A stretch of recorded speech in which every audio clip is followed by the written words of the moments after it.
smells so nice. You think that's live? This can't be live. It's live. Wow, look at that. Hey guys, hey Yangon. So they have different preparations. Go. Team Spirit had like a, what's that, a tennis ball? They're not listening to me. They're just practicing their mechanics. They're practicing their timing. Yep. See, Briggs, that's what we should do, right? I throw something at you. Do not give these two props. Please do not do it. That is By going the to way, be chaos. I threw 2 things at you. Yo, and you did guys, not welcome to the No, it's stream, You got hit by okay? both. The other one was a necktie. I will say, LaFell, you're looking very nice today. You are looking better. Briggs, mediocre. But other than that, That's it. I agree, yo. no, because everyone keeps saying she looks good. So Rig gotta be different. obviously is looking great. She's mogging both of us. However, I will say that LaFell, I know you might have taken my comment yesterday to heart, and I just love your hair, buddy. I just gotta say, I love your hair. Hey. No, Either for way me, you style it, I no, like it. for I didn't me- know if you were sensitive. No. I just shower, take my shirt, do whatever, and then how it sets, it sets. Like, I have so much to think, Ray, and how my hair looks is just not on the. It's just not on the list, so that means that it's just naturally looking It's that good RNG. today. It's love it. RNG. It's RNG. The gods have been with you today. Will the Galaxy be with Yangon as well? And will Spirit be with Team Spirit? This team has done so much to get here. They've represented Bro, I'm ECA, and they've supporting turned YG. their nomenclature of being described as the gatekeepers to the ones finally entering the gate. At this point, they stand at the precipice of becoming champions, but it's Hiko who had a chance to catch up with Eterna to let us know how this moment feels for him. And we are now with Hiko from Team Spirit, one of our grand finalists. Congratulations, by the way. Thank Top you. 2. How does it feel? It's such a great result, and it means a lot for me. I would imagine. Yeah. Hiko, coming into this, we've been seeing a lot of, journeys. And then, of course, 2 years ago, you were here as well at MSC, but you never made it to the grand finals, and here you are 2 years later. Yeah. It is such a great result. I am feeling very good, and I have such a great feelings for me and my team. Yeah. You're very close. You're very close. Hiko, if we had to ask you, what is the difference between Hiko in 2024 and Hiko in 2026? I grew a lot as a person, I think a lot, and my gameplay improved so much, and I have much more connection with the team before. So yeah, grew up.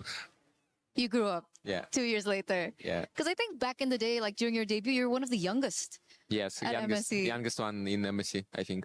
And now you're in the grand finals. Yeah. It's such an amazing journey. Hiko, talk to us about that maturity, that mentality. Like, what did you learn specifically, as a player, and how it could affect your performance here in the grand finals? I learned a lot.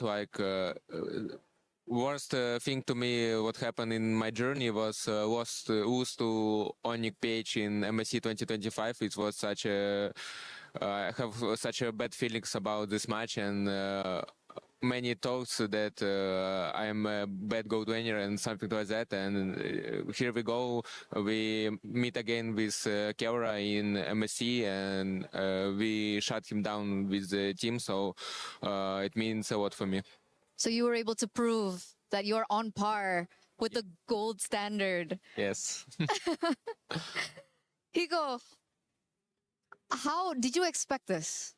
Did you expect to be here right now? Because I think we talked to Kid Bomba, and then he said, yeah, he had a good feeling that they'll make it all the way to the grand finals and even maybe win this tournament entirely. Did you share the same idea with Kid Bomba? We have great preparation in Malaysia, 3 weeks worth of hard works and trainings, and we have such great results. We have 80 win rate in scrims, so it's not a surprise that we go into grand finals, but we have some issues at the start of this tournament, and we fix them and we adapted to the meta so quickly. So here we go in grand finals. And we're very proud of you. But you. in this grand finals, you're going to be up against YANGON Galacticos. I heard that you were scrim partners. Is this true?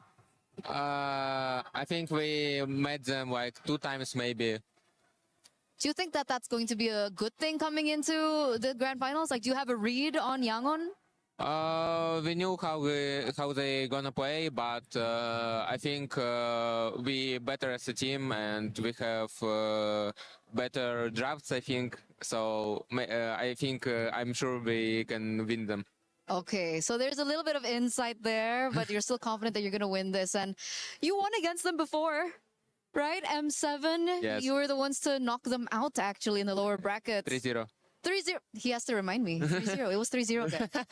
Replicate the same success? Oh, what are you going to say? But third game was like longest game in M series tournament, so it was such a great series, and they give us a fight sometimes. So are you happy that you're going to meet Yangon again? I'm sure we will beat them again. Okay, they're sure they're going to beat them again. But what do you think has changed about Yangon Galacticos? Do you think they improved? How have they improved? They ran up has a little bit of changes. They changed gold laner and mid laner, and their old trio like XP, Rome, and Jungle right now in like their prime. They have good connections and they play good team fights. So they have great roster, but we have better. So. Okay. Let's see. This is going to be a matchup to watch. It's a new era, people are calling it. Kiko, do you have anything else you want to say before your grand finals match?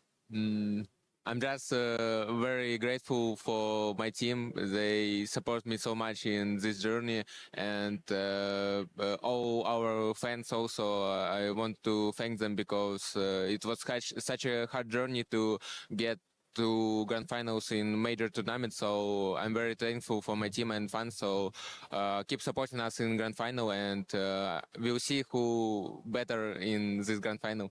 We will see who is better in the grand finals. Hiko, thank you so much. That Thank was you. a remarkable message. I'm very excited for you. Good luck. Thank Because you. now we are going to throw it over back to you guys. Well, Hiko's already let us know that he was one of the youngest people at MSC the first time he played. In fact, this is how young Hiko was. We have an image of his first moment in MSC. It was quite a spectacle. Zericxnn, I know, is sometimes who we talk about, but you see that right there? That was young Hiko winning 3-0. Kid Bumble couldn't believe it at that point in time, guys. Pretty amazing. I mean, like for me, even I didn't know. Yes. Let's face Because it. it's a baby. Asian babies, they all look the same. I'm sure you look like that when you were a baby. Break? Probably not the hair. Not the hair. Okay, you didn't have as much hair as Hiko. If I'm not mistaken, I look very different as a baby. I almost got disowned as a baby because they thought I was the wrong kid. Oh, no. Okay. Yeah. Wow. We're getting to Awkward conversation with my parents, Yeah. as well as the nurses and the doctors. But hey, I grew up normal. So well, so you had that convo as a baby? Because you said the nurses why, were mom? involved. Wah. Oh, LaFell. Mom, Wow, it's what a me, life. LaFell. Wah. Brig, are you sometimes like just fascinated by the life LaFell has lived or is living? A bit too fascinated, honestly. I We agree. spend too much time together, and I feel like we're like brothers and sisters at this point. We always fight, but we can't get rid of each other.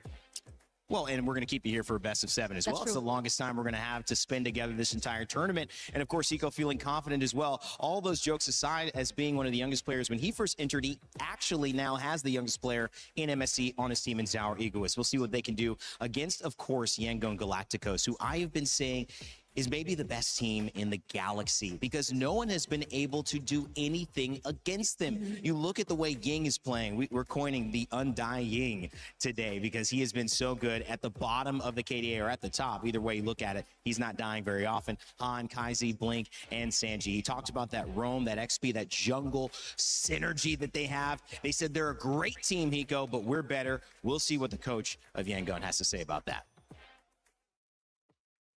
We are now here with our grand finalist, coach from Yangon Galacticos. Welcome, M-God. Hello. How is everything? How are the players doing coming to the grand finals? They are so excited. They are excited. Yeah. Yesterday, we had a chat with Coach Marvs, and he mentioned that everyone is such a positive bunch.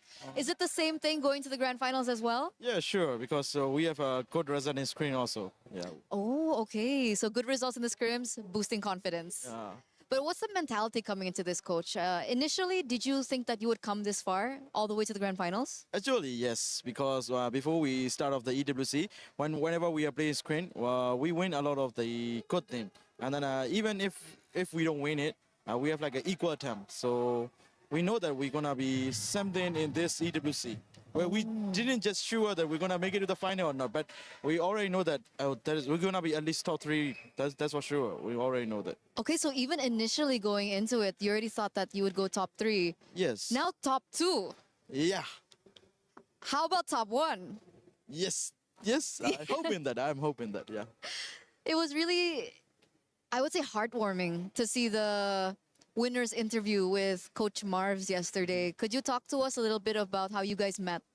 Actually, I'm already leaving the Mobile Legends sense.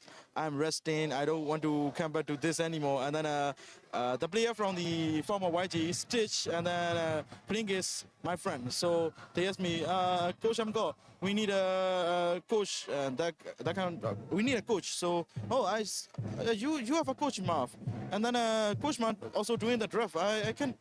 I'm only know how to draft. I don't know how to be a lifestyle coach. I don't know how to be a lifestyle coach. So and then we chat. I chat with the coach Ma, and then I'm willing to be a lifestyle coach as long as you can do your job really well. Oh, then okay, let me try. I'm gonna try my best and watch it. If we work out, we're gonna do it. If doesn't, yeah, I'm gonna go back to my resting area. So even with that, you're now top 2. Was that something that you expected when you made that decision to come back? Yeah, actually, last year at this time, I don't do anything. I don't even know what is happening in the Mobile Legends meta. I don't know anything. I just lying in my bed. I'm trying to work a corporate life or attending the any university. I'm thinking about should I attend the university or should I join to the corporate life? I'm thinking about it. But that one decision really changed. And then the player mentality. This guy want to win so much that they are willing to sacrifice everything. That's a thing that take us here.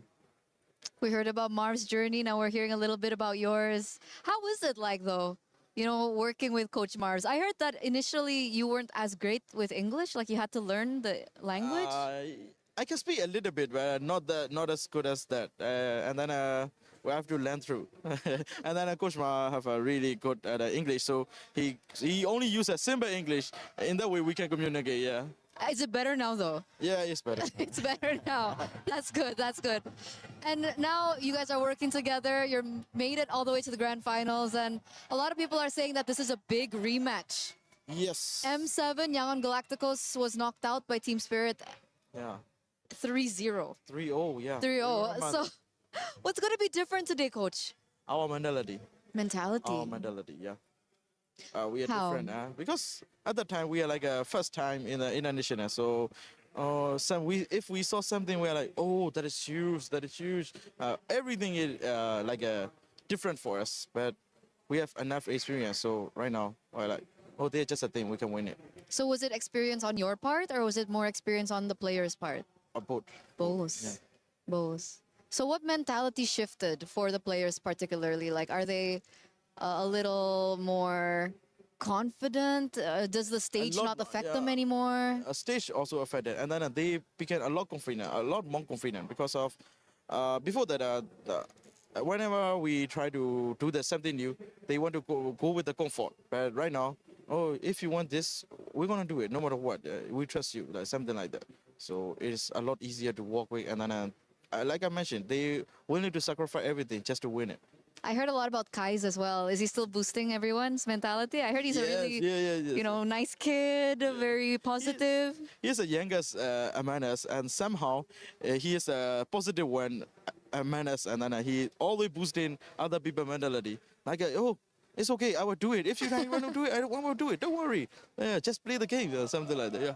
I'm getting so much positivity from you guys. I'm getting so much positivity from the players as well. And I'm seeing a lot of positivity from the community. Yes. The watch parties, viral. I mean, I'm not sure about in other country. Like, there will be like only 1 or 2 watch party, right? We have watch party in every city in Myanmar. We have a watch party. Even like in Yangon, I think there were 3 or 4 to 5 watch party even in the one city, and then there are a lot more in the other city also. That's amazing. Yeah. How does it feel to have that much support? Oh, I mean, it feels so good because you're trusted by the people that you didn't even know. Yeah. Yeah, and you're carrying their hope, so it feels so good. And now it's time for you to give a message to them. thank you for supporting us, and then we're gonna try our best to take the trophy to Myanmar. I don't want to like spoil it, but I'm gonna do some aggressive movement. Ooh, do some aggressive movement. I'm gonna let the panel break that down. Maybe they have, an idea of what you're talking about, but it's been remarkable being with you, Coach. I had a great time as well with Coach Mars yesterday. Good luck for the grand finals. Thank you. Wish you all the best. Yeah, wish we win. Wish you win. Yeah. We're gonna throw it over back to you guys. Aggressive movement. Punch him in the face. Is that what you guys saw? Which, by the way, we were talking and we're brothers, sisters. Anyone? Yeah. Rain Day, Yeah. you're my brother. You're Hey. dude. I guys always are my wanted a brothers. brother, man. Come on, man. Come Always on. wanted a Come brother. on, man. Give me a- Come on, Brick. Oh, wow. I was trying to. There we go, Brick. Yeah, handshake. Hey, man, we're a We got family. him as a 2 weeks of brother. any show will, bring people Yeah. together. It'll bring people together. I've loved this experience of this game as well, guys, and I think I got lucky because I got to see what many of you have said is maybe the wildest Yes. international tournament that you can remember. I mean, and definitely in recent memory, and it's ushered in a new era of MLBB here. We're about to see it, and coming off of the back of that interview with YANGON Galacticos, I know we joked about making an aggressive move, but there is something about seizing the opportunity, and for Myanmar, this is an opportunity. 5 Myanmar players, a coach that is driven, that is emotional yesterday after the win, Brig, and speaking of just that, you could see the photos on Facebook. YANGON Yeah. Galacticos posting photos of young, up-and-coming students and fans looking at the games with pride, saying, that's us. Yeah. We're represented up there. How special is that? Yeah, because in a way, this win and this achievement has brought together more and more of the Myanmar community together in support of Yangon Galacticos, who prior this tournament already had a very decent fan base, I'd say. But because of this, I think more and more of the support and the community has become alive again in terms of MLBB, because it took a while for them to get back on the stage. It took a while for them to make it this far all over again. And at the same time, it was also a result of certain changes here and there, as highlighted in the interview. There were players they had to replace, and there were people they had to take in. But all in all, you're seeing how everything's just worth it. For me, Rain Day, the way that I see the world is a place not a lot of people want to be. And esports is a good way to escape reality because everyone is going through a tough time in their own daily lives. And then seeing people achieving their dreams, especially people that are close to you, whether it's in terms of country or their stories is similar to your stories, I would say the fact that all the favorites are out. And now Myanmar, as well as EECA, they're here at the grand finals. Every single player brings their own story from their own region, from their own personal life. And I feel like the reason why we see so many people invested in tournaments like this is because they give hope. And sometimes that's all that people need. They just need hope to live one more day. Well, when you think of the implications and Muntan and this game, what MLBB has done, not just for players and for hope, which, as LaFell mentioned, is the undercurrent of humanity, the ability to hope, to dream, to have faith. One of the big things that has occurred here is the ability to change your life. And $1 million is on the line. $1 million for these players from Myanmar to win and change their families, their legacy, their grandkids' potential. $500,000 just for making it here. But on the flip side of this, there's also a team from EECA, and that's Team Spirit. And when you talk about fandom, it's hard to ignore the obvious. Yeah. Mom Bamba, Sis Bamba in the crowd.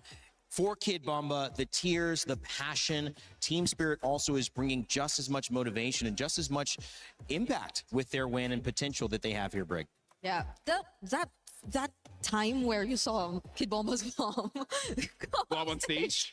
Yeah. that was probably one of the highlights of this tournament. Let me just The say, referees didn't know what to do, by the way. They were like, what, do we let her? God, I mean, just, it's happening. It's let me just- happening. I gotta say, if I win $1 million, you can change your family, but I think you can keep some of the family and then change out the rest. I feel like you can keep Mom Bamba and then Sis Bamba, and then if Kid Bamba wants to change the other members of the family, I can. I didn't mean change your family like that. Oh, not like, No. Oh, yeah. miscom. Yeah, change your family's circumstances, not swap. Do you want to change your family? Wow. No?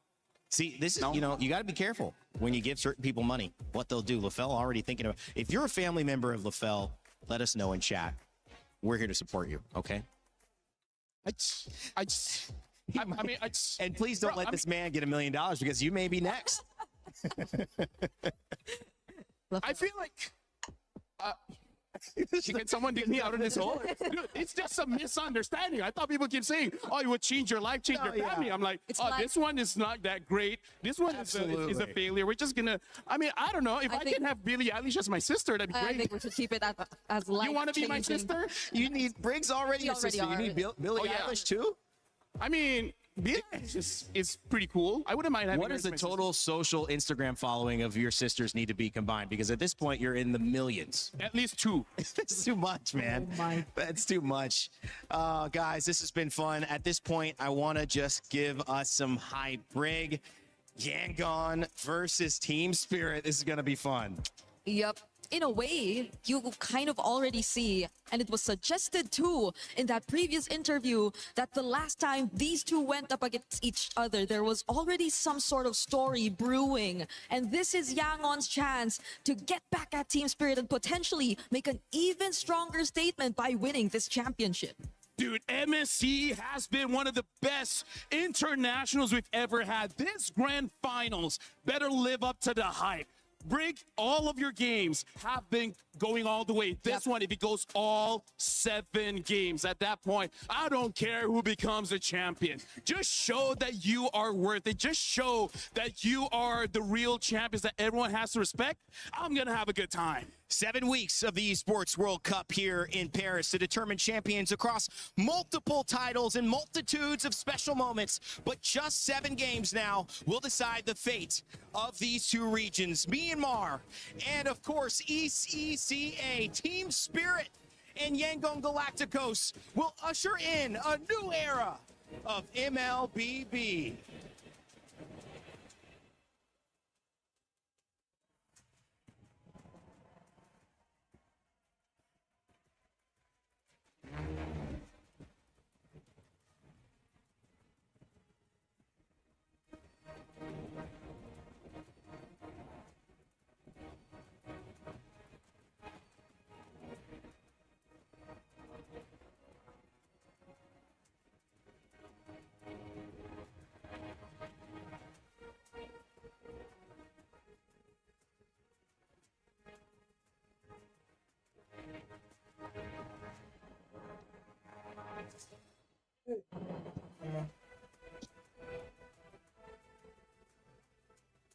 What the fuck?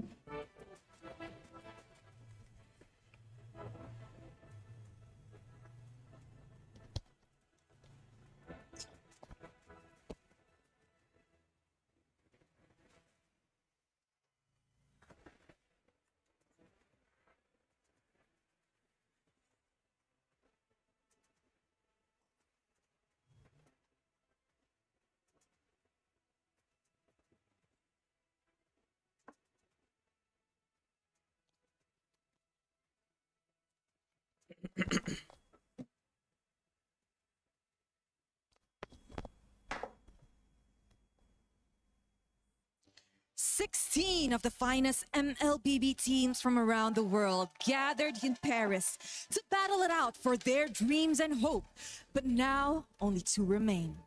9 days of grueling competition. Let's go. From 9-minute one-sided affairs to Go for it. half-hour slobber knockers and everything in between. We've had a taste of it all here at MSC at EWC 2026. This year, we bid goodbye to the top contenders. We witnessed the rise of the underdogs. And for the very first time in the history of MLBB, we head into the grand finals without any of the big 3. It just shows you that even 10 years into the long lifetime of our beautiful game, the esports scene keeps reinventing and reinvigorating itself. That just means you get an even longer life to witness greatness like today. You know what, Milosh? This grand finals is one for the books. It is history in the making. Myanmar coming back to the grand finals after 5 years. And of course, EECA making their international final debut after 7 years. Well, what a day for it then, ladies and gentlemen. Please join me in welcoming our MSC at EWC 2026 grand finalists, Yangon Galacticos. Let's and go, Team YG. Spirit! Bro, it's crazy. We're going to crown a new champion today.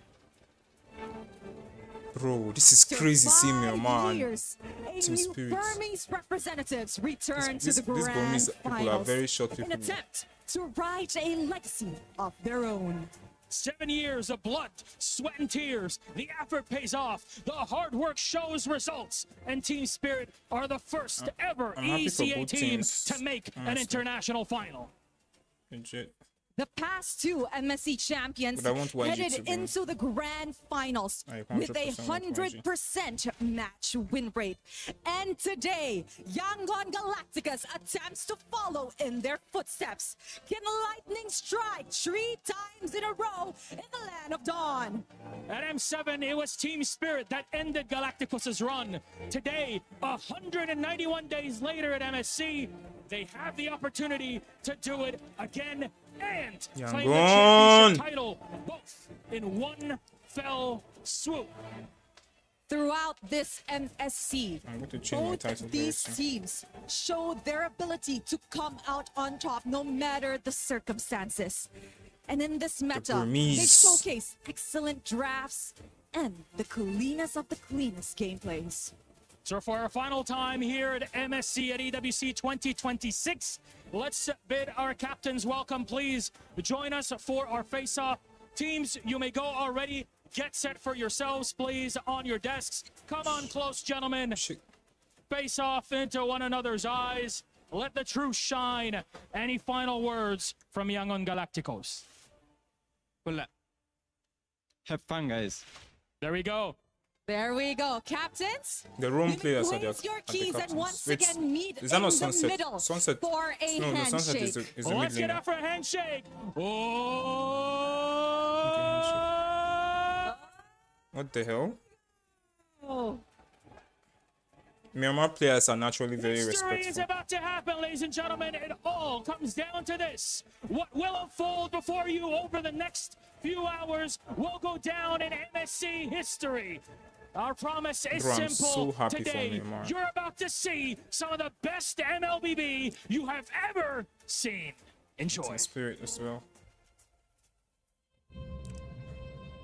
The final echo fills the land This of small dawn echo once guy. again.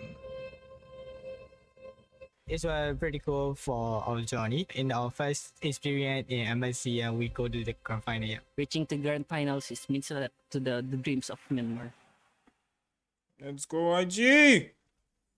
After seeing our flaws in M7, we are a laser focus on what are the things that we need to adjust right away and understanding the meta and the patches. The good thing about the players are they are willing to understand things and they're willing to listen to what's really currently happening in every day. Yeah. From the ashes, the Burmese rise to claim the crown. Winning this MSC, we want to make a statement that we're not underdogs. The dragons of the north have proved it. They brought the Sky Kings to their fall. We had a rough start to the tournament, but we were able to bounce back. And now in playoffs, we're like in our true form. We overcome whatever problems we had. This is the first time we're going to play a grand final in the international scene. And that's why I think everybody is really happy and excited to play. I don't think there's going to be any pressure at all. The pressure is always on our opponent. This time ever, there will be no major regions. We are here to write our story. We are here to make the impression. We are here to win. No ID, no Malaysia. We expect us to win the finals and finally claim trophy for ECA region. Current against Team Spirit, we are very confident to beat them. We are going to revenge them because we lost M7. We give you all in. You give us the all in. We give us the best games that we can have. This is unfinished business. Looking forward to see them. Myanmar team, they improved a lot. They made this journey to the grand finals, and especially their win against the Falcons. Coach Marvs, he wished us luck to meet in the grand finals. He was also really hoping to meet us there. So it's the last step before we can lift the trophy.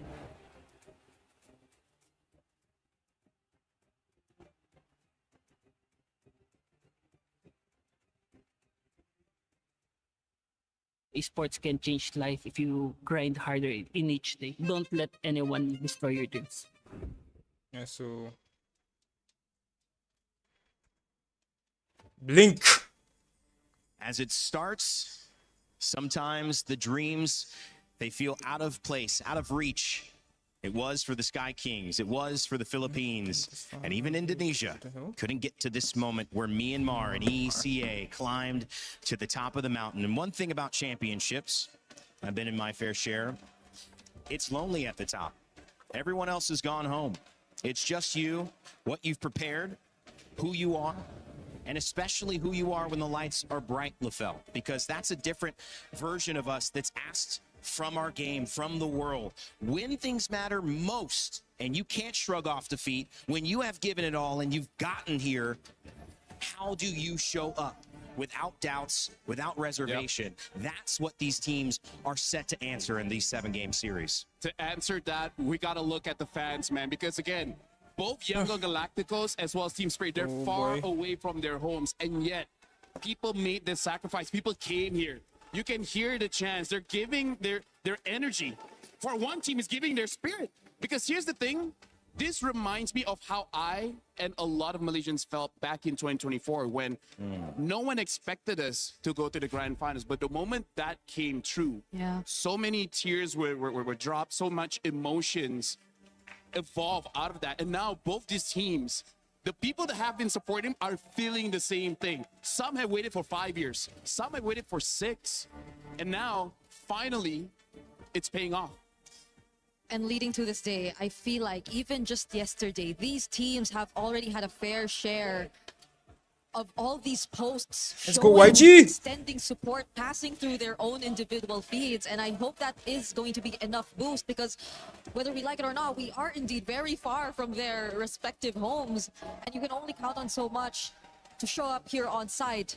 But the support you can and expect to receive from your very own regions, I'm pretty sure everyone's really paying attention to what's about to happen right now. It tells a bigger story. And maybe that story is still just a glimpse of what can happen here. The ripple effects of $1 million passing between the 6 or 7 people on either side of the stage with the coach and these 5 young men facing off. It will have implications for their grandchildren. It will have implication for their grandparents. It will have implications for life. And as we do that and we set the stage, we have to focus down now into the micro, the draft, how these two teams who are so good and have played different ways now come in and try to work that strategy to get the edge here in the draft. Well, right now we've got to talk about YANGON here. They're batting out the Valentina, very early ban, showcases that their first pick might be something that Valentina can, I would say, counter something like an Atlas, as well as I like this Harley ban, because so far, Team Spirit, when they do get that Harley, it enables them to play this double fighters.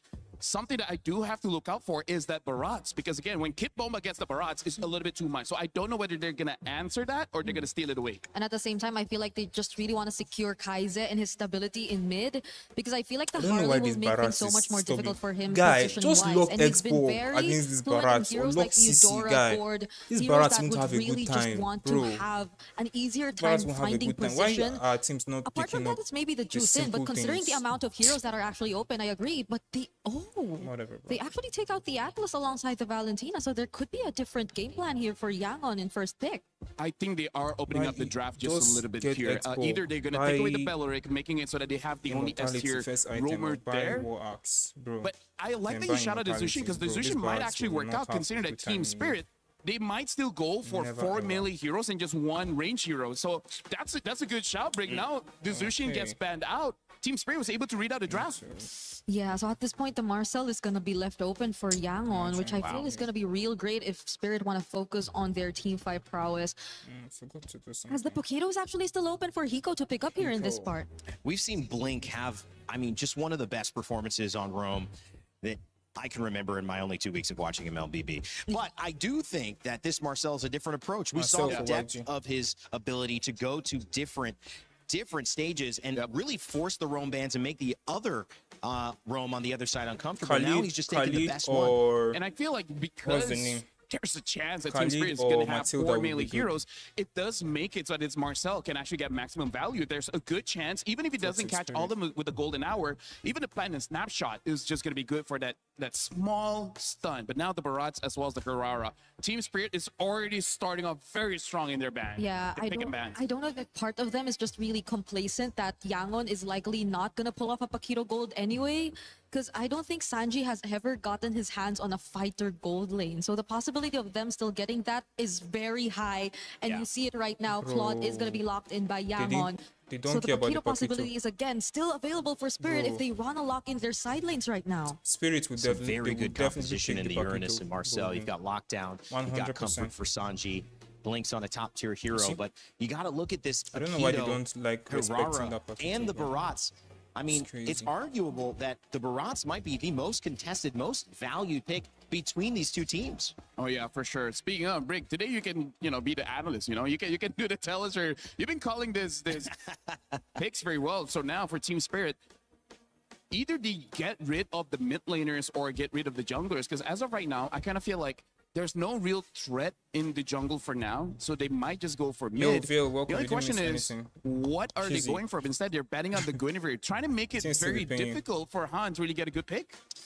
So they're looking at YG just probably playing around the Claude instead, if that This were to might be be the pick. case, because it This might be feels pick like a gameplay. Guinevere is a more utility. No, because I like this ban Yeah, because they Matilda ban understand is if good. YG pick up something like a Yisun Shin, And a I think lane, they should that's ban going to take Khalid so next. long and they're I mean, going I to lose don't so think much Saul pressure. plays And Khalid. the meta right now, you need immediate think Saul pressure plays in the map. Which I think will accelerate what Spirit could do with their lineup, because they're all on fighters. They have pretty much a very decent lane matchup for the sides, at least based on the first 3 picks that we're seeing from them. So if they just really want to limit the options for Yangon to at least spread out and create the space for Sanji here, I think it really works. I do have to say, if Team Spirit just wants to go much faster, they can even go for something like a Selena. Oh, yeah. The bad thing about that is that their wave clear isn't going to be great unless they pick up a gold laner that can, basically clear faster. But here's the thing, if they do pick up a Selena, I think Team Spirit is just going to end the game pretty quickly. And now even a Lucas gets banned. Now, we've only seen one Lucas so far. Didn't actually do that well, but hey, maybe in scrims, it's just something different. Yeah, and they're probably digging deep because of the Valentina ban again. By the way, that was in Bahasa, but they basically say, Kid Bomba, you're the best. Oh. In case anyone wants to know what So they we were saying. have a lot more international fans now. Yeah. For Spirit and Yangon. Oh, then the Cho gets taken out as well. And Spirit steal away the Eudora. So the only comfort, at least based on this tournament, that's available for Kai's is the Gourd. Which I don't Bro, think it's Team going to be a Spirit's fun draft is hero to play here better in this guy lineup. by far. I don't think so. Maybe something like a Kimi so they can pair Their well with draft is the better, Marcel. But even a bro. Kimi, I think will have Eudora, a very bad Paquito, time here. Barats, We didn't want to Hirara, play bro. range because if they do, something like a Farsa might still be okay because the Hirara game can one, jump onto Team you. But Spirit.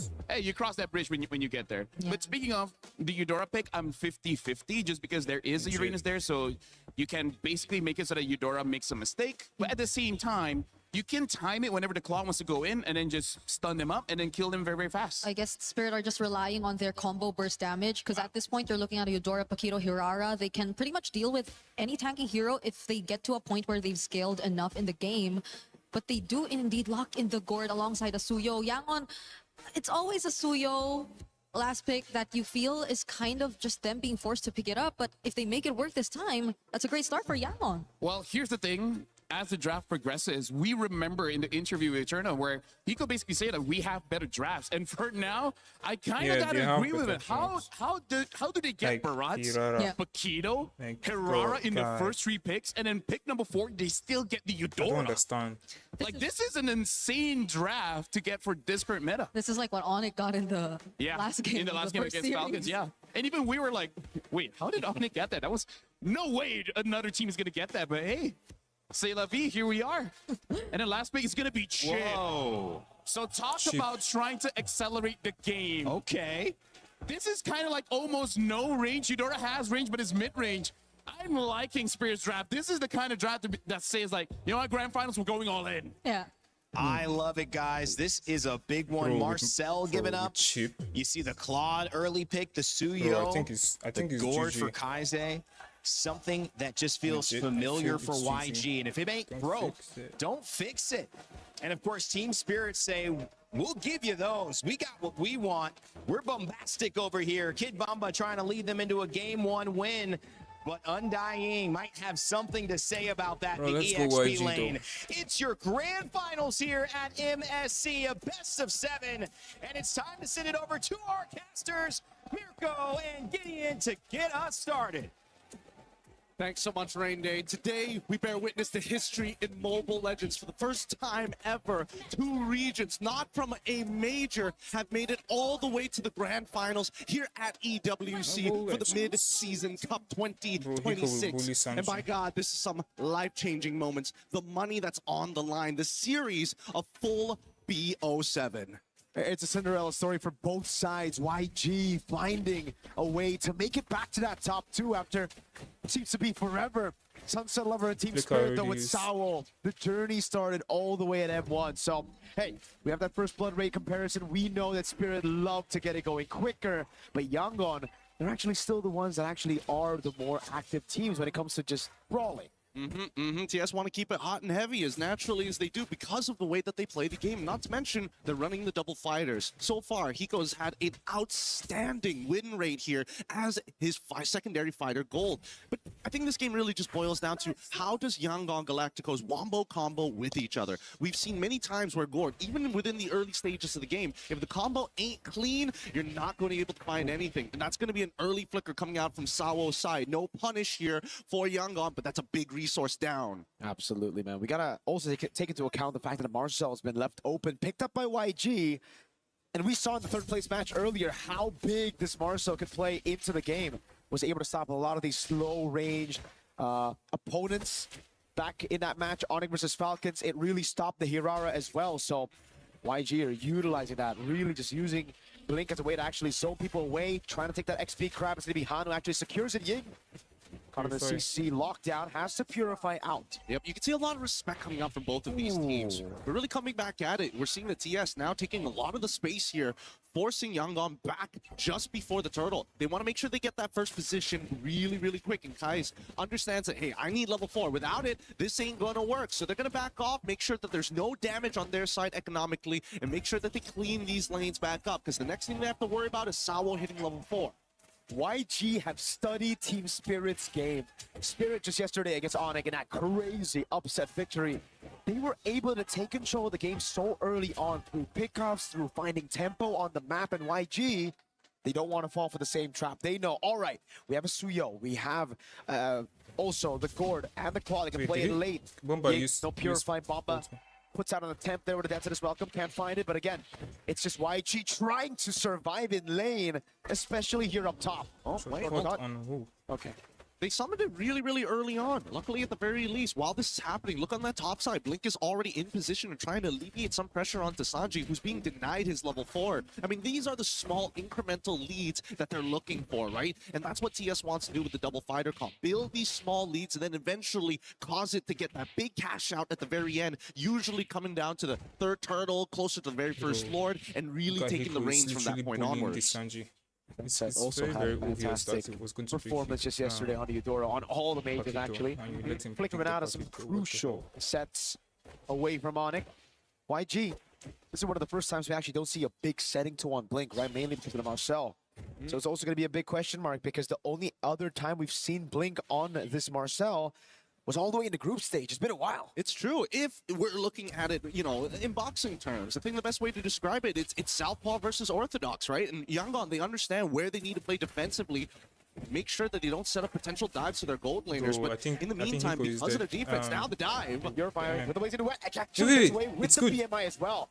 Now it's the golden hour plays down. I'm going to go for the blade surge and the soul sound. Blink is dead. Because the golden hour Blink taken low, it's taken out. Straight up by Sunset Lover. Sawo's able to get the targetable dive frames. And he gets away in time. As look at Sawo. No punish there. What could have been a really great combo, a good one-for-one trade, ended up falling into the hands of a profitable win for to start. What happened? Yes, they're doing it again. Shortcut in the crash course. Kaiser has to flicker out.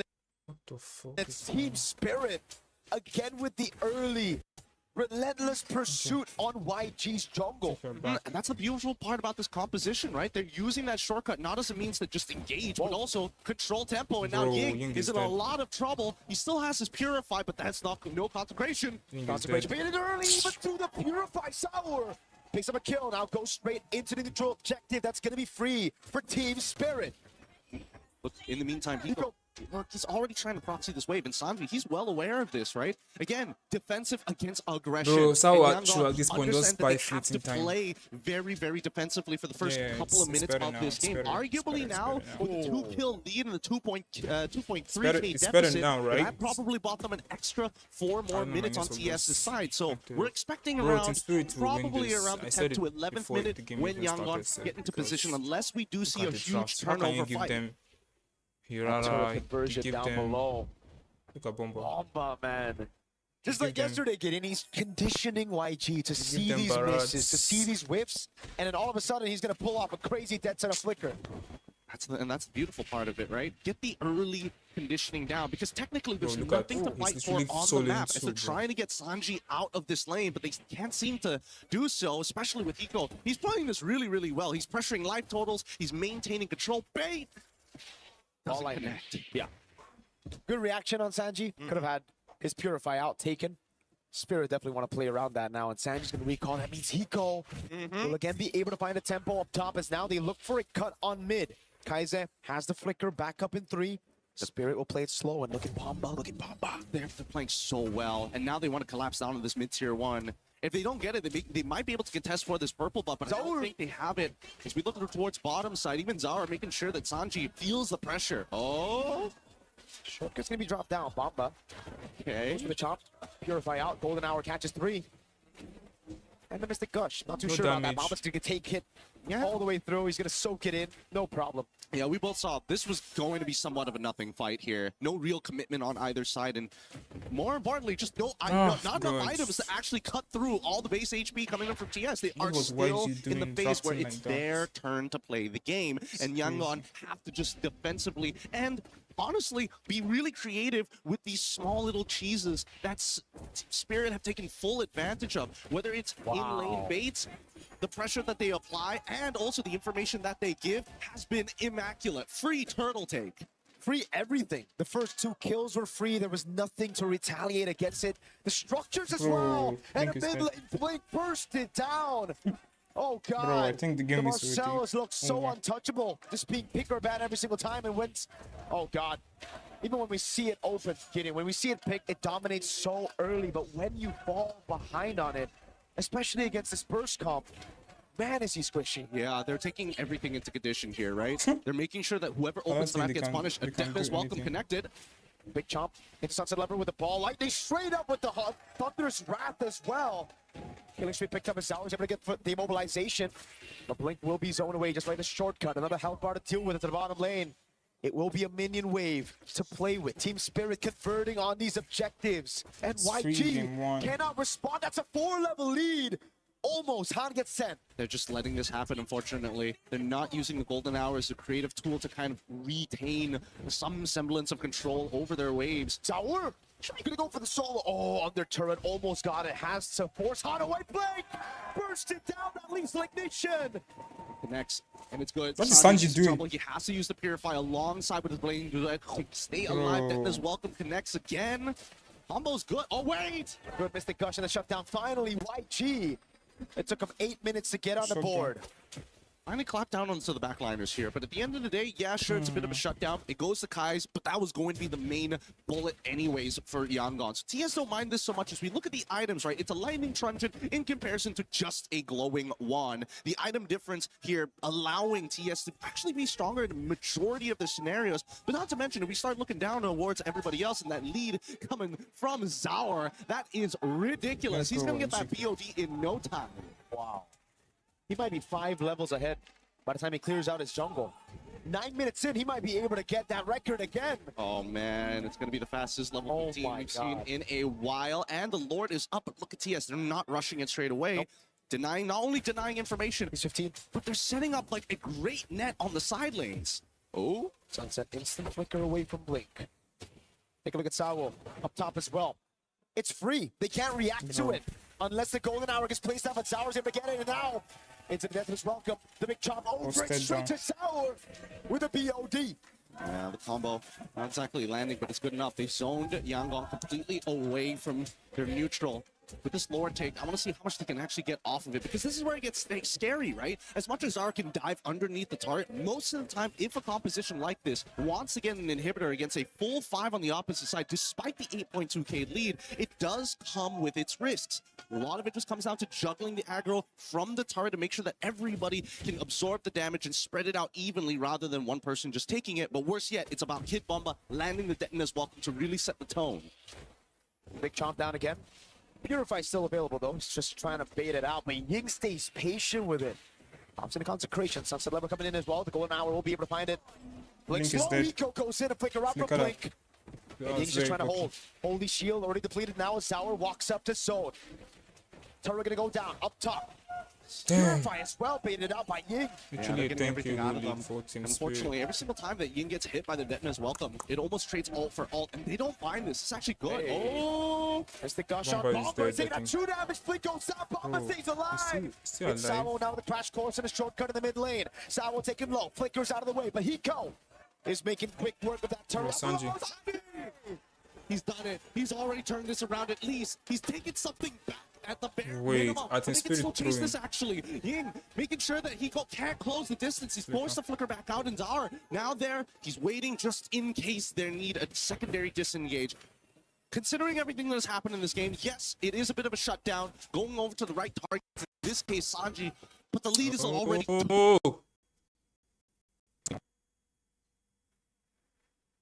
wide. 8.9k, now turning into a 9k lead, 11 minutes into this game.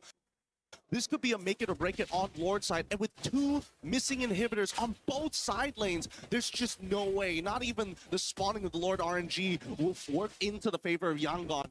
It's going to be very difficult. We've seen so many forced mistakes here. But YG were able to get a few things, right? They got a kill. It's not enough. I agree. I mean, that's for sure a win for Team Spirit. It's a top lane and bottom lane base turret. They're going to have far lane on top of that. It's some. Oh, no, not now. Something to work with. It's a Sky Piercer stack as well for Han. So we have to take that into account right now. It's 1 stack though. Unless we. And he's 3 levels down. He is 3 levels down. Like, we know for a fact that this Lord is pretty much impossible to take, so they have to play for the fight. And if they are going to play for the fight, I'm looking at blinking eyes here to make a combo play. Whoa, they use the Mystic Gush.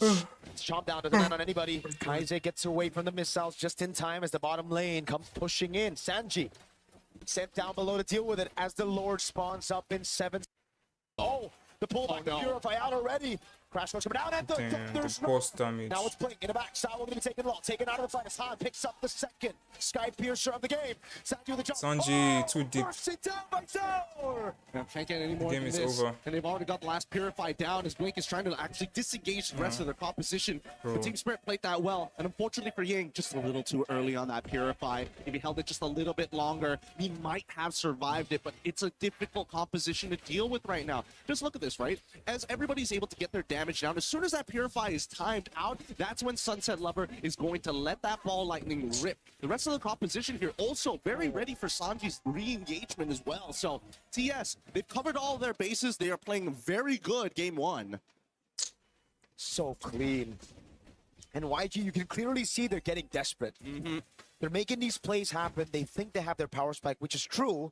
But the thing is, Team Spirit with the 10,000 gold lead, they kind of built past that power spike, the initial power spike. Yeah, and the worst part about it is the frontliners have opted to go for the Chastised Pauldron to ensure that it's really, really difficult to actually chunk them out in key critical moments here. And now they've got that Lord pushing on that top side. They're synchronizing the waves as well, and they want to have a delayed wave down on bot side. TS now on the attack. Into the mid lane they go. Sour knows there's no Purify on Ying. 8 seconds for it to come back as the Rose Gold Beater gets built up by Sour. The winner crown is ready. Hiko with jumping forward. Sanji doing some damage over on Hiko. Bomba's still there. Golden Hour catches Sunset Lover just in the brink of it now as the Mystic Gush comes around. It's good, and they want to Well, go they are for a little trying, bit though. further. Hiko wants to get right on top of Ying, Bomba. go They cleared back. the waves already. They need to reset. Nah, They have it's one more over. opportunity and one more wave to deal with.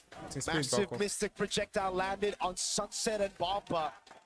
But luckily for Spirit, Sanji did not have anything to capitalize on it. Team Spirit, though, again, classic Spirit, classic EECA, that discipline, playing around these structures, objectives, backing away straight up, and then slowing the game down again. They're never letting YG touch their comfortable tempo. Yep, but they've also got one more opportunity with their 10K gold lead, right? By the time we see YANGON hit 42K, we're expecting both Han alongside with Sanji, arguably 3 to 4 items onto Kai's at this stage of the game to be complete. They really, really need these items. And Sanji finally gets the extra range with the Malefic gun. He needs that crown, unfortunately. We've seen many places where he actually gets really deep with the Blazing Duet onto multiple targets, but without that winner crown, he is going to trade himself off, which is not something YANGON can accept right now. And to win the crown from Kaize as well there. Picked up for him. Radiant armor for Ying. So a little bit more defense, but you could clearly see that big diff in gold between the XP laners. Bomba is just a big chunky boy. He's thick. He is thick. And he's also taking a winner crown as well, just in case a scenario like that happens again, right? They got to be careful because at the end of the day, it's still going to be up to Kai's to land that Mystic Projectile. If it hits on multiple targets, that's great. But the setup really just comes down to Blink. Han, at this stage of the game, has to be the finisher, and Ying needs to start peeling. But we see every single time the sequence is the same. TS will start to target Ying first, get his ult out. Maybe if he doesn't have the Chastise Pauldron ready to go, even better. Then immediately start moving towards Kai's position. Disrupt the anchor. Once the anchor has unhooked from the bottom of the ocean, the whole ship is going to start going out of whack. Still going to be difficult, though, again, for... Wait a second, Blink. No. Wait a second. Well. YG, they really got to get control over this top side. TS have done such a good job at denying it away from them, and now it really just seems like Team Spirit will be able to take this one for free with Sanji showing up in the top lane. They're trying to punish this. Uh-oh, Blink. But the conceal in the back is able to find two with the golden hour. Now the chomp down comes in, the shortcut in the back line is able to get Sour in a good place. Hiko with the jump. Bomba with a crown. Blazing coming around, and Sour is able to get the targetable 2 iframe. That's Hiko walks up again. And now Ying trying to at least delay them. Sanji is on the run, but Han should be able to go down here. Sour in the 1v1 and wins it out. He gets immortality, he's still able to chase away right now. Can he get Sanji down? He walks up, base the BMI back again, and Sanji's thrown away from the base. Team Spirit secure game number 1. Clean, tactical, all beautiful plays coming out for the side of TS YANGON in the southpaw stance. Cannot just play defensive against them. I don't know. It might be a moment where their drafting has to force a scramble. They have to.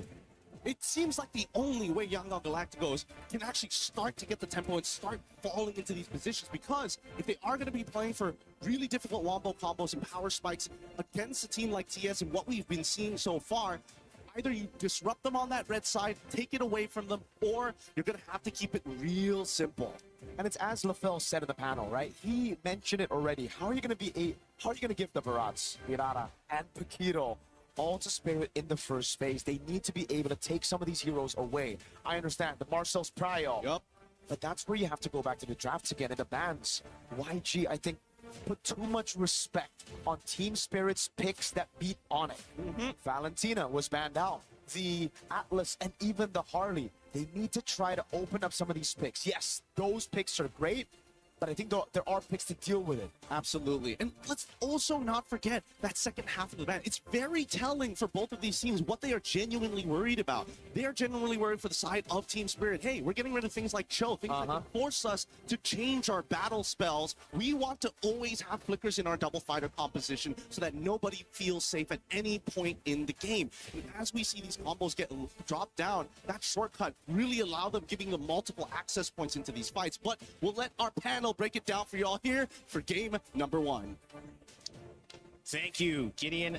Mirko, that was a game that set the tone for what this best of 7 could look like. And not only did it showcase how valuable it is to have seen these semifinals and seen the way these teams came into it. Team Spirit with a 3-0, continuing now 4 games in a row that they have won. It also shows where maybe YANGON Galacticos' heads were, trying to over-predict, trying to see the things that worked or didn't work against ONIC and see if they could shut those down right away. But it ended up giving too much too early to EECA's representative, and now they are in the deficit, having to claw themselves back. Still plenty of time to do so. Rain Day, Brigida, and LaFell to break this one down on the panel. Brig, what'd you see? I still cannot get over the fact that we saw the Paquito, Hirara, and why are you copying me? You always copy me. Why can't I copy you? Okay, you can. The Hirara, Paquito, and everything else. Even the chip came in as a surprise, but it complemented the idea of the lineup so well. It took time. It took time for Yangon to actually hit their spikes. And at this point, if this keeps going, it might be Spirit with a much cleaner record in the knockouts finishing off this tournament. I mean, honestly, this is a good showcase of the new and old, because what Spirit is showing is the new meta, the current meta.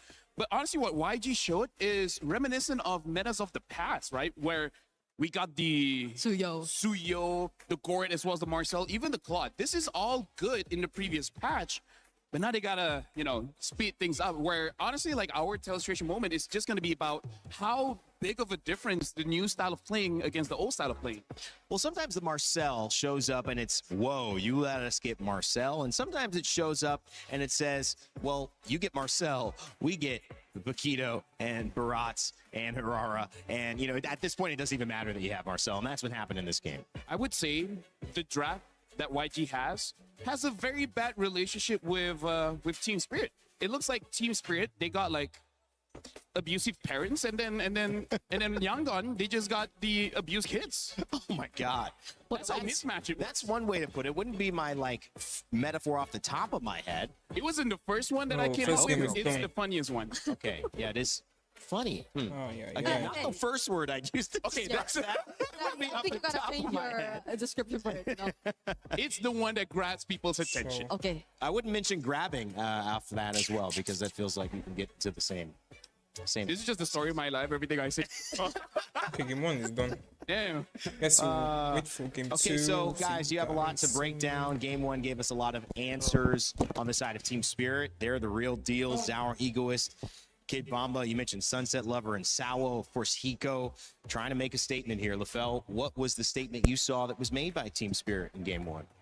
Now, hold it. You could do it if you want. Yeah. Bawaski. All right, thank you very much. It's nice that you understand Malay now. So we got to look at the draft, because there's a whole lot wrong here. And let me explain as well, first things first, what I mean by having bad relationships with each other. Because we're going to start with one of the more important picks here, which is the Suyo. The Suyo being the jungler is definitely one of those picks where it's going to move the map. It's going to move the tempo, right? Now, one of the problems is Suyo has been adjusted before, where he had armor as well as magic resist when he is in his immortal form, but they removed the magic resist. Now, the problem is we got one of the best mage bursters here, which is the Eudora. It makes it so that if he goes in, he dies. That's why we don't see him really do much. And it's honestly the same with the Claude. The Claude goes up against the Eudora. Also, he goes in, gets stunned, and then the damage is just going to be too much, and then he's gone. And that's not over yet. I play the Marcel. Here's the thing. He gets stronger when the Thunderbelt stacks actually gets to stack up. But before that, he don't want to deal with burst. He don't want to deal with anyone that can stop him. Now let's look at how many people can do that. So Eudora could do that. Probably just Paquito one. could do that. Barats two. could do that. So there's three. 3 members that can deal with the Marcel. One of the reasons why they don't really mind letting the Marcel go. So right now, it does seem that Team Spirit, they just get all of the answers before some of the problems even existed, right? Because Suyo came out late, and then, well, the Marcel was first, but again, they were able to answer that. So let's see how it translates in game. And in this current meta, it's all about map pressure. Let's look at what happens when there's no map pressure here. We're going to be seeing, this is, by the way, look at this. It's 2:43 in the game. This is fairly early on. And we can see that the goal lane here, Hiko is winning by a lot. And then we're going to go to the EXP lane, and look, 3 members of Team Spirit is already in the jungle. And it's already like, look at this. This is the 2nd tier turret of Yangon, and they're able to go in. This is 2 minutes, right? This shows how much domination they got with the Barats as well as the Paquito, which, by the way, I feel like Barats is #1 EXP laner, and I would say Paquito is sharing that spot with Freya in terms of the best gold leader right now. And then we'll be looking at what one of the problem is here, where we see that Team Spirit, they overcommit, and yet there's not enough damage. There's not enough instant crowd control, and that's part of the problem that we have if we look at the draft here coming in from YG, where Yin can be a frontline. That's great. but not immediately. He needs time to set it up. Kaise can kind of stun, but only if he hits his skill shot. And then Blink kind of stun. But here's the thing.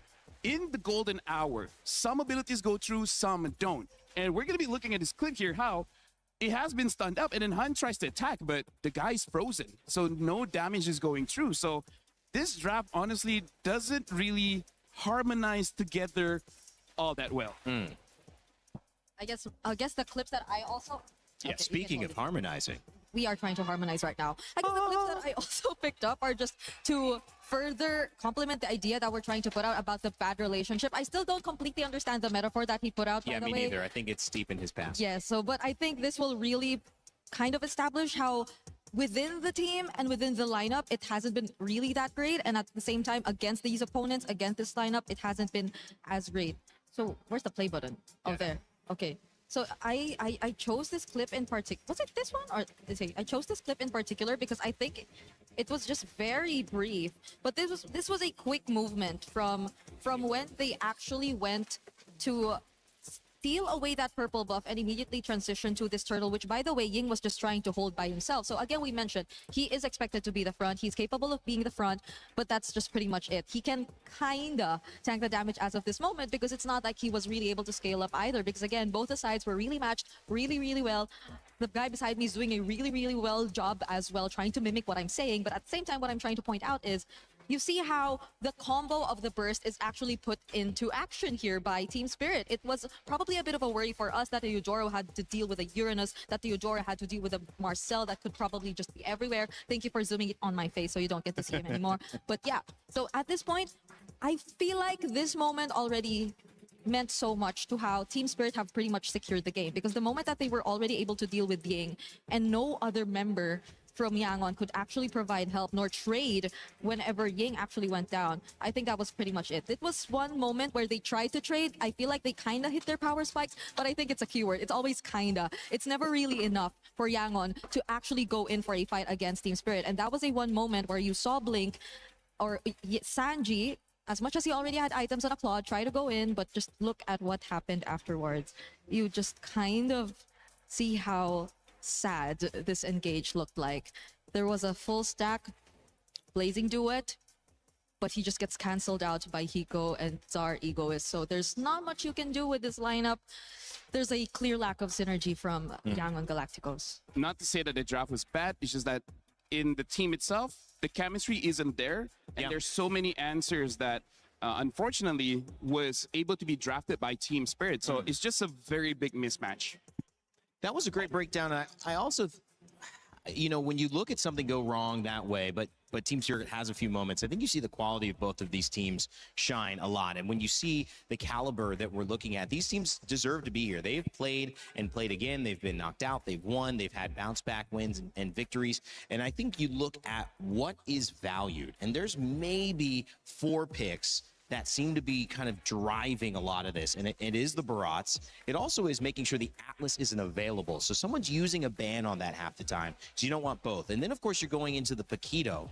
And that is becoming a bit of an issue. And the Harara, which is the primary priority jungler before you start getting weird. And I'm not saying it's too weird, but, you know, you bring out the Suyos, the YSSs, the things that aren't really meta.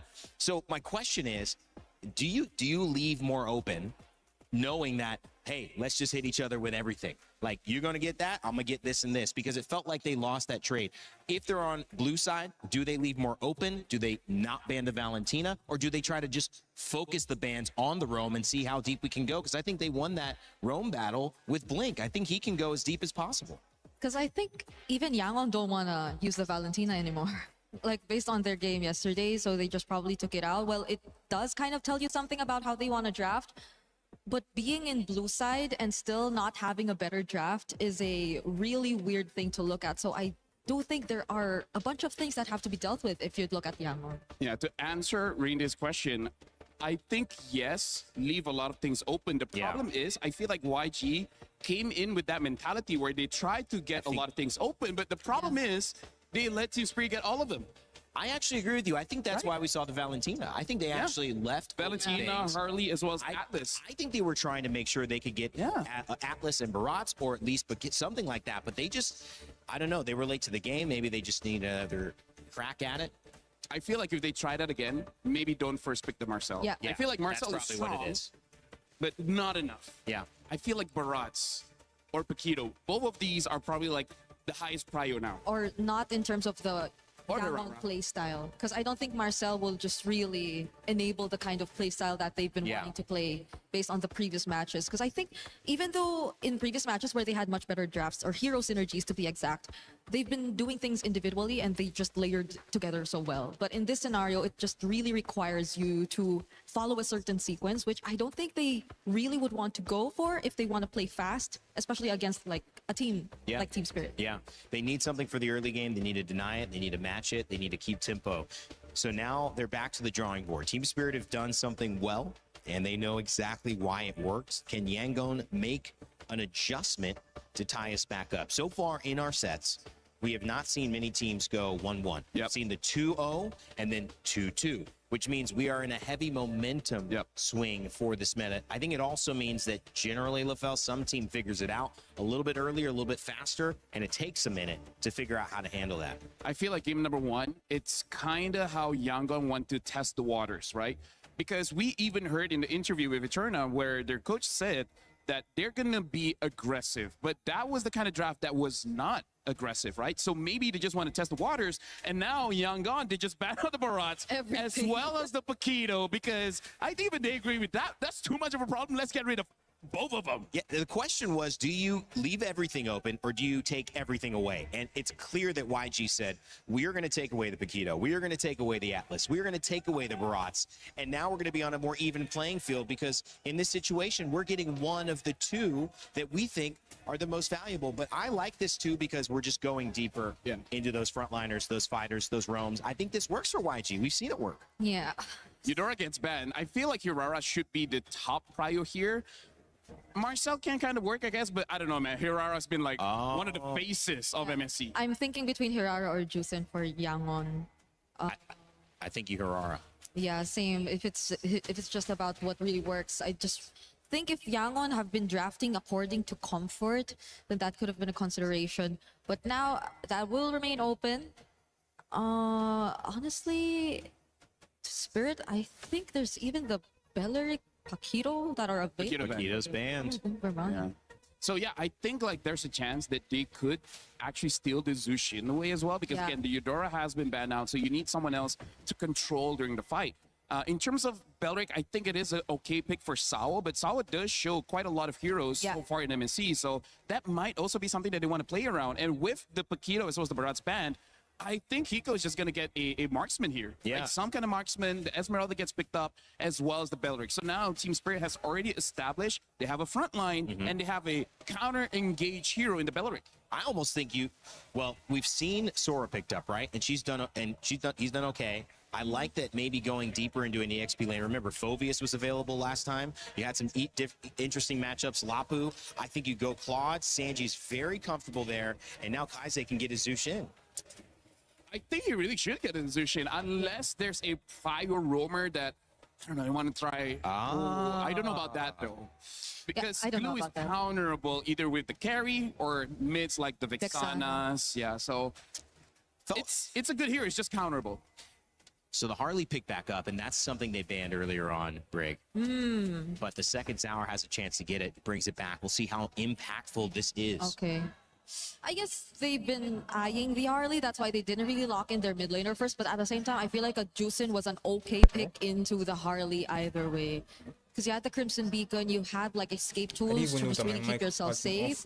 And that goes the same if you want to get out of dangerous situations, since Spirit are looking to draft a really good comp against Dive. So at this point, just ban out a lot of mids, and I think you're pretty golden, because at this point, I really feel like banning out EXPs isn't really all that great, but they respect a possible die-off, which hasn't worked too well. But again, on paper, it's one of the only picks that can deal with the Esmeralda. You know, I will say this. I feel like Carrara survived a lot of Gord ults because of those iframes. Minions! Who is that? Kevin? I thought it was Glue, not Gru. The fans are having fun in here. It is a lively building. But do you think that maybe it's going back to the tried and true? I think maybe they liked the Gord. There was a good source of damage. There was just a lot of heroes that could get away from him. I feel like Gord is good against the Esme and the Bellery, but that Harley is going to cause so Gonna be a much problem. problems. Like, this Harley makes it so that you always second guess what mid laner you want to use and what marksman you're going to use, because both of these roles can get one-shotted by the Harley. Some heroes can outplay it, but not all. And Gord having no dashes is one of the more dangerous picks against the Harley. Yeah, if it's stashes that we're talking about, since the Juicin is already pretty much out, the Valentina is still there as a mid option for Yangon, since they can also pretty much take away the Wrath of Dryad for themselves. That's but the true. thing is, it hasn't really worked out for Kaize. That is one thing we got to observe for them recently, especially as they're forced to play a much slower game. And you don't really know what the matchup is going to look like. If Spirit get more and more range, especially in the mid, that might be tough to deal with, because you really want to complement the glue. Well, we've got our bans here. Zushin finally banned. So it does seem like they're going back into the pool. There's been a resistance for Kaize to go off of the 4 chant heroes that he's used. There was a one-time Valentina, but otherwise, we've seen that Zushin, we've seen that Ghidorah, we've seen... Well, we'll see if we see something different here. Yeah, because for Spirit, they can take the Valentina just to take away from YG. It's just that there's no really good ults for you to really steal. But sometimes as a Valentina, it's not that big of a deal. You just want to be able to put pressure in the early game and then kind of deny from your opponents, because then there's no more dashing heroes. Kind of Lilia, but I think Lilia is worse because her HP is so small. Wow. She will die anyways to the deadly magic. And I like how they're not necessarily reacting to the glue pick. Like, this could have been a Vixana anyway, but just so they could be faster. Steal around away the that map, Valentina. Steal it away. They just lock it in instead of YG getting their hands on it.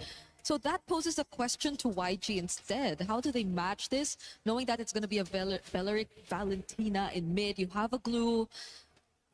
A Lilia could have been an option, but I feel like it could just burst it really fast. Like, it's going to be good for a while until the Harley gets like a genius one, and now an Arlet gets picked up, as well as the Selena here. I'm liking the adjustment that YG is picking up, but now a Clint. A good matchup in the gold lane possibly can burst down multiple members of YG as long as Team Spirit gives in a good early game. What do you guys feel about these drafts? I think it's more equal compared to game number 1. Yeah, I'm liking how proactive Yangon are this time. They have a lot of setups. It's not like they're going to wait for Spirit to start it every single time. Claude back in the marksman position for Sanji against now a Clint, and it's going to be Ying on that R-Lock, which we saw so effective, and the Selena finally let through, and there's my daughter, Aria, my baby. She made it here. All right, having a lot of fun. Let's send it over game 2 and get us started here in our grand finals. They finally banned Barats. That's what one thing ONIC didn't respect I don't know if your yesterday. dog needs to watch this next game here because it's going to be an absolute bloodbath. It might be above the age limit for this one because we are expecting an absolute brawl. Huge contestant for both roaming supports here. Blue is an amazing pick into this lineup, but the big issue is, are you going to be able to build the right items at the right time? There's a lot of magic damage on the side of TS for this early game, and eventually that cleanse is going to be a bigger problem. Absolutely. It's also about how do you cut through, right? Against this composition, you need to win in the early game, and that's why the Selena pick is going to end up being massive if utilized properly. Can they utilize it, though? That's the question. The Esmeralda almost holds a complete monopoly up top when it comes to tempo. It is, and that's the thing, right? We're going to see how this game has to progress because there's also counterplay to a lot of the different problems that we're going to experience. If you look at the emblems, at least looks pretty standard all the way through season. First blood. And now first blood going to be achieved here. Let's go. As Kynes finds Let's the go, kill. YG. And now, with this lead, this is what we're expecting, right? This is why I was talking about the support so often. Those deaths, they're kind of the only people who can walk up and do what they can do, but Blink is a lot more expendable in comparison to Sawa because they need that Wrath of the Dryad. That's the tempo we were talking about, though, yeah. For Team Spirit, they're going to have to wait a lot. I think compared to game number 1 especially, you're going to really have to wait for that Wrath of the Dryad, like you mentioned, Gideon. And for YG, it's all about fighting level 1 to 3, finding those slam passes. And with Bro, the I don't know, for some reason, I don't like this Forza. You're going to have so many resets. Wait, that's why Zawa Ying? wants to take Ying out of the I just don't equation. like This is how they get back into that feel turtle fight it's more of like after a hit Sawo and got picked off. Yep, it looks like they're not going to be able to test the very first turtle here. It's going to be level 3 to level, well, actually, pretty close to 4 for Kid Bomba. He should be able to hit it first no matter what. And they're going to use that pressure, zoning out the rest of the YANGON members to allow TS a hit 4 on time. However, Sunset Lover not there yet. Do they need to walk up to get the EXP? No, they're going to rush this. It's such a good decision for them. Now, retreat Bro. battle.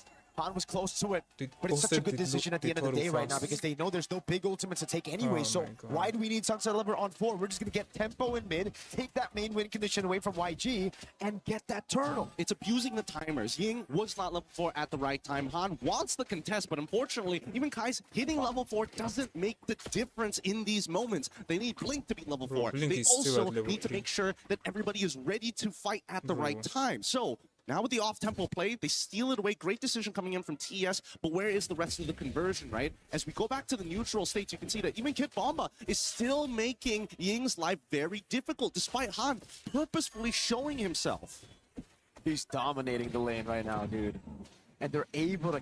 Whoa, Wait, that is that's so wild. There are no other ults to take. To be fair, it's either that or the final slash, right? You're not going to take the Blades into it.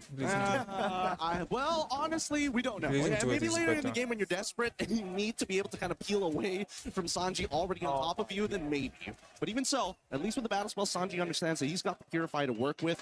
I just don't know how this lane is going to go for him. He's playing the lane well, right? But Hiko's got this freeze on him for this point, at this point of time. And until Hiko gets his first item, that's when he really starts to dominate the matchup. And one thing I will say about Team Spirit and how they're able to actually just gain control of the map when nothing is happening is I think they're the best team at playing the neutral game. When there's nothing happening on the map, they are so good at maximizing all these small little trades on the map. Like even here, Bomba is getting a trade over on Kaize, giving Sunset Lover more pressure in the lane and stopping Kaize from putting those trap downs, you know? It's just such a small win, but it builds up, and that's why Team Spirit now, even though they're down a kill, are the ones up in tempo, in map pressure, and everything. Exactly. Here, because by the time the turtle actually spawns, Kid Bomba in about roughly 6 or so seconds after the spawn, he's going to get his ult back. So they understand how these timers work. And you can see that Ying, as soon as Bomba shows up, he's like, oh man, I gotta try to forcefully clear this wave. We trade ults again. We're going to come back down to the turtle, and I think it's going to be that constant dance. I want to see what TS's decision is here, because now they can't sneak away this neutral objective,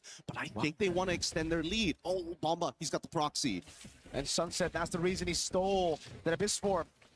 Man, Sunset with the flicker out from the stun as well. Bro, they should watch out for Sao. Sao has flick and ults. Red Tree, Sao with the flicker and the Wrath of the Triad in the backline as well. It's going to be the jump on Sunset now with the steal on the slam side of the pass at Sao. Bro, nobody died. Away in time. He's going to be taken low though. Sanji with the blade into it, takes him, takes him out with Ying. Nice, yes, nice. Nice one. With a punish on the vengeance. That's what you want to see. Let's go, continuous CC after CC just to give that extra bit of bonus damage coming in from Ying. Beautiful stuff all the way through, but at the same time, the game's not over just yet. At least the tempo has fallen back into Yangon's favor. But in the mid lane, just notice that Ying, now, he doesn't really want to be stuck in this lane any longer. But let's look at this replay one more time, right? Sao so close to dying here. Sanji clearly doesn't have the items, but as soon as the Purify is out and Kais is able to find an off angle on any of the priority targets, there's nothing you can do.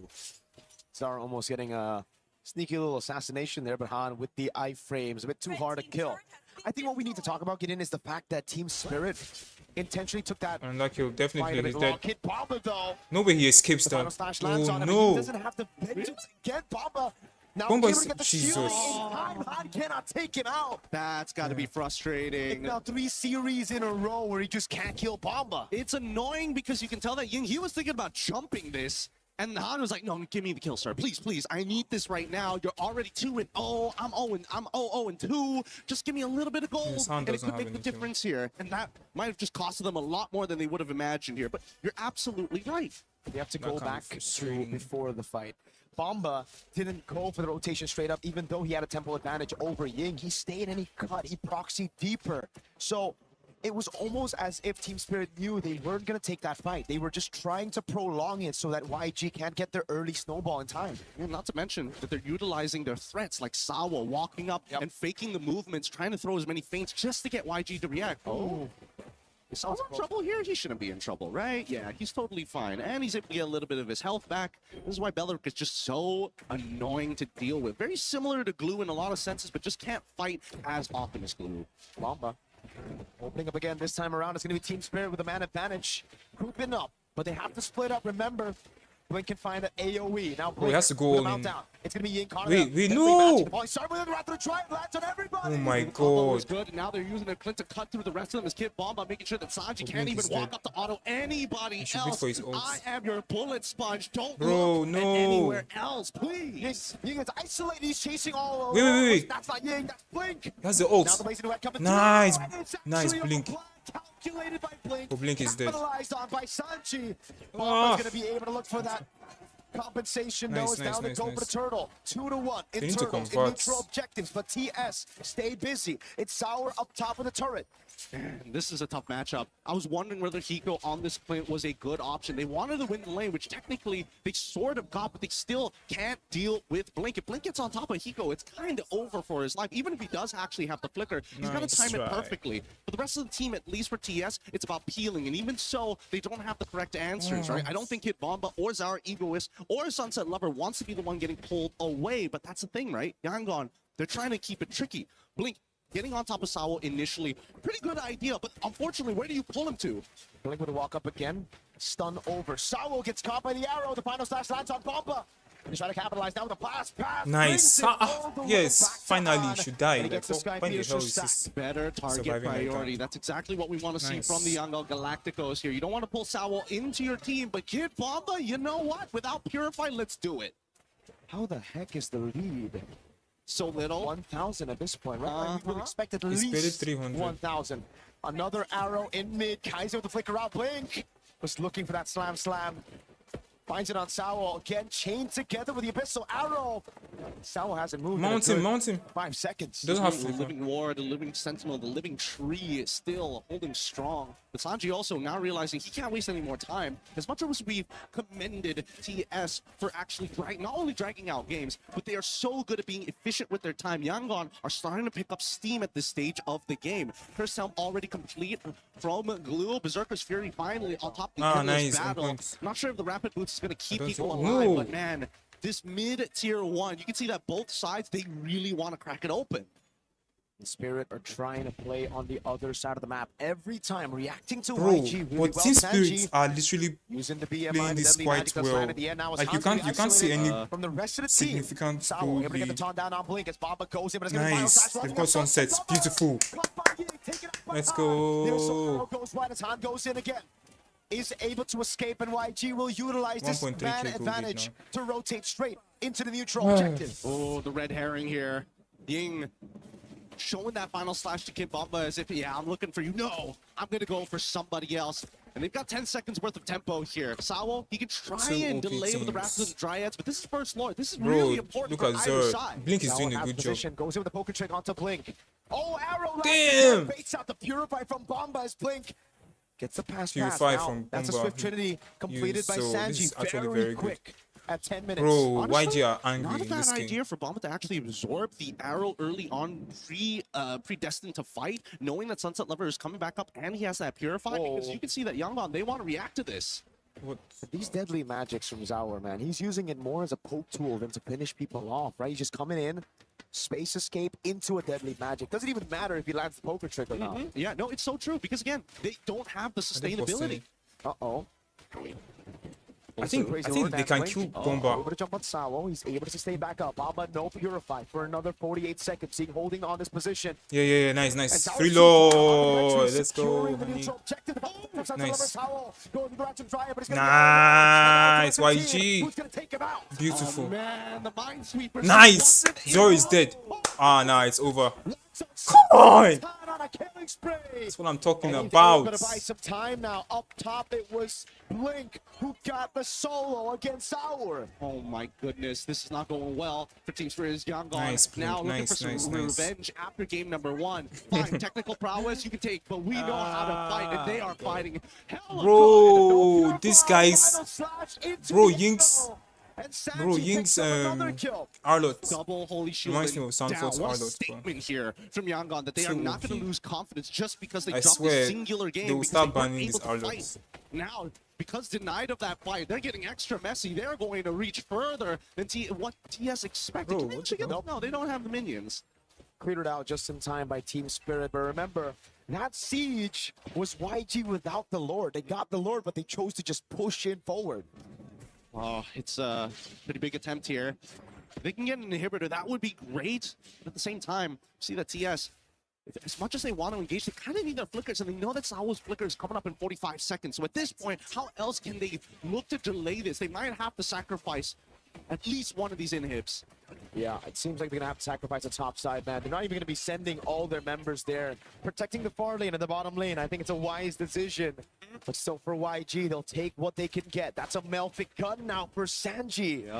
12 minutes. He's strong, but the big game changer here really has been Tyson as well as Ying. Those arrows have been perfect. Okay. Almost immobilization. Sanji with a Mlbb gun, abusing it and able to find a turret in the mid lane. So that's 2 with the first Lord. Interesting, interesting. So Sunset Lover has been stealing away the ult coming in from Kai's just because it technically works as a morph. So when you have morph, you actually get access to the rest of the abilities, like the arrow, like the trap. So they've been trading back and forth here. But I think the big issue is the fact that Yangon has set the minefield every single time. In the previous Lord take, Zara couldn't even get in on the typical angles or off angles onto the Lord pit because of how many abyssal traps revealed his position. Looking at the items, Chastised Pauldron finally done.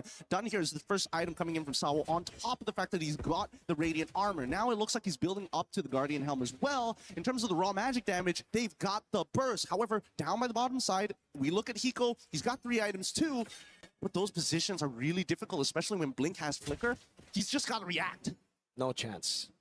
Still going to be very tough. And now it gets even worse for Spirit, because how are they going to catch Sanji? He has a winner crown very soon, already has that Mlbb gun, is scaled past, I think, a lot of Team Spirit's own win con. So it will really take YG to make some mistakes for Team Spirit to be able to actually look for an angle to come back here. I think the worst possible scenarios, if they can chain CC off of the Wrath of the Dryads, that's one. The second dangerous one is getting hit by 2 Shadow Strikes from Sunset Lover and getting terrified. I think that's also probably the worst case scenario. Oh! Arrow lands on Sao. They're doing a good job zoning. Sour Ego is from this Lord. 15,000 HP on it. It's so good. The Wishing Lantern getting some really good poke here as they're looking to contest the angles from both sides. Ooh.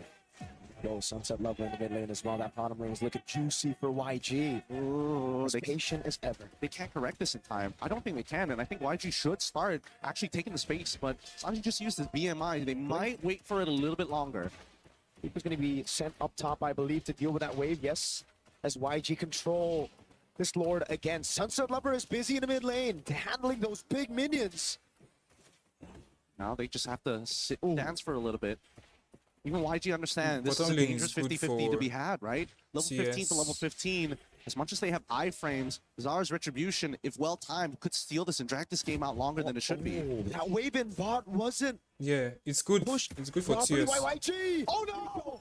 Oh my god, no! That flicker in the final slash, Hiko. That second skill, that catch could have just possibly won them a Lord. Because look at the bottom lane. That was so unlucky for YG. They didn't build it in time, and now it's building back for Team Spirit. Slow push, and Han cannot go down. It turned from an offensive assault to now a defensive assault, and TS now whole priority here.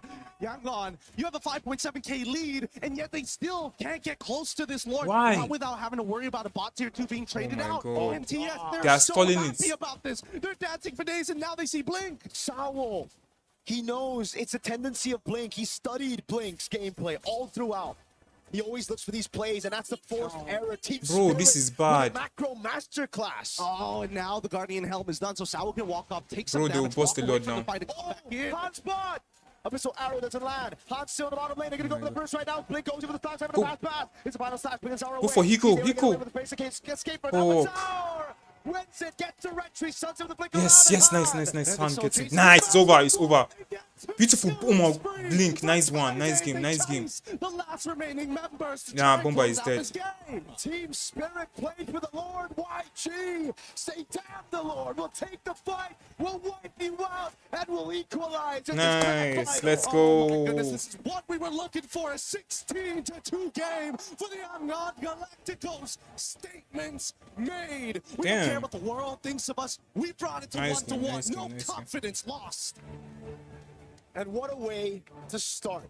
Possibly the best grand finals ever. I mean, when it comes to results, nobody predicted these two teams to be up here and to see it at 1-1. to see it this close, to see the dynamic between the teams. One playing slow for objectives through macro, the other one saying, no, we brawl. And now we have to talk about the out-of-game aspect. For Team Spirit, they've been more consistent throughout all of their games. But there's one thing that YANGON Galacticos got going for them, and that's momentum. If they can build this up with one extra game, the odds of Team Spirit are starting to look a little shaky unless they start correcting this draft. I know that they didn't want to give the Wrath of the Dryads over to YANGON Galacticos, but it may have hurt them because they got them no ults, and Ying was just playing out of his mind. You gotta give props to Blink as well, though. What a fantastic performance on this glue. Even in that last skirmish, he was the one who jumped on Zaur. Then we saw the final slash. It almost looked, this was it. Blink with the jump. Zaur get chain CC'd, zoned away. In the end, he still got it, but he had to sweat. He had to move. He had to use all of his resources just to get that Lord. Oh, man, we are running out of resources here at the desk. We're going to be throwing it back to the panel to break this down for y'all.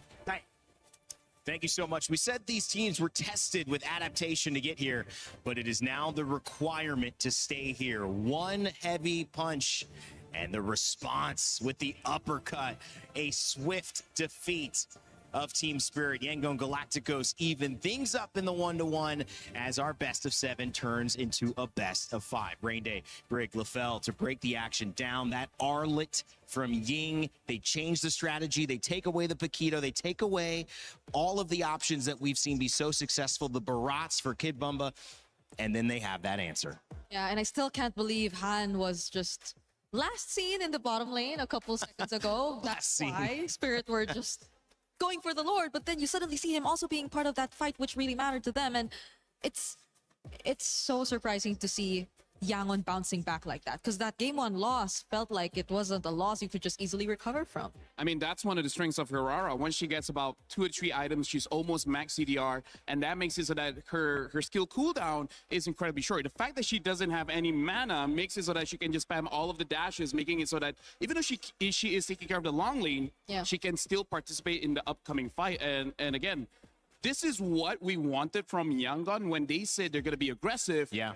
This is the aggression that we want to see. It started out with Herrera as the conversation against Ling. Ling has dropped out, but Herrera, I mentioned the iframes. I thought that Gord, and when you look at Kaise, could have gotten several kills, wasn't able to do it, but that might have just been the hero. And taking this hero now into the hands of Han, what can Zaur Egoist do? We talk about the implications of damage from Harley, but you still now have Kaise back on the Selena feeling comfortable. The Ying can make plays. The Esmeralda's good in lane. Kimbamba likes to get aggressive. But guys, when you look at these stats, what went so right?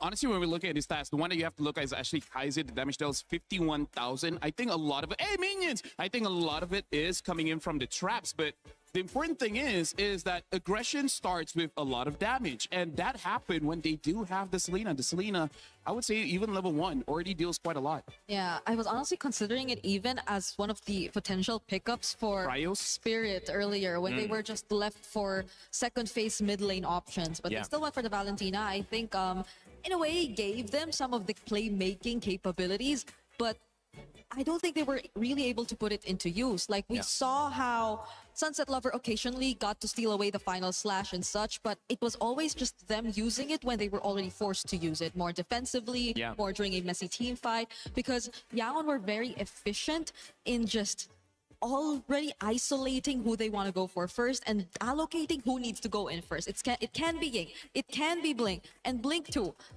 On this glue. You were questioning the glue. We thought, like, is this enough? But I mean, like, we questioned it because he could get countered, but he didn't, right? No bad heroes for glue was picked up, and Blink, man, like, that guy is amazing. Yeah, he's playing great. LaFell, you got another Telestrator for us? Let's check out what you have to say. So I'm going to be pretty quick for this one, but I feel like most of the Mlbb community will agree with me on this one, where a lot of attention is in the jungle, being like the primary mover of the map, main damage dealer and everything. But throughout this MSC Rain Day, I personally feel like the biggest conversation is the front line, right? Yeah, absolutely. And even in American football, the line has to be strong enough to either protect the pocket or create space for a good running play. And that's what we see here in MLBB, where in game number 1, we saw both Kid Bomba as well as Hiko really helping out whenever they do get these two heroes, right? The Paquito as well as the Baras. They're amazing playmakers,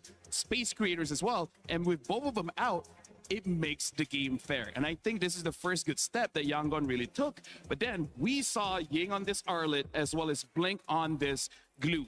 I really feel like for all of the games in this best of 7, who has the better playmaking frontliner, the potential of winning is much higher. So we're going to be looking that in the draft later on. And in terms of the clips here, I would say this just shows when you have a very strong frontliner, you're able to actually space everyone out for the opponents, making it so that it's easier for your team to really contest the Lord. Because as we see here, what we're going to be seeing is really just the positions of all the members of Team Spirit. They're spread out. They want to make sure that they don't get caught, especially by Ying using the Arlet here. But in terms of that, you can see that what Team Spirit thought was going to happen was they're going to delay the Lord because they're trying to pick a fight, but that's not what happened. The moment they know that the Harley is nowhere close, they just contested for the Lord, burst it down, and they're able to do that. And then afterwards, we start to see whenever the team fight starts happening, a lot happen coming in from Ying as well as the Glue. Because look at this. Ying able to jump in using the minions to dash with the Vengeance and then catching Sunset Lover. We even see the mark is there so that Ying has another Vengeance going in. And this is why in the draft now, who's the EXP? Yeah. Who's the rogue? Is it a fighter gold lane? If it is, what is going to be that fighter gold lane? Because who can create the opportunities will win the game. I think that's what it's been about, right, Brig? I mean, who can create more opportunities? This game, it was more on Ying than it was Kid Bomba. Yeah, he had to live up to the undying name here. Well, why? We thought it was good. No, it's bad and good at the same time. It is good. I love it. I think it's good. I just was happy to hear you say it too. Yeah, because at this point, or at least in this game, yes, he did get taken down once, but it's not like that's what really mattered. It's his presence who feels like he's someone you just could not consider for pickoffs at all, because he had a very high mobility hero. Again, it was the Arlot with a Vengeance. And he was the guy that they really had to be wary of whenever they sensed that a team fight was actually gonna break out. Because you could maybe look at Blink, but he's more there to just mess things up. He already presents himself there once the team fight has broken out. But Ying has been the pace dictator, at least for this game. And I just like the draft in general. I think the response was to deal with the problems. And obviously Paquito early, but when you don't have the Paquito, you allow Sanji to be that much more effective and comfortable on the Claude that he wants to actually play. Guys, there's a lot that's occurred here.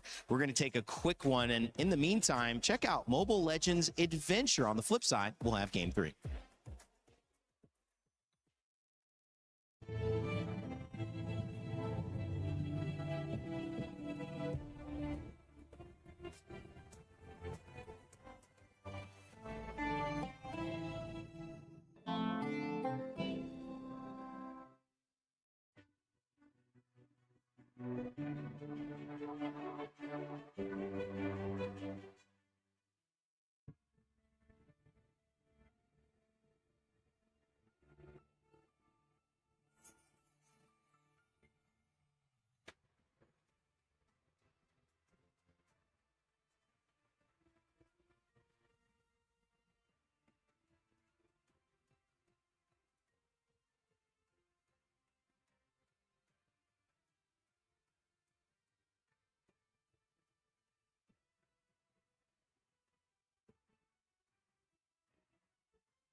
My friends, we're all tied up here in our grand final. Incredible match we're seeing so far. But I wanted to check in with another incredible person. Mom Bomba is joining us here, the mother of the wonderful Kid Bomba, as you're seeing. And wanted to ask you a couple questions here, of course, auf Deutsch, in German, when it's possible. First of all, how is Bomba as a person? Is he always so, I guess, He has that personality also in real life. Wie ist Bomba als Kind? Ist er immer so selbstbewusst als hier in MSC?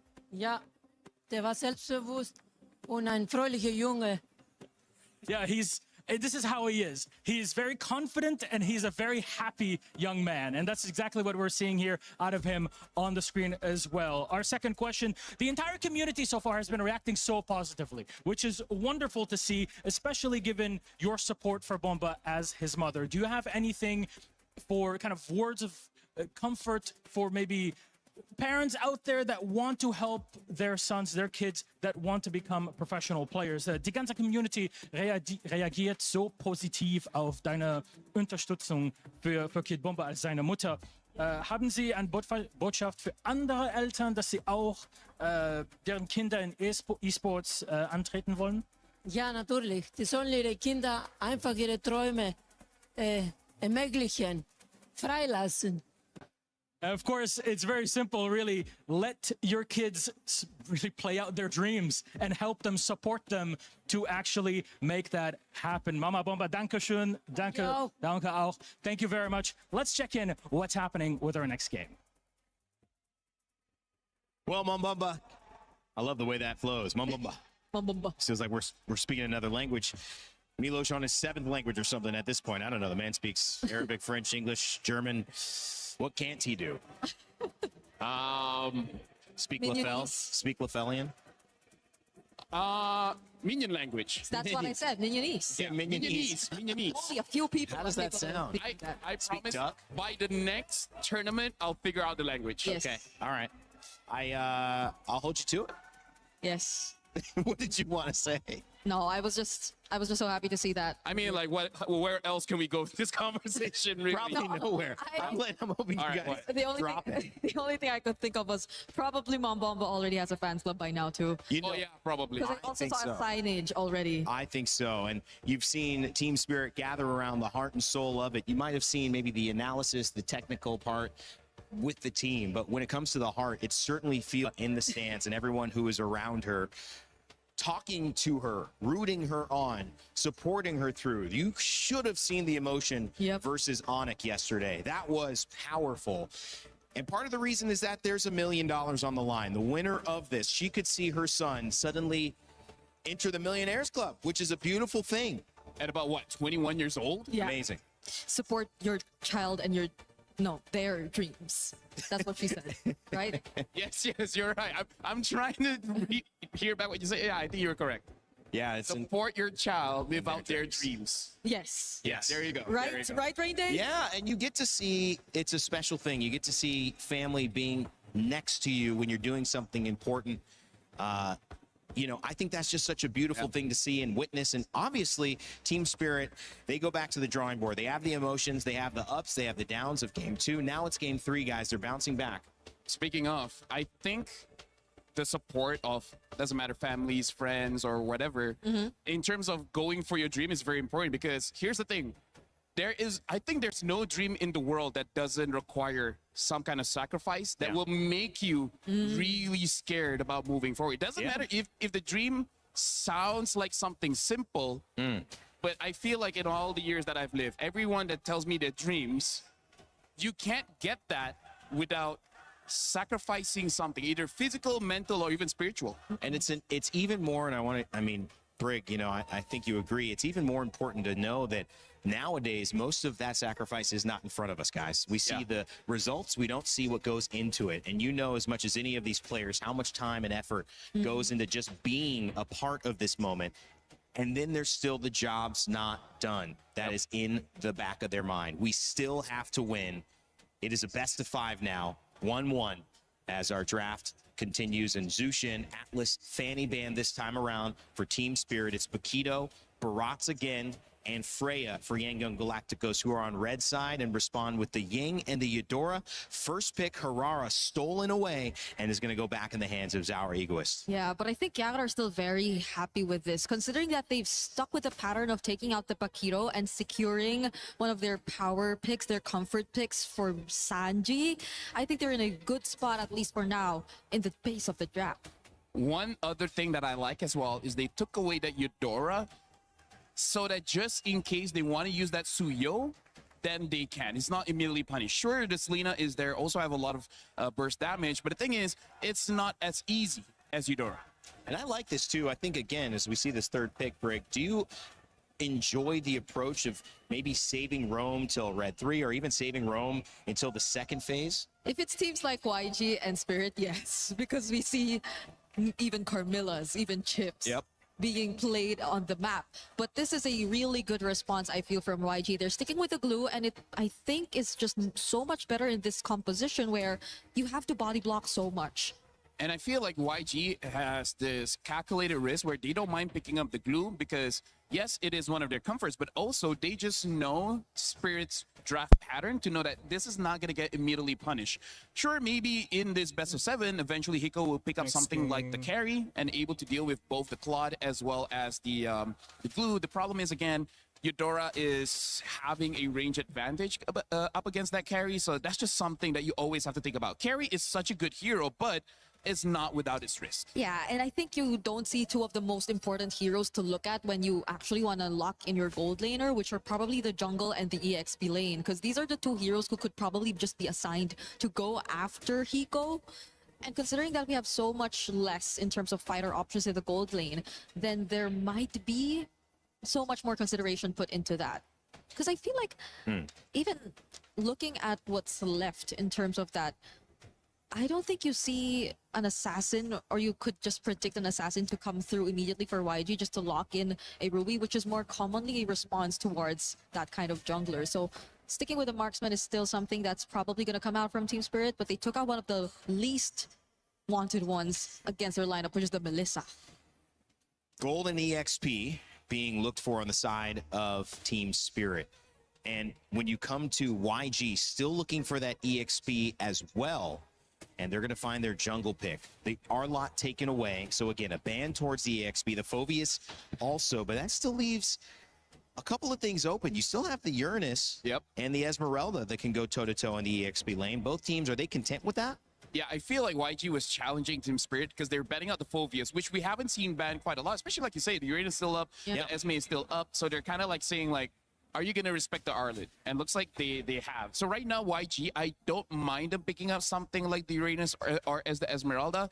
Just because I feel like with the glue as well as Eudora, it should be enough crowd control. Yeah, and there's still a possibility of maybe them picking up the Nolan later on, which I feel would, if ever they're looking at either that. I feel like last is fine because, Suyo, Nolan, I still prefer Nolan, but...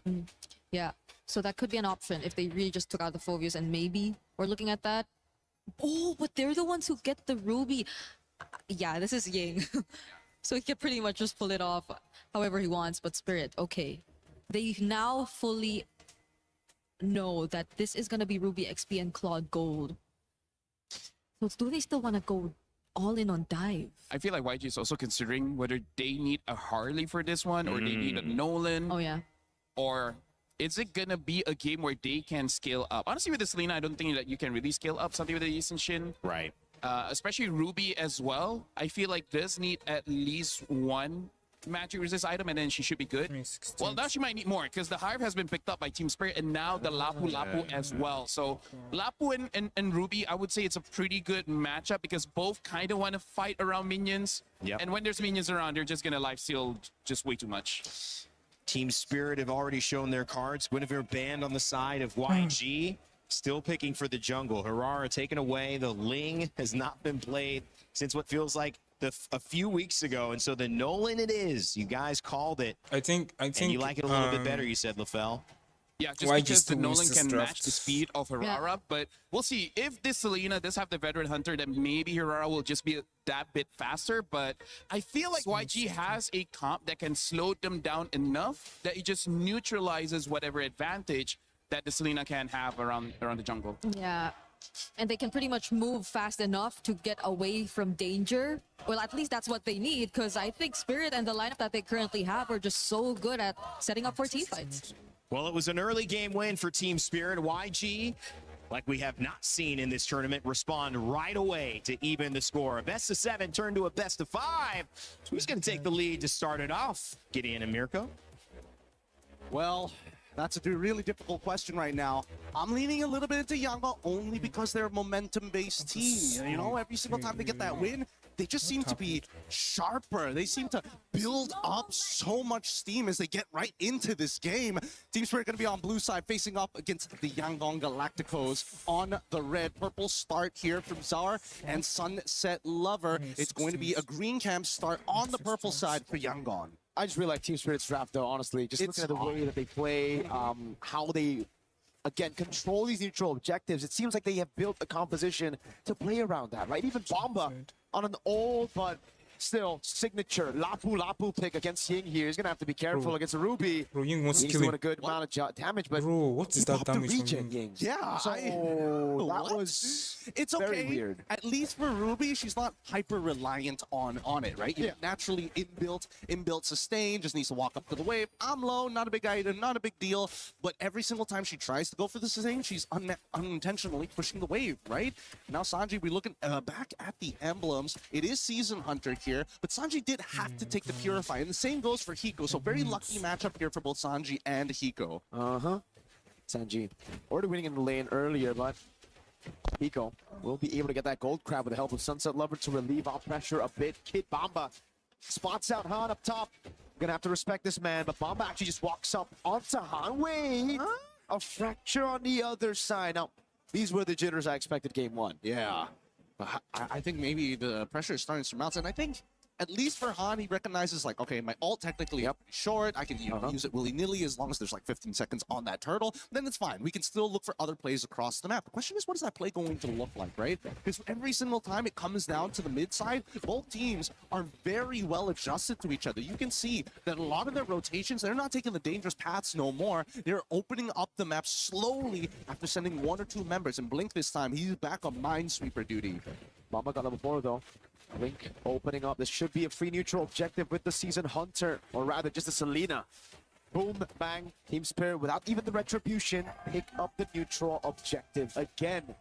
3 games in a row. It's them who strike first on the neutral objective. Yeah, let's see whether the vertical jungling is going to start, right? An invasion from Hirara, able to steal away at least 1 green camp. Han, doesn't go vertically. He's going to head straight to his next buff here. Notices that it's missing. What can you do about it? Little Water is up in 11 seconds, but here on top side, this is where it's extremely volatile, right? Because Kid Bomba, if he can zone Ying away from that lane, they're in trouble. Pullback Bomba's able to escape just in time. Doesn't even burn the flicker. And now they try to regain control over the map. Blink in the mid lane now, shoved away from that bush. Sour Ego still has a whole bottom side jungle to clear. And I love the fact that YANGON are taking into account everything. Hey, Bomba's walking in a pretty weird direction. There's a good chance there's an Abyssal Arrow coming in the exact same linear trajectory. So at this point, YANGON have a lot of different things to think about micro-wise on top of making some heavy decisions. And I think for TS, they don't mind it, taking it just a little slow, right? We're expecting the big fights to happen by neutral objectives and nowhere else. This is where it gets really good for the Harith, you know. Early on, level 1 to 3, the Claw's gonna have an advantage, you know, able to get away from the Synchro Fission, but the thing about the Harith is, as long as he's able to survive that level 1 to 3, he gets complete monopoly over the gold crabs, and that's going to give him such a big lead later on, obviously, if it continues here. So, YG, I think they gotta have to try sending some of those members down below to just take the gold crab away. It doesn't even matter if Sanji doesn't get it, as long as it's not on the hands of Hiko. Yep, they just have to deny it. And let's not forget about the lane matchup. There still is a kill angle for Hiko onto Sanji, assuming that Sanji has no BMI and happens to get caught by, whether it's the edge, ideally in the middle of that Zaman Force. The movement speed reduction, really a pain in the butt in the early stages of Tower. Okay. Wow! Untargetable into the immobilization. The Imofanic comes around right now. Sunset didn't land the Abyssal Arrow. TS will call it off. Great composure coming in from Ying.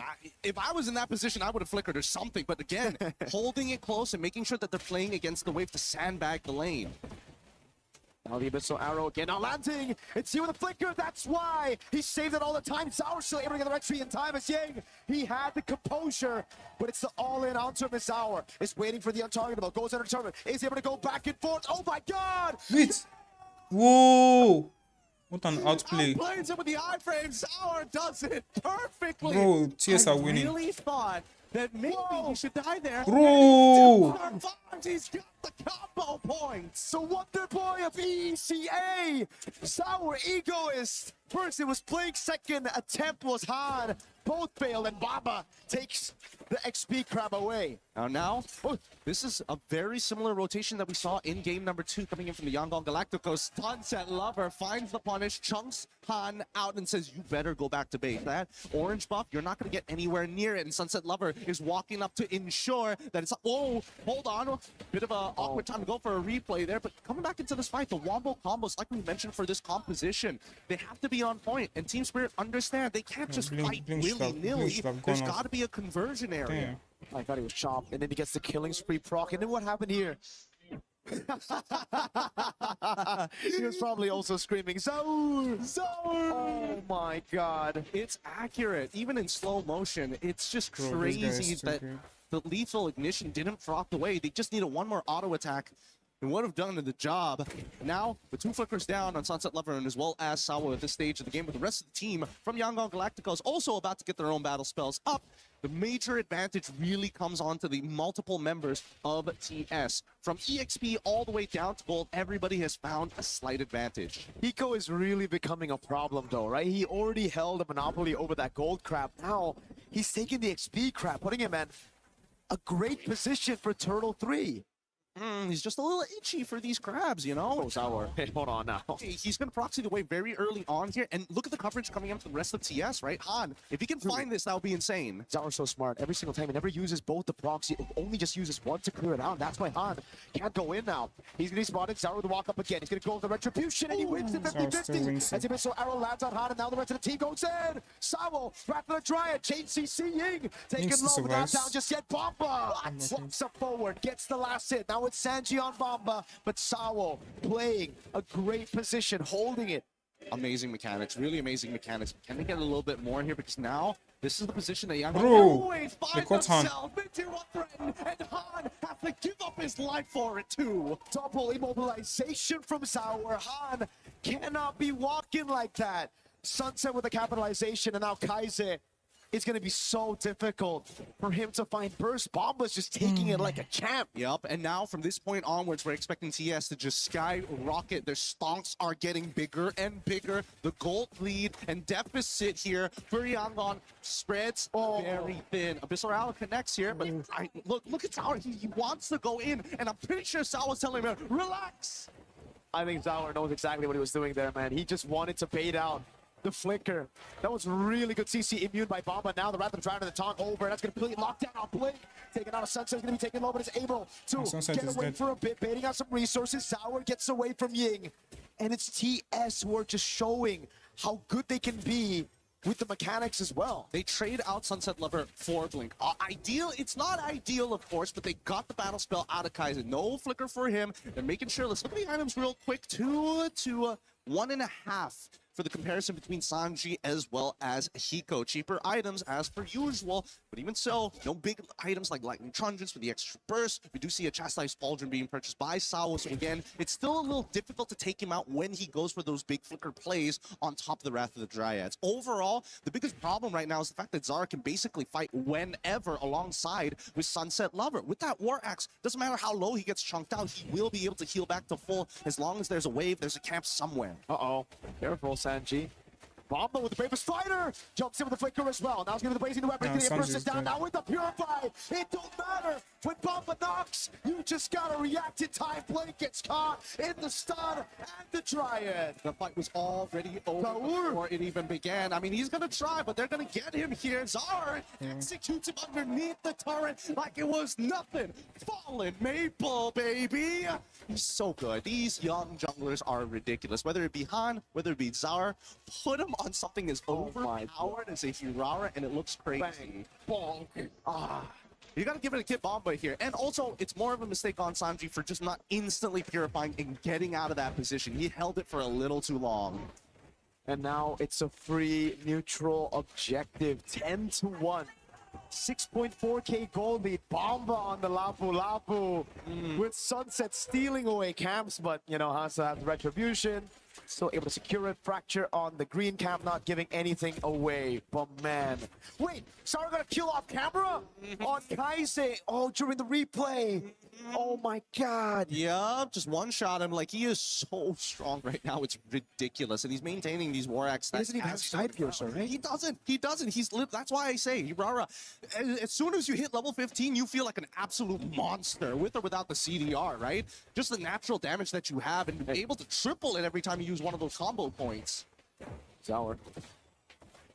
There's a win. Bomba with a jump on the Bravest Fighter now on YG. Oh, this instant CC immune to get out of that. I'm offended, Ying. Just cannot land those CC locks. Oh, and look at down the bot side. You can see that Han is trying his best to get a tier 2. Blink should survive here, but they might just end up losing it here. Yep. Good lord, good lord. I guess no. I guess no. Just no. This is a really tough game. Really tough game to Yangon, right? All at the items, bro. What does he have? What is he packing? I think he's already packing his 4th item at this stage, right? It's an 8K lead. I think 4,000 is like should be on Zara at this point. He's a 2-level lead against Han. He's stolen what? How many buffs at this point? 3 buffs at this point.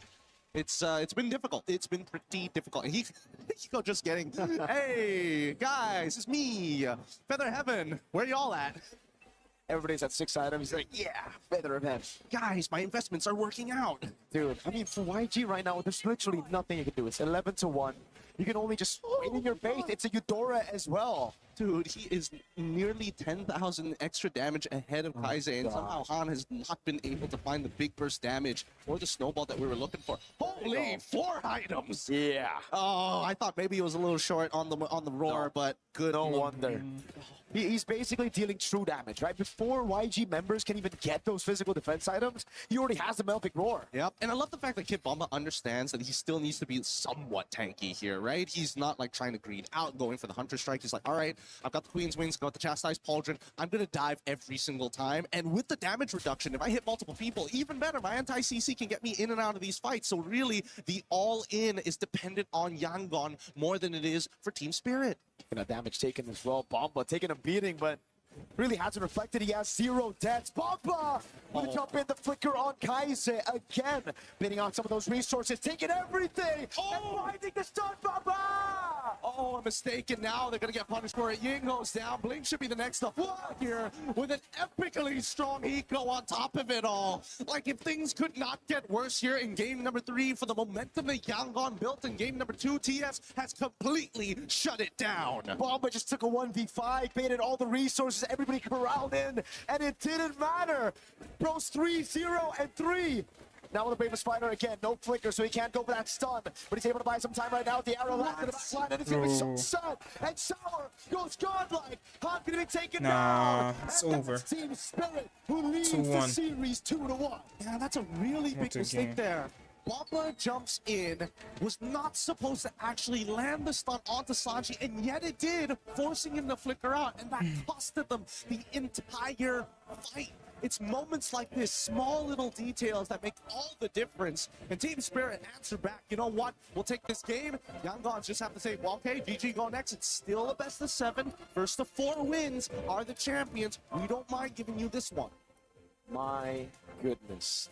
It's been a while since we've seen Kid Bomba on the Lapu Lapu, but man, he reminds us why it was one of his main picks back in the day. It was literally just last year, where every single time Mans was styling on everybody, but unfortunately they couldn't lock it in for a win against ONIC Philippines last year. Now they're in the grand finals and he's styling. He is styling. He is playing very, very well. They're so in sync with each other.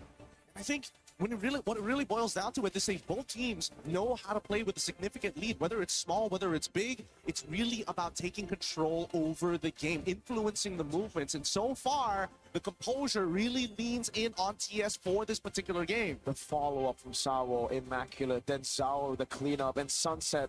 Look at his arrow. Boom. Works every single time, but we can't give all the fun here at the table. We're throwing it back over to our panel to break it down for y'all. And we're catching it. Thank you, Gideon and Mirko. Another game, another Team Spirit win. They turn this best of 5 in their favor as they grab this one to go 2-1 up over Yangon Galacticos of Myanmar. what a journey we have had to get to this moment. For those just tuning in, seeing the action, this has been anything but easy for both of these teams. Two regions that have not been represented in the grand finals of MLBB, and some would say most of the relevant history of this esport. But at this point, either one of them will rewrite their story and create a new chapter in the history books of this tournament here at MSC in Paris, France. And I cannot wait to break it all down. My name's Randy. I'm joined again by Rig and LaFell. We are your panel. We are your friends. They are brother and sister, they said. You're brother and too. I'm now a brother as well. We're all brothers and sisters. We're siblings. And that was a team spirit victory. I don't know. What is it about Kid Bumba when he gets going, about Zaur when he gets Aurora, that is unstoppable? Oh, I think they both individually had highlights there. I think their clips are gonna go out on social media just later. The escapes we saw from Zaur, Egoist on the Hirara, and the entries from Kid Bomba. The entries, by the way, which did not cost them as much. And that's just a statement right there to show how dominant Team Spirit have already established themselves in this game. Because as much as you don't want to admit it, what our casters said earlier, it's sad that it's true. YANGON could not do anything in this game. The proof is Han only did 11,000 damage. And let's put that into perspective, right? His roamer, the glue, did 15,000, right? So that kind of shows if you're position 5, that's a problem. The one that's supposed to have no farm does more damage than you, which is supposed to be the one moving the map around, then yes, we can definitely see how that becomes a problem. In fact, I would say Mirko put it very nicely to say that the draft coming in from Team Spirit has amazing presence around those neutral objectives, the turtle as well as the lord, but we don't even get to the point of the lord being relevant. It's all about those turtle fights. We'll show the zone control they have later on. You know, you wouldn't have thought that Nolan would do so poorly. This is a really good hero pick. I think it's a 5. You're flexing it. You know you're getting something a little bit deeper in the pool, but it's worked. And we've seen it work as a selection. You said the Suyo could come out, but this is what they went with. It was a disappointment. But is it less about how good Nolan is or isn't, but more about how valuable Hirara is in this matchup of junglers? I think it's because what Nolan wanted to do is essentially the same as what Spirit has been doing. It's just that Hirara had more help in terms of being able to pull off those in and out plays rather than the Nolan could. Because I think, especially looking at the glue, you want to stay in the fights longer. You want things to get really messy just so you could land your grabs on your targets and so you could pull in the ones that you want. But Team Spirit have done a great job at just going in when they feel like trying to start a fight, but they can choose to commit or to not commit either way. So it's like they've been always playing and setting up fights on their terms, which I think their lineup greatly specializes on. But for YANGON, you want to just keep the fight going so then Han could go and find the pickups that he wants. But he's not really given the opportunity to do so because, again, Spirit have just engaged whenever they like and they just don't fight when they don't feel like it. Classic opener from Team Spirit. They jump out to the lead. YANGON ties it. Spirit back out yet again. And it's a great showcase of how good they are. But LaFell, when it comes to why they're so good, what did you see in Game 3? Well, I think your question kind of already answers a lot, which is you asked, how does Kid Bomba, like the moment he gets going, everything looks good? And how he does that is that you can plan all you want. But if you get punched in the face, you forget about all of your plans, and that's kind of what Bomba did. So first, we got to talk about the change that happened in this draft, which is Team Spirit, they have 2 things, right? Number 1, they have a lot of mobility, right? Where they can move around. And why this is so important is because the fact that they're going up against a glue, right? I ran out of space, but here's the thing. They made it so that this glue cannot really do much just because let's count the amount of dashes they have. 1, 2, 3, 4, right? Yeah. These 4 members have a lot of dashes in their kit, making it so that even if the glue does catch onto them, they can outplay that. And that's the second thing, is that all of these heroes, except for the Belleric, really, they have ways that they can individually influence the map just by, I would say, the latent, the potent aspect that the heroes have. They have a very high skill ceiling, making it so that it's kind of hard to really predict what's going to happen. But we're going to be looking at this clip here, and we're going to be looking at more of the zone control that Team Spirit really has with this draft. And again, we talk about how having that first punch is going to be very important. We will be seeing how, honestly, they try. right? YG really tried, because we're going to be zooming in. We're going to see Blink, even using the flicker, try to get on top of Hiko as well as Sunset Lover, which are positioned just right here. But the problem is, again, they have a lot of dashes, making it very difficult for the glue to really do much. So when he does go in, able to dodge out, and all the while we see Kid Bomba here trying to zone them away. Speaking of, we're going to look at all the zone control that they have. Sao is controlling this flank here. Kid Bomba is controlling this side here, as well as Sunset Lover is just here in case he controls the arrow. So how does that look like? Well, the visual control Sao has is here, Kid Bomba is here, and then Sunset is here, but it can really go out to anywhere because the arrow has a very long range. And it ended up making it so that Zericxnn was able to secure the turtle, but then the follow-up here, a very quick turnaround, how they were all spread out, and yet they clumped up together so fast because of two things, mobility as well as just the potent ability of each hero to have a very high skill ceiling, making it so that they can continue to fight once everything is said and done. So this draft is honestly less about strategy and more about the coach giving the players a hero that can do so much. It's all about your own creativity. It's all about your own skill. Yeah. It's a draft not many teams can pull off. But the teams that can do it, it looks amazing. It looked like also Blink got caught up trying to find Hiko. And I think they understand the power of Hiko when he gets going. And I think they understand, too, how if you do kind of tunnel vision, you can lose track of the bigger picture. And so sometimes in these best of sevens, it's normal, Break, to okay, we focus a little bit too much on that. Now we need to pull back here. Think about it a different way. If you're YG, what's your takeaway now going into game 4? Because you can't really afford to make the same mistake. Going down 2-0, giving them a chance to, in this case would be 3-1, 2 games in a row, a chance to clinch out the next game. What has to shift? It might not be a big one. Yeah, honestly, it's tough if you base it off that game, because I agree with you. There might have been some sort of tunnel vision already. There was so much attempt to really lock onto Hiko specifically. And I think that's essentially because that's what you expect from the glue. That's the job that you really want to get from Blink, because I don't think the Selena would be an easy target that he too could really dash on. So, and I guess you really would want to resort to the Harriet because it's a much more sustained source of damage when it comes to the team fights. But even if you do get to do so, the zoning, it was highlighted earlier by Lapel. I don't think the others could really catch up. So there has to be a much cleaner communication between the team, between Yangon, if they really want to set their eyes on something, and if they really feel like they're already capable of actually committing to whoever they want to go for or to that specific team fight. Because multiple times in that game, it just was a clear disconnect, I'd say. Yeah, trying to get more connected here in this one. And when we come back, we'll have game 4. But also, in the meantime, make sure to check out Mlbb and its new crossover with Street Fighter.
He thinks he can come in here and play my game. No, he knows nothing. Either one, you're done.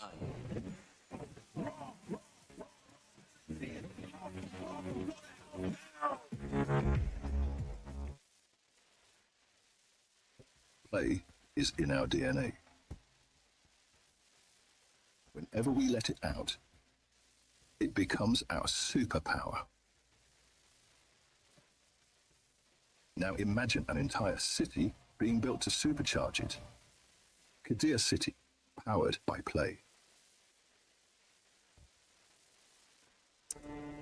Well, the stage is set for history here in MLBB. MSC has given us a tournament to remember, maybe one of the best of all time. And we know that now that deserves a final that is worthy of your attention. But this one is all about the little things, the details yet again, because the drafts have kept this game pretty close. Yeah. It's really balanced on a knife's edge, LaFell, and now it's YANGON Galacticos' chance to respond after Team Spirit again take the upper hand. For me, if they want to win, they got to get first pick. They got to get onto blue side, because at that point, they can first pick the Harara or force Team Spirit to actually ban out the Harara, opening up the draft even more. Because I really feel like that's one of the big difference in game number 3 is that they're on the second pick. They have more picks, able to get the Claude. But again, letting go of that Harara does seem honestly quite punishing.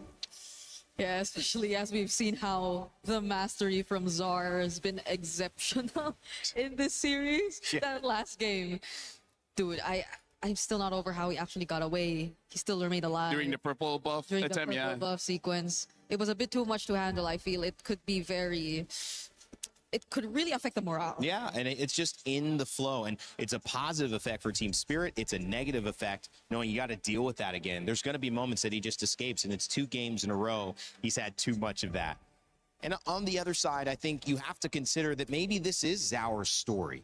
Maybe this is the story of a young jungler who's 16 and starts out his international career on a big stage like this and lifts a trophy, LaFell, because as much as Myanmar wants this, as much as they deserve it, ECA has also brought the heat. I mean, like, if we're going to talk about story, since the very beginning, Sunset Lover as well as Sao, since as early as M1, they basically made through every international. They might have missed 1 or 2, but the majority, it's always them. And then the lineup upgraded by bringing in Kid Bomba, a lot of personality, but talking to the guy one-on-one, he's very clever in the game, especially about how the laning phase is supposed to be, and then eventually getting Hiko Mania, one of the, I think one of the highest counts of Savages in international tournament, and now completing this lineup, Zaur Egoist. I gotta say, all 5 members have been through a lot, and they're creating history every single time they go to any international stage. I agree. That might just be a really good way to look at it, especially considering that if they do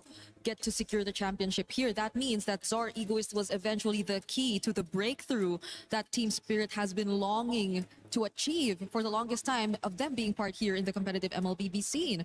But let's see, because there have been certain adjustments as well, especially in this draft. No more Hiraras coming through. And, you know, I think that is respect on the hero. I think it's respect on the hero, what she can do. I think it's respect on the opponents. And it's just saying, let's make it a non-factor, guys. We don't want the game to go based on who gets Harara and who gets it 4 times out of 7. We just want to play. And at this point, you see the Uranus back up pretty high overall. I'd say for not seeing him last game at all, or banned, we see him first pick next to Zushin. Yeah, honestly, very high winner here. YG, they might respond with the Esmeralda, but again, having that Zushin, the Zushin really makes it so that YG might have a difficult time here, because Zushin is incredible in the sense that she can manipulate the team fight, and she's very hard to catch. Just those 2 combos make it very difficult for any team to fight against Zushin. Yeah, and my only concern is that that will provide for less playmaking for Yangon, which I feel like is an essential if they just really want to speed things up. So they don't really secure their XP lane matchup just yet. They already know that it's going to be against the Uranus, but this is what changes things. My goodness. But this shows that there's a chance that we're going to be playing double fighters. Or even if it is a marksman, it might be something that influenced the game early, like a Harif again. Harif, Granger, the likes. Okay, if it's double fighter though, Bakito Frey are gone. So it's just mostly the Ruby that could be a potential pickup for Hiko, if that were to be the case, which again, it could be also some sort of deny towards Ying, because Ying doesn't have a hero just yet. But do they really want to settle with a Ruby if they're playing a lineup that's just going to protect around a Yi Sun Shin? I mean, I don't mind Team Spirit having at least one other hero that has the crowd control, because the good thing about Uranus, he's hard to kill. The bad thing is he has 0 crowd control. So I feel like Team Spirit, especially when they want to go into the team fights with Yangon, they might need at least 1 more, and then Zaur Egoist will be perfectly fine on this season Shin. Okay. It's great setup though. They already got rid of the R-Lot as well. And if they're looking to steal away the Ruby, then it will be looking good for Team Spirit. Yangon might then just revert to looking at other potential backline heroes maybe that they can just commit to finding either Hiko or either Zaur. But in this scenario, you kind of just don't really pour in much into hero synergy again, because this is looking like a really good team fight comp if you want to play around the board. Spirit, if they get something like a Minotaur, it does help out with the sustain as well as the crowd control. Betting on the Hive is good here because, again, I feel like Hive would be the #1 choice for Team Spirit, so that, yes, they have 2 scalers, but Hive is still usable even without 3 items. How far are we missing the fact that Marcel, oh, well, they don't really need it right now. Marcel is still available. I mean, they could take it. I mean, they could take it if they put Uranus in the EXP. Yeah. And, of course, at the end of the day, they could also take it on the side of YG, and there's the Marcel. Yeah. You're pretty much high rank Mlbb now, right? I gotta see. So. You download it, and now I feel like you're just mythic. Please admit what your rank is already. Thank you, guys. You're probably not admitting it to us. That's my all. Well, right now for YG, I would say the good thing for them is Team Spirit has a pretty squishy lineup. So if they can get a jungler that can capitalize on that as a finisher, I think it'll be good. I feel like the Eudora in the early game won't be able to burst them out that well. They just need a good follow-up. They need a good follow-up, able to chase. I feel like that's the #1 thing YG needs. They need a hero that can chase. The Marcel, the Ishin, as well as the Zushin. I feel like Nolan is still okay, but they picked up the Boxia, so they're going back to tank jungle and having the Benedetta, and then the Granger picked up. I said they will pick up either the Hive or the Granger because, again, they just need that early game. But if scaling becomes a thing, the Claude as well as the Benedetta can deal with this Granger. I mean, Claude already has a good lane against the Granger, so I'm liking YG's draft despite not liking tank jungle. You did say chase, right? I think the Boxer is a lot of chase if they just really want to go for that. But yeah, I have to agree. Yangon have introduced something yet creative once again, and I think currently we've been talking so much about the meta rewarding creative drafts. Let's just see if they can pull it off efficiently against Team Spirit this time, who are currently on momentum. Well, Coldstar likes the draft, shows some hearts to the fans at home and in the stands here at MSC. Feeling good about Team Spirit's chances to go 3-1 up. Yangon trying to tie it up again. A truly mythical battle that is being set before us. A composition this time for the Galacticos. They've got Ying on a playmaker with a Petrify in hand, and Hiko says, you know what? I'm not purifying this. I will win the lane. I will combo with my boy Sawo, and we will close this out. I have to see how this is going to play out because we've seen many times in these matchups where the Boxia generally takes the early game pressure away from a Yishin Jin. That's the thing, but it was in a different meta entirely. A meta where the jungle didn't give too much gold. Now with the Yishin Jin being able to farm really quickly, able to get those items quicker as well. Will it stop that snowball from the Boxer? That's the question, and that's why YG, they're already setting their sights on stealing some of that those camps away from Team Spirit. And this is exactly what they want. I don't know if Yangon planned for game #4 to go this way, just to understand what the early rotations are going to be from Zaur and then look to punish him later down in the series. Early on, though, I am a little worried how TS is going to play. Your first neutral objective doesn't seem very winnable for them, and then once level 4s come around, it's still sort of, oh, wait, hold on. Oh, there's going to be good damage on Blink. Killing spree as well. Zaur a bit more movement speed, and Prio in the mid lane goes over to Team Spirit as Bomba gets tempo up top as well, and this is what I'm talking about. The clear speed of the Yishin Jin. Level 4 already. And Hans level 3. Blink might be in a bad spot now. Zaur threatening Blink's life with the Mountain Shocker. Might be threatening a take on his Mountain Shocker. Oh, baits out the Retribution. It's going to be down right as the turtle spawns up later on. Yeah, this is such a big win for TS because even regardless, they don't even have to contest the turtle, right? It's just going back to their own side of the jungle, finishing it. Oh, Zaur with the Traceless trying to break up that shield unity if necessary. They do not want Hiko to fall behind. That does show a little bit of priority on who has the most important job and what they want to get done and accomplished in this game. First turtle up, it's up to anybody who's gonna get it. I think for me, Team Spirit shouldn't contest this one. And looking at Zaur Ego's position, they won't. They know the neutral objective is basically the main win condition of YANGON Galacticos with a utility jungle, so they'll just give it away. They already got some wins. Ball lightning though, oh my god! Sao getting blasted.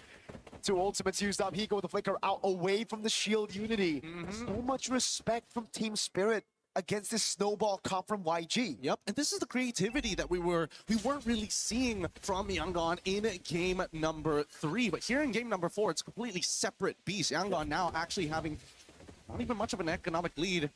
Oh boy. They want to make sure that every moment matters here. At the end of the day, still, it's going to be up to Sanji finding that big play at the end to try and chase them down. And I think as long as they are, trying to set up this unstoppable force into this immovable object, they can force anything out. Beautifully done by Han. Yep.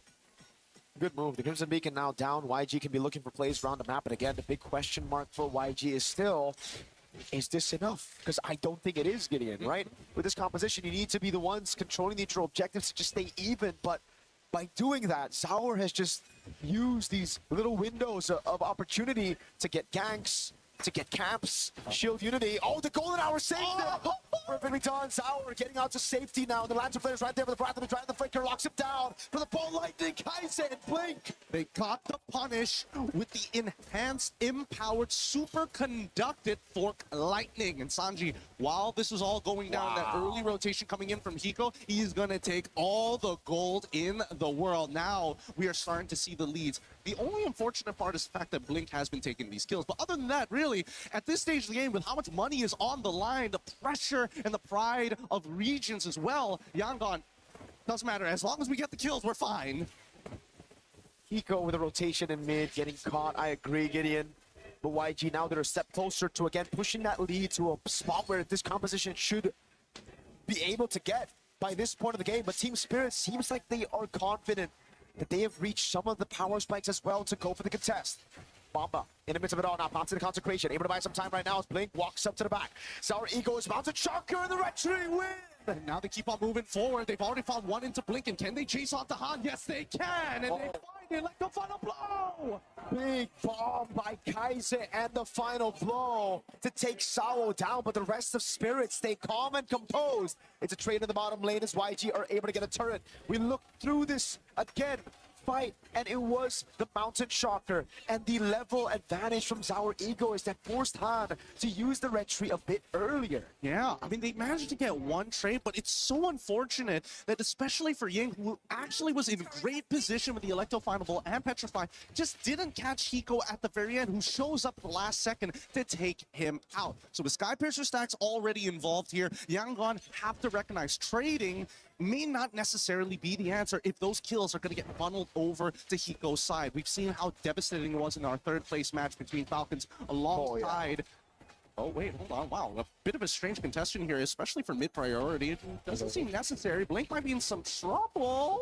No, that's all they want. They want to just bait out the Wrath of the Dryad at the bottom lane. The flicker out from Hiko, away from Han. So it's Wrath of the Dryad at mid, baited out for the flicker in the bottom lane. And I mean, yeah, that Granger, third place match, 10-minute end. Kelra was a beast there.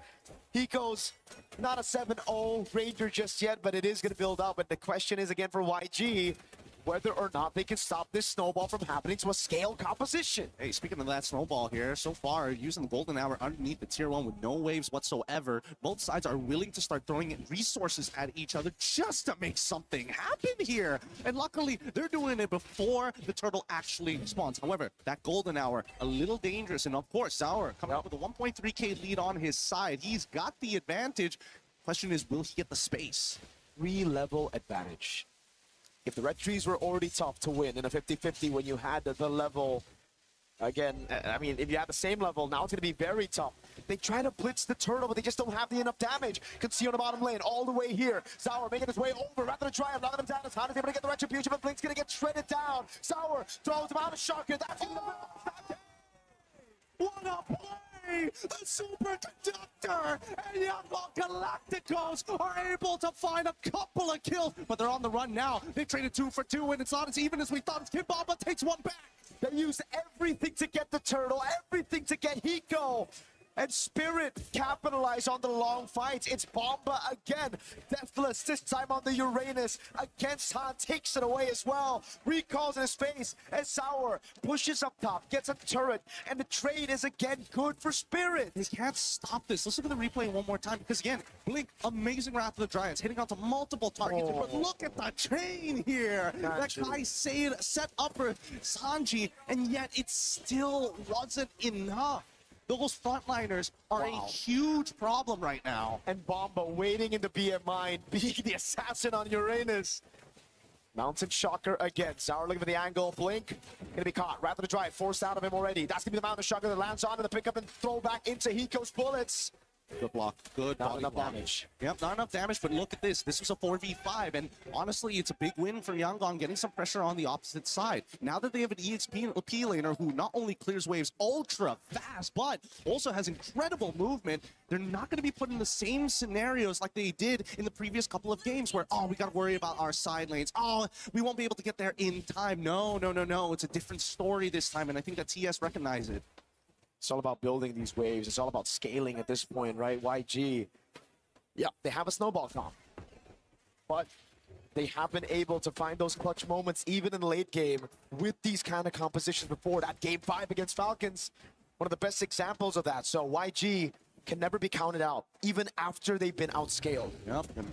I think the scariest part is the fact that YG have two incredibly fast rotating heroes. And I don't know if they're going to get the punish on this one. Still, Ying using his eye for an eye was thinking that maybe he was going to get hit by the turtle, but yo, Sanji. Real dangerous here using BMI so aggressively. We'll see whether or not TS has the information. Oh god, it's about to be a 4-level lead between the junglers. Blake's going to get poked down. Rhapsody and the Dead Sonata. That's going to be the shield unit landing on Sunset 11, but a good golden hour to stop them. A shot from Sour, killing spree as well. Sour looking for the opening right now. Goes in, but Ham's gonna win the retreat battle. Rather than try it on the blazing away coming from Sanjay. There you go. He's looking for as many cleanups as he can. He go flickers 4 gets 1 gets 2 triple. And the Mania instantaneously out of nowhere. Hiko finds the shots, thread the needle, and now it's just Han. Team Spirit played such a good game. It was Han with the retreat. YG, that looked like they had the AoE, but Team Spirit are now the ones knocking on YG's door. Holy cow.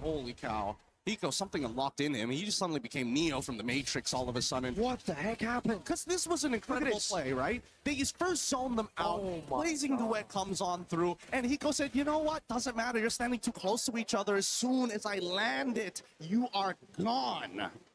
Bomba's feeling it. Team Spirit are feeling it. It's something in the air. Hiko's popping off. Sunset, Samo, Sour, Bomba, everyone. You know, before the cast, before we even got to the draft, we got to see Mama Bomba walk by. And there was one thing that she said that is really stuck. Today is the day. They really feel it. They put so much heart into it. 54 stacks already built up onto Hiko. How can he not feel like he is him right now as they basically unlock the architecture of Yangon? They're looking for a T2 at this stage, and they're going to double confirm with the help of the turtle bow. They've got the vision, but at the same time, they know Ying is nowhere close. And now it's YG. They got to dig deep. YANGON Galacticos again find themselves far behind. And unlike in game number 2, where they were able to equalize with their own lead, they went for this composition, the early one. They got 2 out of 3 neutral objectives, but they just couldn't capitalize on those team fights. It's been very, very difficult, but at least the Guardian Helm is purchased by Han. So again, he can walk up forward as long as he doesn't get picked up and thrown backwards into a chain CC combination from TS. He will be able to retain his position with the rest of the team during these Lord dances. And I think that's the scary part right now. Both sides understand that not... Oh, hold on. We're seeing the TS proactively trying to get something out of Yangon. It's the consistent push and pull, and like LaFell said, it's how creative you can actually get. You've got set plays, but of course, how do you make it all line up? I guess it's through YG finding a big combo, but that's so hard to achieve as well. I think it's a little bit more than that. 2 Purifies and Revitalize as well. Now a BOD on Hiko. He is massive, and they need to be able to cut those stacks in half. half the problem is actually just finding Hiko. And I think even Ying understands, like, man, around these neutral pits, they ring around and rosy us. And even if they do, Gideon, Zauer is still there as a secondary carry, the man that's been targeted, that it's given Hiko space. If you go for Hiko, you give space to Zauer. They get the Mountain Shocker, they see Sanji up top, they go for the burst on the Lord, and it is not going to be contested. Han is way too far behind, 3 levels under.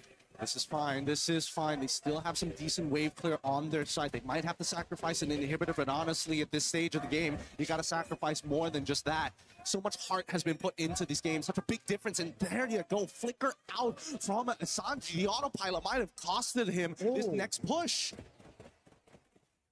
Now for Team Spirit, it's about building that lead again. It's about going back to basics, playing around the fundamentals that they've relied on their entire careers, making it to this point, and again, winning through it. Small leads, building up, now bot wave and the top wave coming down as well. Sanji, you gotta be careful, buddy. You got no flicker. And now the siege begins. The ball lightning has already been thrown out. That's guaranteed to at least get 1 inhibitor here. Zauer up top, dodges away from the swings, the slashes. Hiko in the mid lane, picking up the base turret. Lord already coming down as well, but YG are able to clear it. Bamba keeping those stacks alive, taking a shot on from the turret. Smart. This is smart. TS, they're trying to keep them to that top side to make sure that the bottom wave actually collapses and they can at least net themselves the long lanes inhibitor. That would be great, but they know that they delayed it on purpose, so they're going to take it 1 by 1. Oh, Baba baited everything. The ball lightning, the Thunder's Wrath. They got no resources now. It's all up to Ying and Blink. This is immaculate wave control from Team Spirit. They're going to get this too, unless YG want to die for it. Winds of Nature purchased by Hiko, and I think that's the final nail that they were looking for. We've had Lord Dance before. We've had some of these terms that we've seen. But Gideon, that was a Dragon Siege, that's for sure. Oh my goodness. They've already climbed over the walls. And as everybody here, they burned the walls down. It's gone. They flew by. It's pure devastation on a macro level. Malefic gun purchased by Sanji. I don't even know if that's going to be enough, but he probably won't lose his Flicker to Sunset Lover again if that is the case. If he can kite him out, if he can maintain his stacks. He knows the Flicker was still down if he caught him. Hey, he's got BMI. Sanji ain't gonna make mistakes like that, I hope. I hope and pray. We never know in these types of games, man. The pressure eventually gets to some of these players, and we'll either see them rise or fall. And now we have to take a look at this goal difference. 11,000. Sanji, he was the main man to try to get on Hiko. Zauer as well, but now the Wind of Nature is built for Hiko. You can't even do that. Ying as well. What is that to Hiko Mania coming back online. Now they're just going to chase. Who's next? Blink. Oh, that's on the chopping block. You going to turn into a maniac or you going to make him a savage? TF, let's find out as they're knocking on the door here in game number 4. Ying brought a katana to a gunfight. Hiko showed him exactly why you don't do that. Golden Hour. Sanji able to break her out of the Golden Hour. Pops into blazing duet already. But Hiko's gone like Zauer walks up. It's Hiko with the shots again. He finds another. And Team Spirit secure match point. And you can see nobody on the side of Team Spirit. They're not jumping for joy just yet. They know that there is only one more game to become a champion. They have achieved match point. To quote Sunset Lover after securing grand finals, job's not done. And it truly isn't done yet. Yangon Galacticos, they've been able to dig deep before. They've been able to come back before. Now 3-1. What do they need to pull it back? Man, I want to say comfort picks. Most teams, they got it. The boxer was there. Most teams, especially when pushed into these corners, they start playing the things, even if it's in a bad composition, just to feel comfortable, just to put everything on the line to say that we gave it our best shot. I think Yangon still have hope, but so far, these mid-games, and especially when it comes down to battling, these trench warfares between Spirit and Yangon Galacticos have always seemed to gone into the hands of Team Spirit if the early game isn't completely dominated by the Galacticos.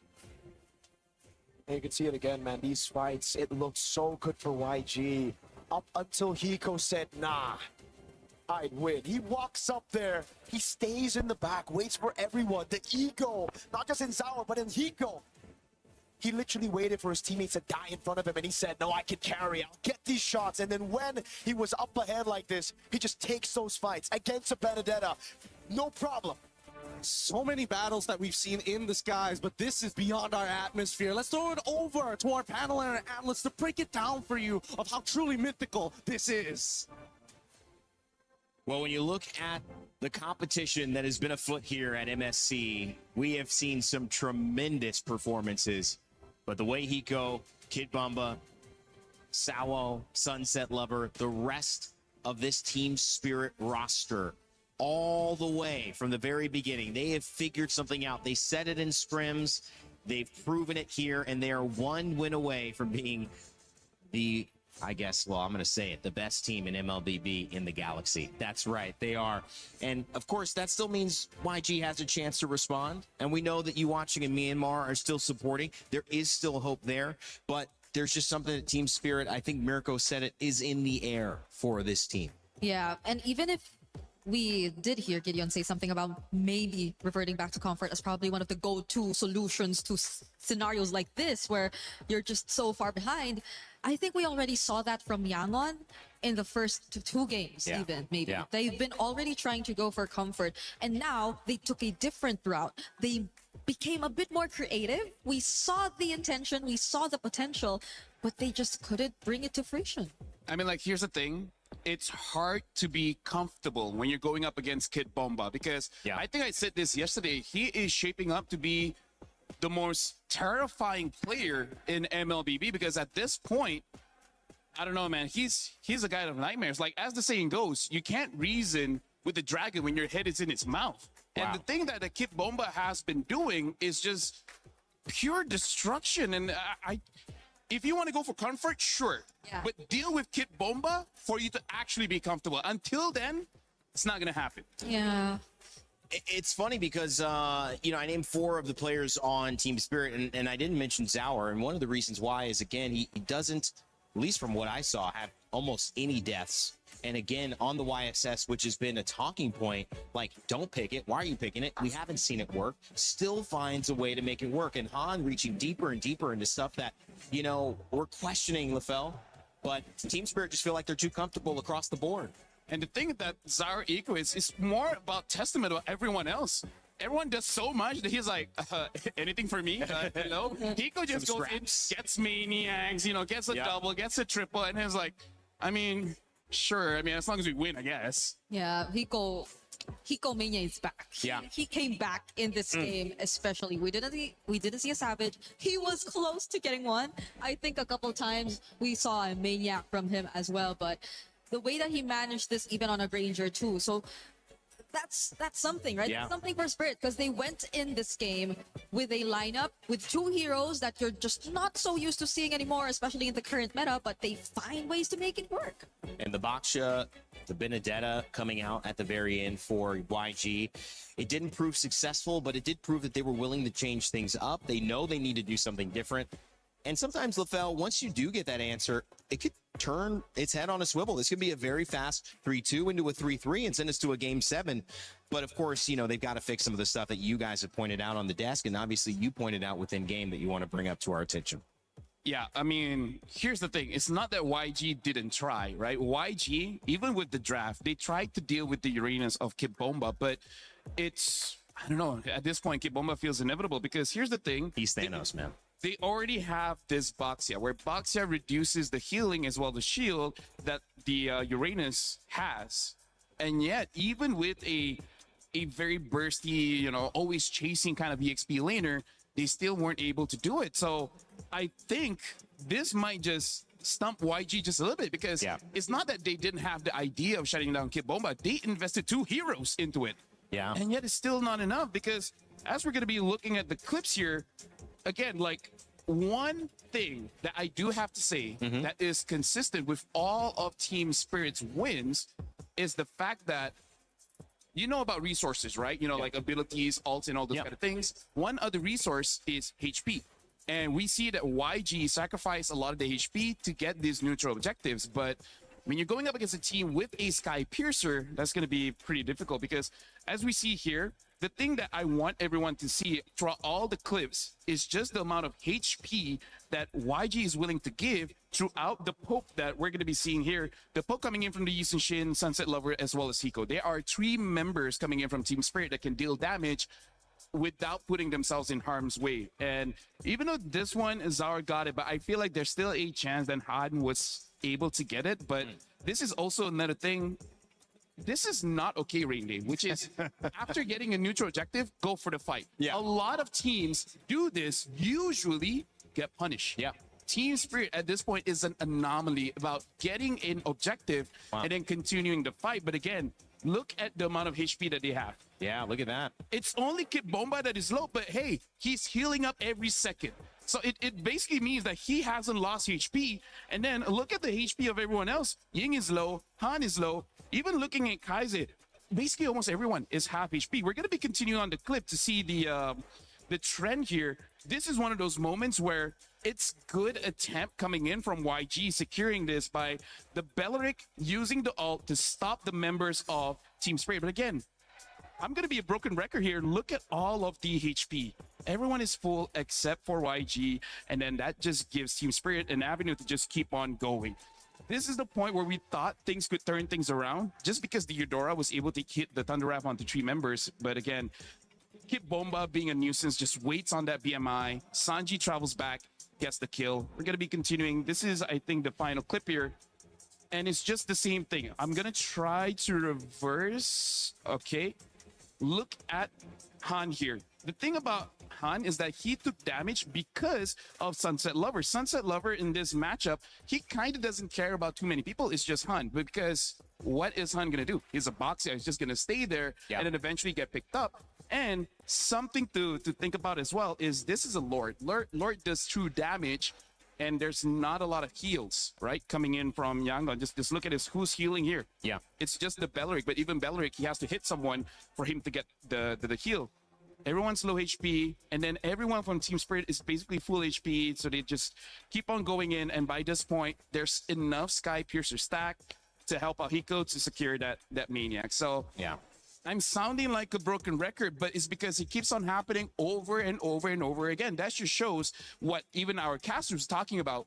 Something with the pressure, you do crack a little bit, and I feel like how it does with YG is that they couldn't readjust. This draft is about those neutral objectives, but they sacrificed way too much to get those neutral objectives and then gave over a lot of Sky Piercer stacks. That's the reason they lost. Yeah, a lot of times the game-changing plays, the game-dictating plays really happen during these objectives. It's sad to think that they may have had tools to deal with members one at a time, but the members that they really wanted to deal with the most were members that were out of reach. And it was only really Bomba who was making all of this possible. He's too much. He is too much. He is, as he said, inevitable. Inevitable. It feels like they need a way to deal with Bumba. And I feel like you have to let other things go. You have to lose outside of the EXP lane. I think you have to let Zaur take on what he's going to take on. You can ban the Harara, and you can let him do whatever he's going to do. But I just think that when Bumba is in the lead, and we mentioned this from the very beginning, where the EXP lane helps the jungle succeed so much, you've now mentioned another layer which is so much more important, which is the spacing. And he is spacing out the rest of YG. They're respecting him way too much, and I don't think it's too much for what he's done. He's clearly been effective, but is there a hero, is there a setup that they can figure out Kid Bumba has to respect more, so that he has to group up so that they can control more of the space? So here's the thing, yes. And the answer is, if we look at all of the draft patterns, Bomba's heroes are usually picked first. The one time he was picked last is on that Sora. That's right. Right? So as long as the Uranus, Esmeralda, and likes are open, then he will pick it up first. But then, here's where the problem lies. I feel like even with a counter matchup, Bomba can outplay it. He can still do it. That's the problem. I mean, like, the idea is there, the theory is there. Execution, way different topic. Yeah. It's a good point. They may just be out of picks, out of options. I mean, YG are staring a loss, straight down. And I don't know, Greg. I think how you lose is important. This isn't it yet, but they've got to give something else, a different taste, a different look. Yeah. Do you feel like if they're going to go all in on solving one problem, it has to be Bumba? Does it have to be Zaur? Does it have to be Hiko? Sunset, who is the one problem, if you had to choose one, they would need to solve? It's tough because I think they tried to do a lot at once. It's taking out the Barretts already from Bomba. It's taking out the Paquito already from Hiko. It's taking out whatever they can, especially if they're on, let's say... Second pick, they have to take out the Freya. Yeah, so I think they've tried to deal with the most difficult ones, but more and more problems just keep coming out. But do you then need to go away from taking Claude early and need to prioritize something in the desperation for, okay, we need a better mid laner. If we don't, it's going to get banned out. Like, they're getting Zushins, Eudoras. They're getting picks like that without really working hard for them. So maybe they just need to say, let's let the Claude go. Sanji, you're going to have to pick up a little bit of the slack here. And we're going to force them to say, hey, you want to pick up Bombas? You're going to lose big time in mid. Brigida as well as Rain Day, this kind of shows the strength that Team Spirit has, where if there are more bans, it will hurt YG more than Team Spirit. Because here's the thing, imagine if YG bans out 5 EXP laners. Bomba still has something up his sleeve, that, like the Lapu isn't contested. And yet look at how strong he is on that one. We cannot say the same thing with YG for now, because like you said, it's always the Claude. Yeah. The worry is if they don't pick up the Claude, they pick up something else, it's not going to be as good. Because right now, this is the biggest strength that Team Spirit has shown. It really doesn't matter what you ban.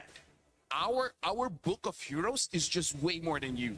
I agree. Because I think some of the biggest threats to YG and their hero pool as well are even bigger when you look at it at Team Spirit and when they get their hands on it. So it's weird to say, but it's YG right now forced to ban out most of their comfort and their stronger picks. Yeah, it's true.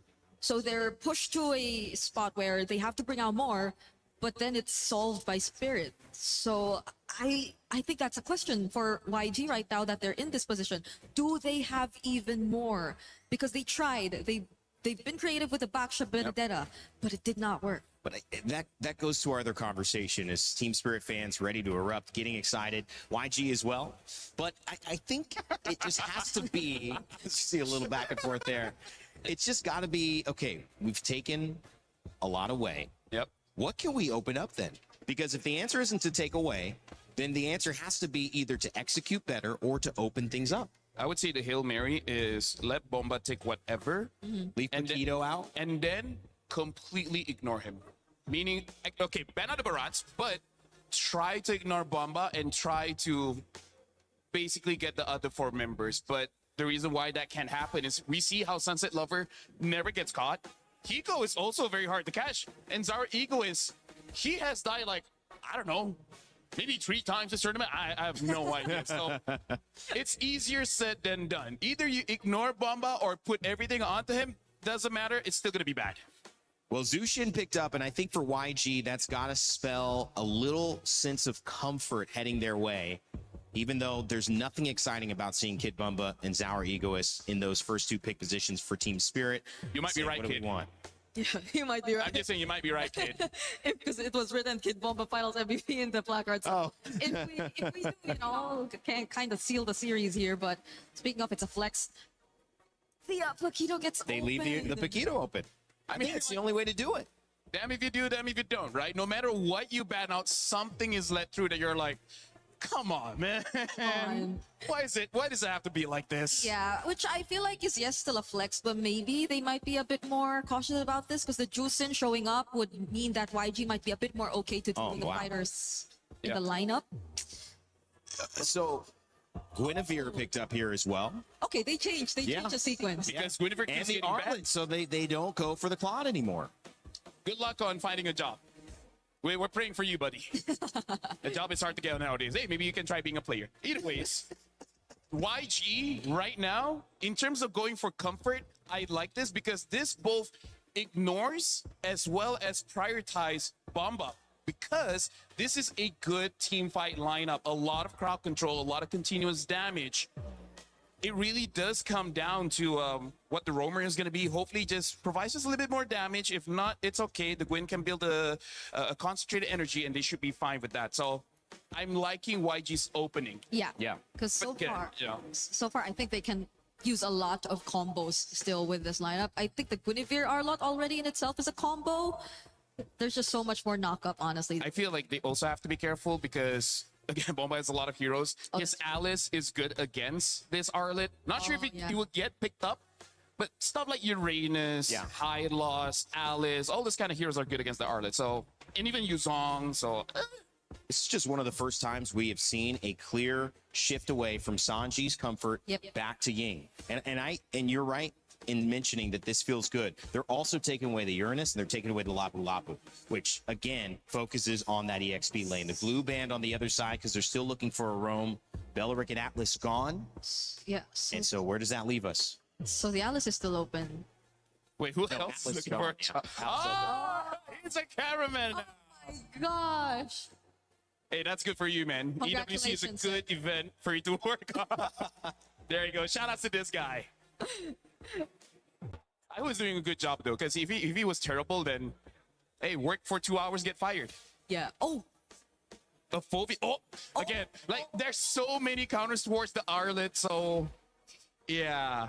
But hey, at least they have a Zushin. The Zushin can fight against the Phobius, same as the Gwyn, so it's not all doom and gloom just yet. There's nothing else you could have taken away, though, at this point. They've banned EXP lane and Kid Bomba specials as much as they could without letting an Atlas through. So it's like, I feel like YG's saying this is all we can do.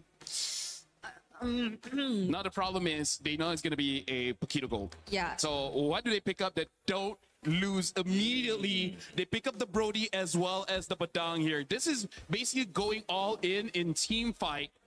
One of the worries is that only the Gwyn can handle the long lane, but hey, if you win all the team fights and the game by 11, it's good anyways. How's the spacing on this? Does this solve that problem of the zone that we've been seeing Team Spirit create for their with Kid Bomba? I still feel like it's gonna favor Spirit more. That's a Phobius and a Paquito who can independently just find and create the openings, and they finish off with a Selena. Okay. So that's, I think, a keyword for at least this matchup. Spirit can be more individual. Yangon, they are desperately required to work together. So how YG wins if they punch first, and how Team Spirit wins is if they slip the punch and then hit with the haymaker. So I don't know, man. YG, this is a good draft, but requires a lot of good execution and hoping for your opponents to miss. Last time Cold Star did something like that before heading to the back room, it was Team Spirit who won. If it happens again, they are not only going to win, they will be the winners of $1 million and that trophy in the middle of the Lenovo Legion Gauntlet. Your MSC champions. Could it be Team Spirit? If they win this game, it will be. But Yangon Galacticos trying to claw it back and force another game. We'll see what happens here as the stage is set for glory. A set so beautiful that it can only be prophesied. You can hear it in the atmosphere. You can hear it in the wind. This could be their moment. This could be the day, unless Yangon Galacticos can stop them to turn and start a potential reverse sweep. We come here at match point game number 5 here at the Mid-Season Cup 2026 here at the Esports World Cup. And Team Spirit have been so close. They've been working so hard for this. Yet you would imagine that at least for the Yangon Galacticos, that maybe this is God-given. Could be, especially considering if you look at how Yangon Galacticos have decided to draft, how they've decided to play. Desperate times call for desperate measures. Han, after the purple buff, goes straight into the bush, looking for a gank, looking for an advantage early. And Spirit, as calm as can be, playing around again, punishing those mistakes. They see Han up top, Zara goes down below. They got to be hyper efficient. Looking at the emblems, the only thing... Oh man, extra sustainability for Han. Not going for Season Hunter this time. Wants to actually play for these fights. And if they just win the fights, the neutral objectives will naturally come as well. It's the same choice of emblems from yesterday against Falcons PH for Yangon Galacticos' Han. It's back to just setting up for the rest of the team. being, okay, maybe less farm than Zar Ego is, but at this point, I think he needs to just accept that. Zar has gapped them in terms of farm in the last 4 games. Even when they were winning, it was Team Spirit who still were able to even it out with for Zauer. And this is in consideration of everything that has happened in this game, right? They're reading into the behavioral patterns that TS have kind of put before them. In Yangon, you can see a lot of preliminary early motions, right? Get that quick push on that top side, come down to mid lane. Oh! Uh-oh. Stun lands, gonna get a lot of damage. Now the Battle Requiem as well. They play for the strong side. Sanji is him. That's first blood over to YG. Now, as long as they delay this turtle for as long as they possibly can, that's going to be more and more gold falling into the hands of Sanji. Good missile arrow here onto Kaze, but so far, TS, they don't want to punish this just yet. They got bigger fish to fry. Another arrow into the deadly magic and the poker trick, but Blink gets away in time, gets into the bush. Right, we're back. And Han will still be able to farm First up. Now blood the by question is, how do they stop Zauer from snowballing through farm? Well, it's about making sure that people are there to body block the right targets. Kid Bomba might be in some trouble here. While the Requiem into the Whoa! final slash earlier, YG Bro. showing signs of life. They're fighting back. They got hit on the chin a couple of times. A little daze, a little Bro, walk. Hiko on this Doesn't mean Pakito. it's over. Blink able to get at least a champion stance out of Hiko. Now golden hours have been dropped down. A lot of the motions that we see on the map for the side of TS, poking and frauding, right? And forcing out ults coming out from every single lane. And it's this combo, the Arlet and the Guinevere, that has gotten them so many wins in Myanmar as well in their MSL. For Team Spirit, though, it's again just playing through the meta. It's them just building these leads, and for YG, it's about Another kill on Bomba. Bro. again. They want to That's a neutralize second one, Bomba. back to back. Tell me that isn't just picture Telegraphed. perfect. It was telegraphed. Picture perfect-esque even. There's plenty of vengeance Ah, now. Look he's for that dead. punish No, once more, Flicker. forcing Hiko to flicker back out. It's one of our memories as well being thrown just to make sure that he stays and losing out as much health as possible. This is a really dangerous game because Yangon, their entire composition, a majority of their early game damage is going to come down from Sanji.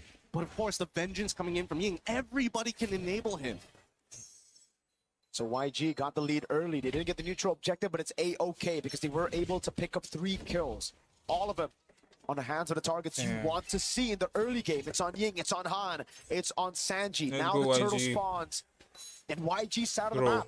In the Brody side, Sawo able to escape. The arrow lands on Ying, but now it's all a race to get to this turtle. Yep, they're trying to use the extra bonus movement speed to take first position. Blink back on the mine sweeper job. Gotta get rid and clear these traps as much as possible to deny information from their opponent. But Sawo, he's going for more here, right? Focusing not only on that mid wave, but disrupting that backline for now as they get into the neutral fight. Zara gets away. Now, instant final slash into the Requiem, but the golden hour catches him. And about Requiem's Whoa, going to be baited. Blink. Back him in. It's hard Nice. able to get the Requiem, but Bomba's stuck.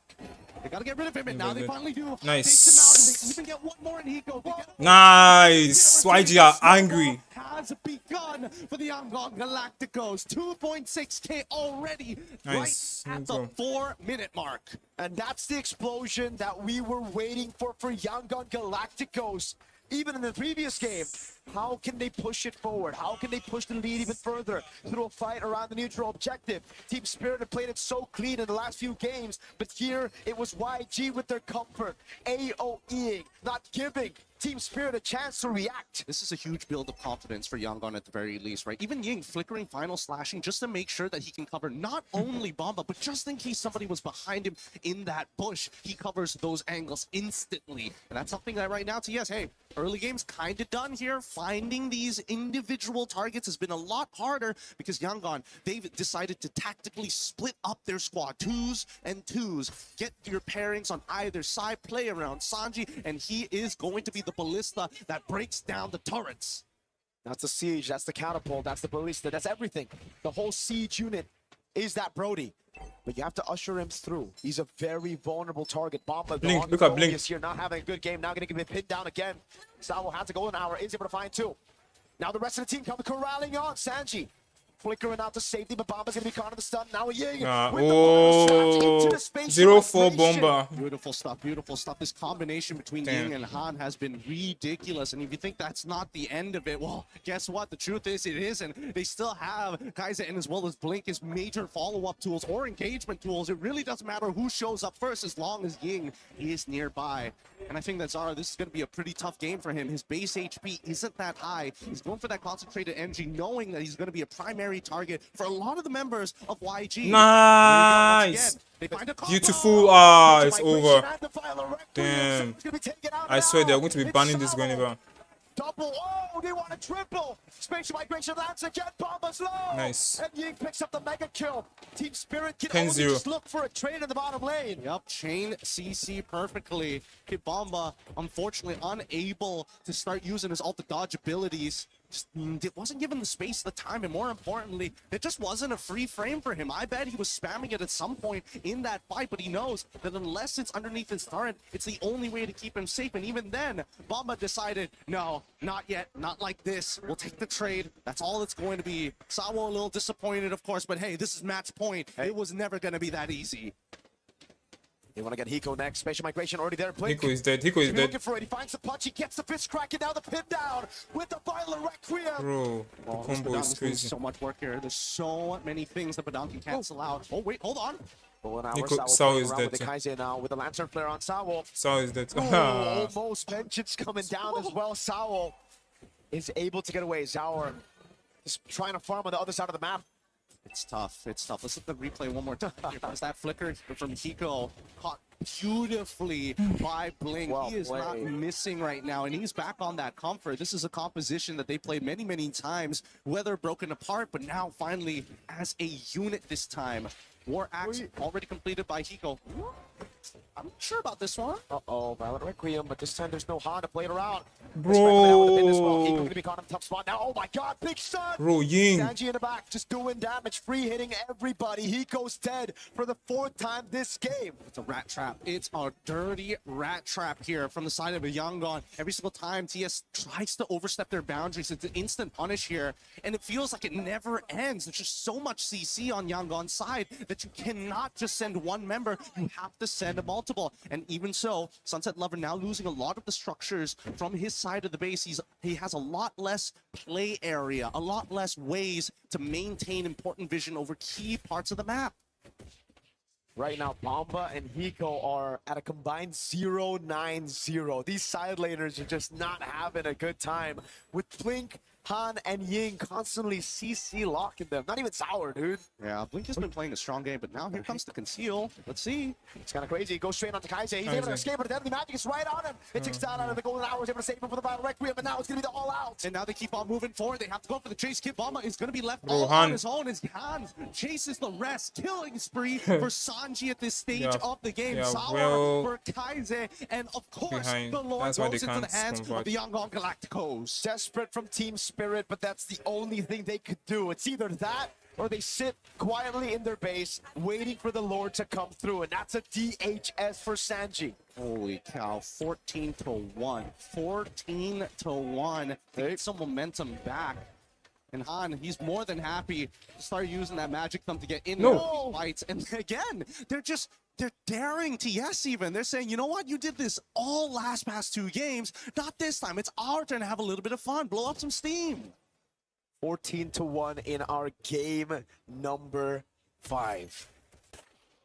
This was possibly it for TS, but YG, they're showing how tenacious they could be. They're showing how good they can be in these series and that mental They might fortitude surrender they at this have point. I in a don't know. best of 7. It's a lot of heart here. A lot of heart. It must be really exhausting to make sure that you're communicating with every aspect of your team. Usually, the combo is just a 1-2 punch. They've got 3, 4, and 5 ready to set up for you just in case. But now, they're attacking at least top T2, but at the same time, they're giving up on bottom inhibitors. Bro, they might end here. Hiko is not here. Spirit can do, again, just reacting to the plays and looking for the trades. Look at Blink. Look at Blink. Nah, Blink missed. On it. Fist crack already there. I don't think this is good. I don't think this is good. Bro, Kaiser is dead. Bro, have they fucked up? Wait, Sanji's dead. Bomba again with the dog wave on Sanji, but Bro. again taken down by Ying. That's again on the back line. Sanji, Bro, look at the free hits it's on over. Saul. Last shot as he gets pinned down and Blink picks up a double, and Sanji. Sunset Lover is going to be caught No on minions. the turret. Han, right there. Again, the arrow does not land, and Sauer is able to keep the minions from coming into the base. How many more seconds It's still over. left? Not enough time. 3-2. And then you have a convincing game for the Yangon Galacticos, turning it 3-2. It ain't over. Not like that. Oh my god, there's so much heart Bro, in these what a games. game. There's Wait, so much, not ONIC only fans are tenacity, cheering. but you can feel it What the in hell? the play. They are not gonna go 3-2. down like this. It's the grand finals Fergie. of MSC, the most unpredictable Fergie. MSC EWC ever.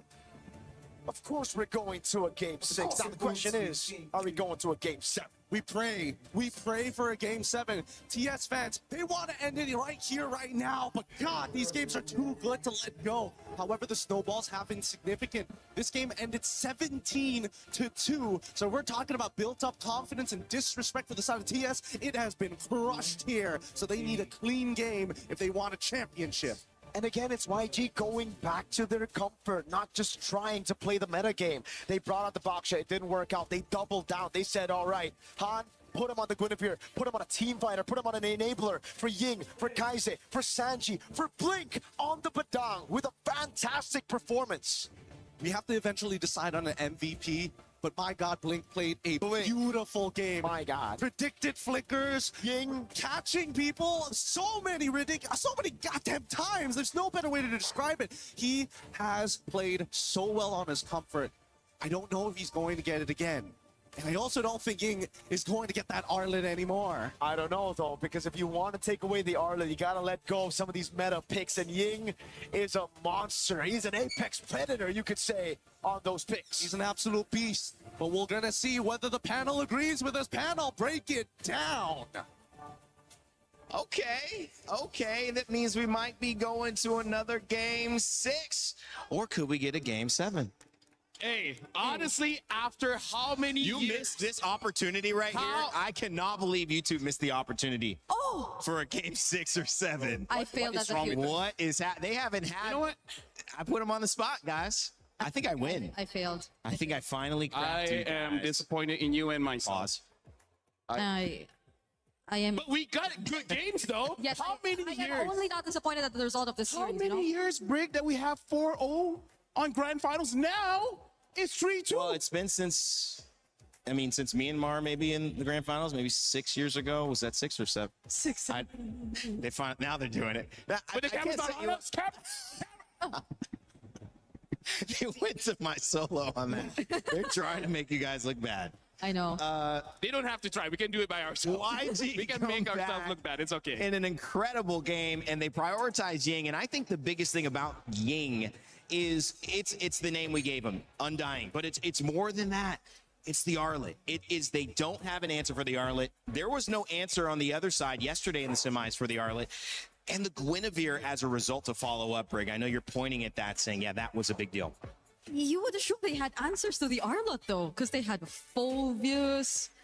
Not Ying's Arlet. I mean, like, Phoveus does have a bad time against, let's see here, but Badang, Zushin, and in a way, Guinevere as well. Yeah, that's true. So at least for the laning, you would think that they did, but everything else, Ying was Undying. He was free. Wait, speaking of, I remember one other time Kibomba used the Phoveus. Yeah. And it was this as well. I think it was against Vamos, where Vamos used Zushin and Hylos. Yeah, pretty good memory. I'm impressed with myself. Same. He has very impressive I can't remember most people's names, but I can remember draft picks. It's true, it's true. He has impressive memory. That is a pretty good memory. Only with MLBB. Only with MLBB. Okay, that's it. But you remembered it was Rhino Day, right? It's been Rhino How Day could you for forget? 3 weeks. How can Rhino Day be 3 weeks?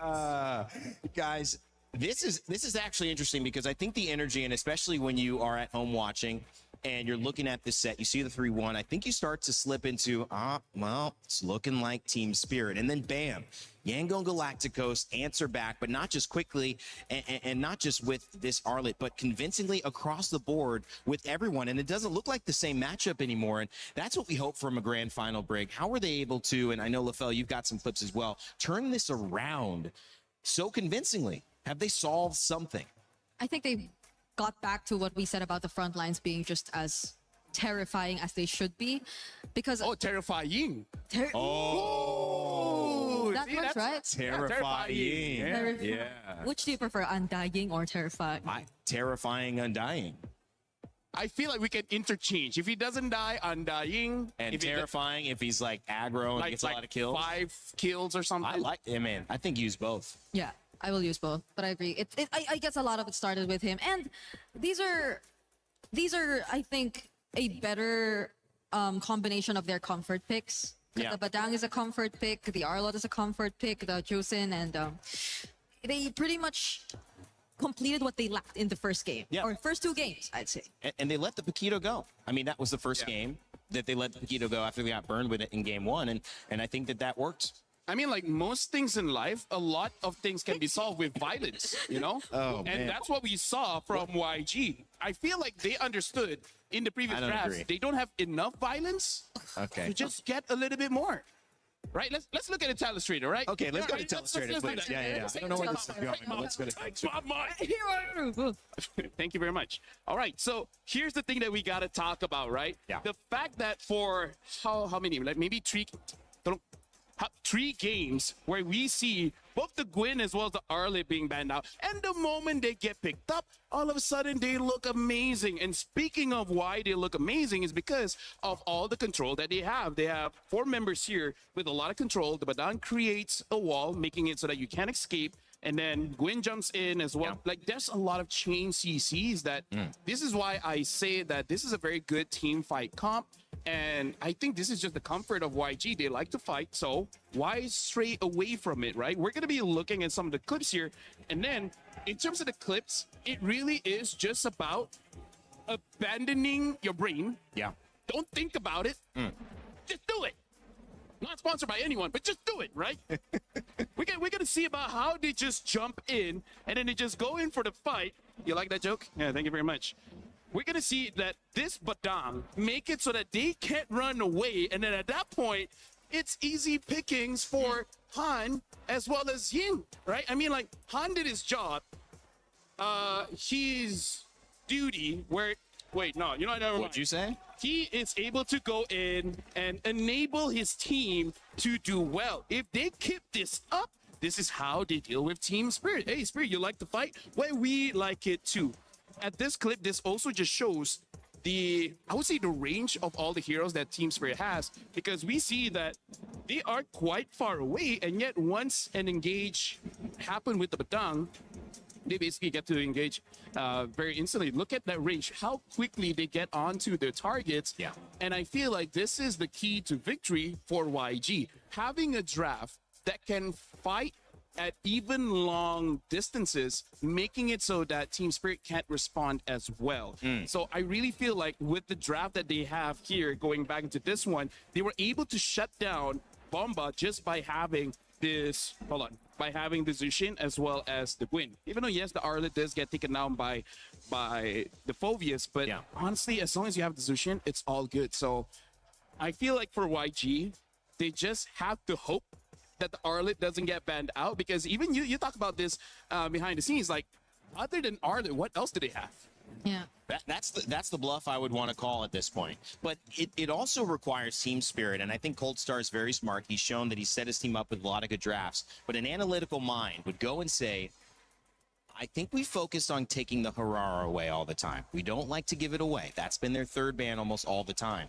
Now, with the Paquito gone, you're still taking the Harara away, but to me that seems like you don't want Zauer to lose the matchup to Han. But if they recognize that if Ying gets ahead of Kid Bomba, this is maybe YG's series, I think they have to now focus some more of those picks onto making sure that the Arlott gets banned, potentially in the first phase. I know it's a risk, but I think because YG won, they might have put the pressure on Team Spirit to respond. That's actually a really good point, because I think Yangon are not on the same page. They have a different mindset about this. They have a different approach.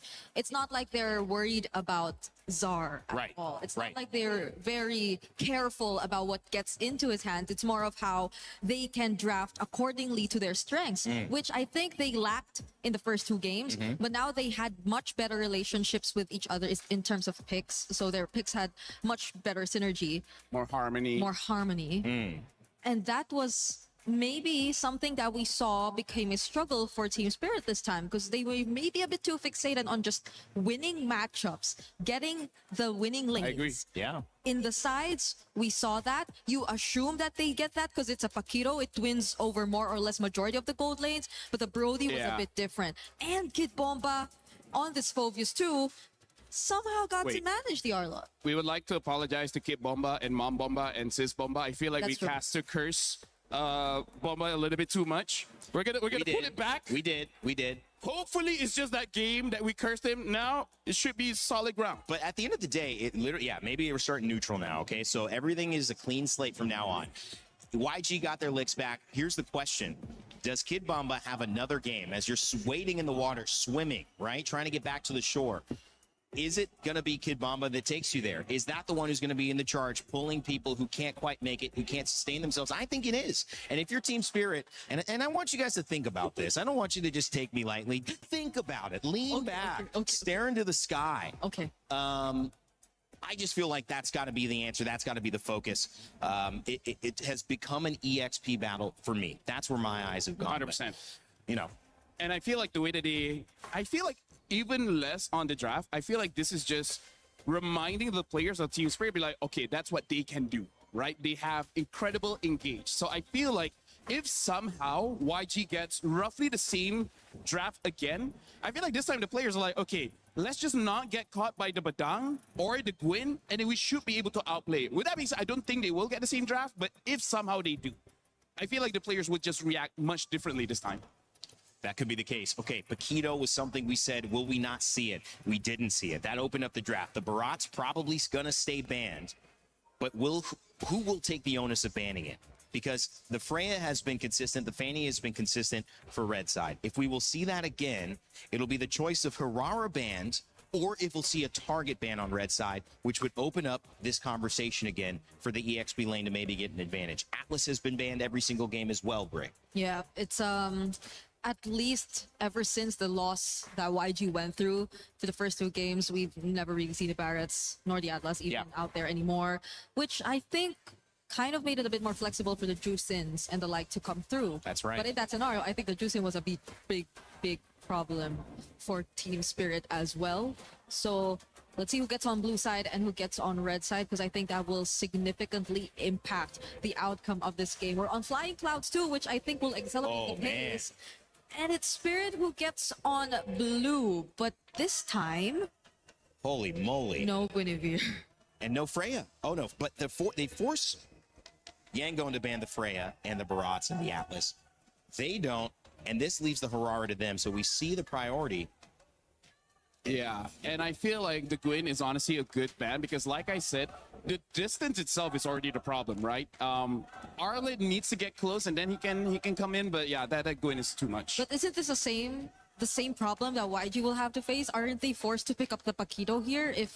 No, I don't think so. Okay. I feel like no claw. Well, they have a Brody, yes. Yeah, I'm just worried that Sanji hasn't really used fighters in the gold lane, right? So I'm worried that it's good on paper. Yeah. But if the guy can't use a fighter, is this really... That's why. Is this really where you want to force it out, where Team Spirit is match point? Yeah, that's why, because it's likely to go over to their side if they don't. So they decide to switch it up, and this time, they'll pick up the Paquito. Could this be a flex? I'm not sure if it's... Hopefully it is, because I don't want to think that they were just pressured to pick it up. It could be jungle, it could be EXP. What if this is EXP? And this goes... I think it's better. I think it's better EXP, but again, we got to look at the matchup, because not every matchup the Paquito can win. If Team Spirit picks up the Esmeralda, maybe they have to think about putting the Paquito somewhere else. But it's nice because they still keep their cards close to their chest. They say this could be that, so Team Spirit can't just pick blindly in EXP. They do have to respect that. What happens if we're going up against Paquito? Do we need a winning matchup for that specifically? Yeah, because I don't think Yangon has really ever utilized the Paquito in gold.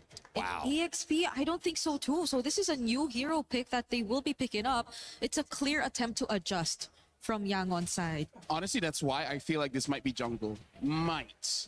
Just because they are a team that likes to win those neutral objectives, and Paquito is one of those that has quite good burst damage with the red tree, so maybe they can take it, which, by the way, Melissa has been banned quite a few times by YG, and this time Team Spirit picks it up. Let's talk about why this is important. Yeah. YG wants to dive, wants to win the fights. Yep.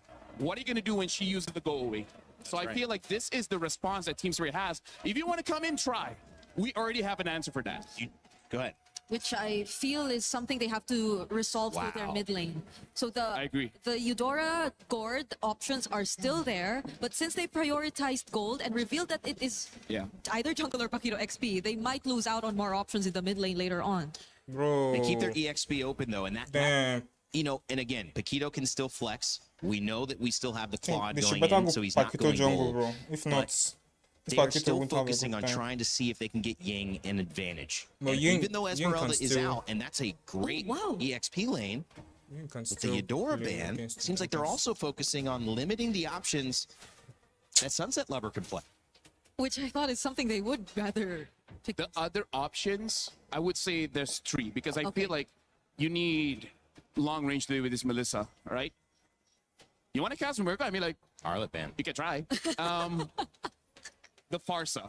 The Farsa has enough damage. The problem is Melissa can get into range. So that's something that you got to consider.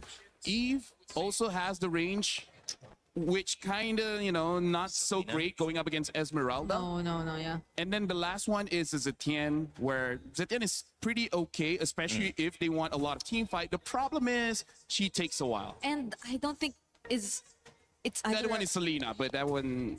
Yeah, both of them. I'm sure they have good Selena, so why not? Yeah.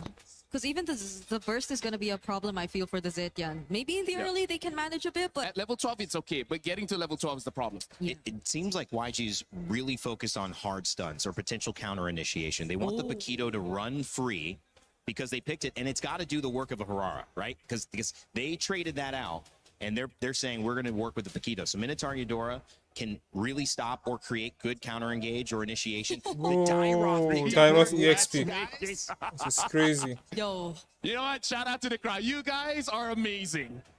Holy. Some might even say amazing. Are we pushing? One the Dairo gets picked up, so I was right. This is going to be a Paquito jungle. But again, Dairo has its goods and bads. I would say in MSC we've seen quite a lot of the bad. Like, he can win the lane, but what's next? Yeah, I think it was Falcons PH2 Bro, who were the first ones to Bomba use is feeling the heat. Already using it. Not necessarily reflects a good standing as KDA-wise most of the time. It's just really to match and answer the Esmeralda, which I think, again, is a question we raised. How they answer Bomba. How can they kind of shut down Bomba? Yeah. But Spirit, they've locked in a Valentina and a Gatot Kacha. That's more and more ways for them to stop YG and all their fighters. I know, that is really rough, guys, to go against. We're looking at that final pick, and it's going to be in the mid lane. I feel like if they can get a hero with Crocodile, taking Rafaela from Aurora. Notes from Aurora, and we see the reaction coming in from Team Spirit. It looks like they didn't see this coming. And I like this pick because the Dairov can shred armor. So it doesn't matter the armor that you have. Whoa, the YG Claude is and the cooking. Paquito will be able to do enough damage. This Rafa giving that sustain. Bro, this is a very you can't interesting kill them, draft, bro. and I can see it working. Well, YG If Beleric takes Revitalize, bro, it's $1 GG. million goes to Team Spirit. Coldstar happy again with the draft. Yangon Galacticos trying to tie it up and send us to a Game 7. What a time here at MSC. I hope it continues as we send it over. Are we going to go all the way to Gideon best and 7 to a Game 7? I agree. Everybody needs to start praying at this point. Everybody is looking for their team to make it to the very end. Here at match point, the pressure is still on Yangon, and they basically have come up with a more interesting draft, a different sign, a different means to attack this potential championship point. We come down to game number 6, and my God, if this isn't a marathon, and almost immediately Sawo starts off with a pretty good taunt here at level 1, just to make sure that Yangon, they can't walk freely. They gotta. YG, their main win condition is playing through these fighters and just going all in with the healing, trying to out-sustain Team Spirit, so they gotta try to establish some lane dominance at the start of the game. Yeah, not to mention that we're also getting Pull Yourself Togethers from Sunset Lover as well. He wants to make super plays of his own, either stealing away some pretty good ults, but most likely going to be at Wrath of the Dryads. First invasion here. It's going to be a little difficult. Han is on level 4, but still has plenty of damage, and Sawo zones him away. Ooh, Sawo gets actually able to pick it up. Han trying to deal a little bit more damage, but it only lands on Sawo, so that ends up just being a win straight up for Spirit. And maybe this could be the answer that they were looking for, right? Sanjin as well as Hiko. It's still going to be a little tough between the two at the bare minimum. Both going for bottom charger. Now hold on. Oh my god, first blood. Maybe. Oh, Blink gets out of there. Clutch flicker from Blink to get away, He to blinked evade out. from a possible first blood to send Team Spirit into that spiral of snowball. Man, this game has got even me antsy. I don't know when the next big play is going to come, but at least we know. Oh my god. Oh, Kaiser in a bit late. Oh my god, it's gonna be all the reach at the last hit, Oh. the flicker out. Damn. Not again. How? He managed, he's got like no HP. He's literally at 1. You don't even see the green in his health bar anymore. As now they attack the bottom side, they got the Bomba is Purify purified. out of Kid Bomba. This upcoming turtle is going to be highly contestable, but Ying needs to dominate. He needs to show control over this lane and make sure that they have first position. Nah, first blood. Nah. Bye-bye. Gets a Tyrant, gets insta bursted down. Now it's Sawo with the revitalize. Revitalize. The taunt as well, but the rest of the team Good comes night. around. And Ying Bomba gets a next. double. The damage is good. Wrath of Dryads is already out, but they have to back Bro, away from this this. comes This is from an YG. I unwinnable told you it's position gonna for cook Team Spirit, CS. and YANGON take the very first turtle of the game. No! Sunset is dead. As well with the face check. Bro.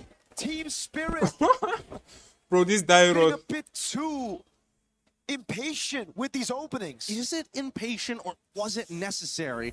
I don't know. It's a tough call here because now they're going once again attacking onto Kid Bomba's side, and I think it's just a little bit of disrespect coming in from Bro, Sawo. I Wasn't swear really YG expecting to get actually knocked up out of his taunt used by their Han, head. but at the end They of the day, picked it Paquito, happens, picked but it's not the Claude, end and they of were the like, world. nah, The this lead Paquito is still very EXP. minute. We haven't gotten to They the forgot to dangerous ban the 2K Dairots. territory, They did it but so that they we're won't basically ban the a quarter to Dairots. halfway there. Bro. With 10 more seconds left on the clock before that orange Why buff just coach alongside cooked? with the Lethal Wanderer.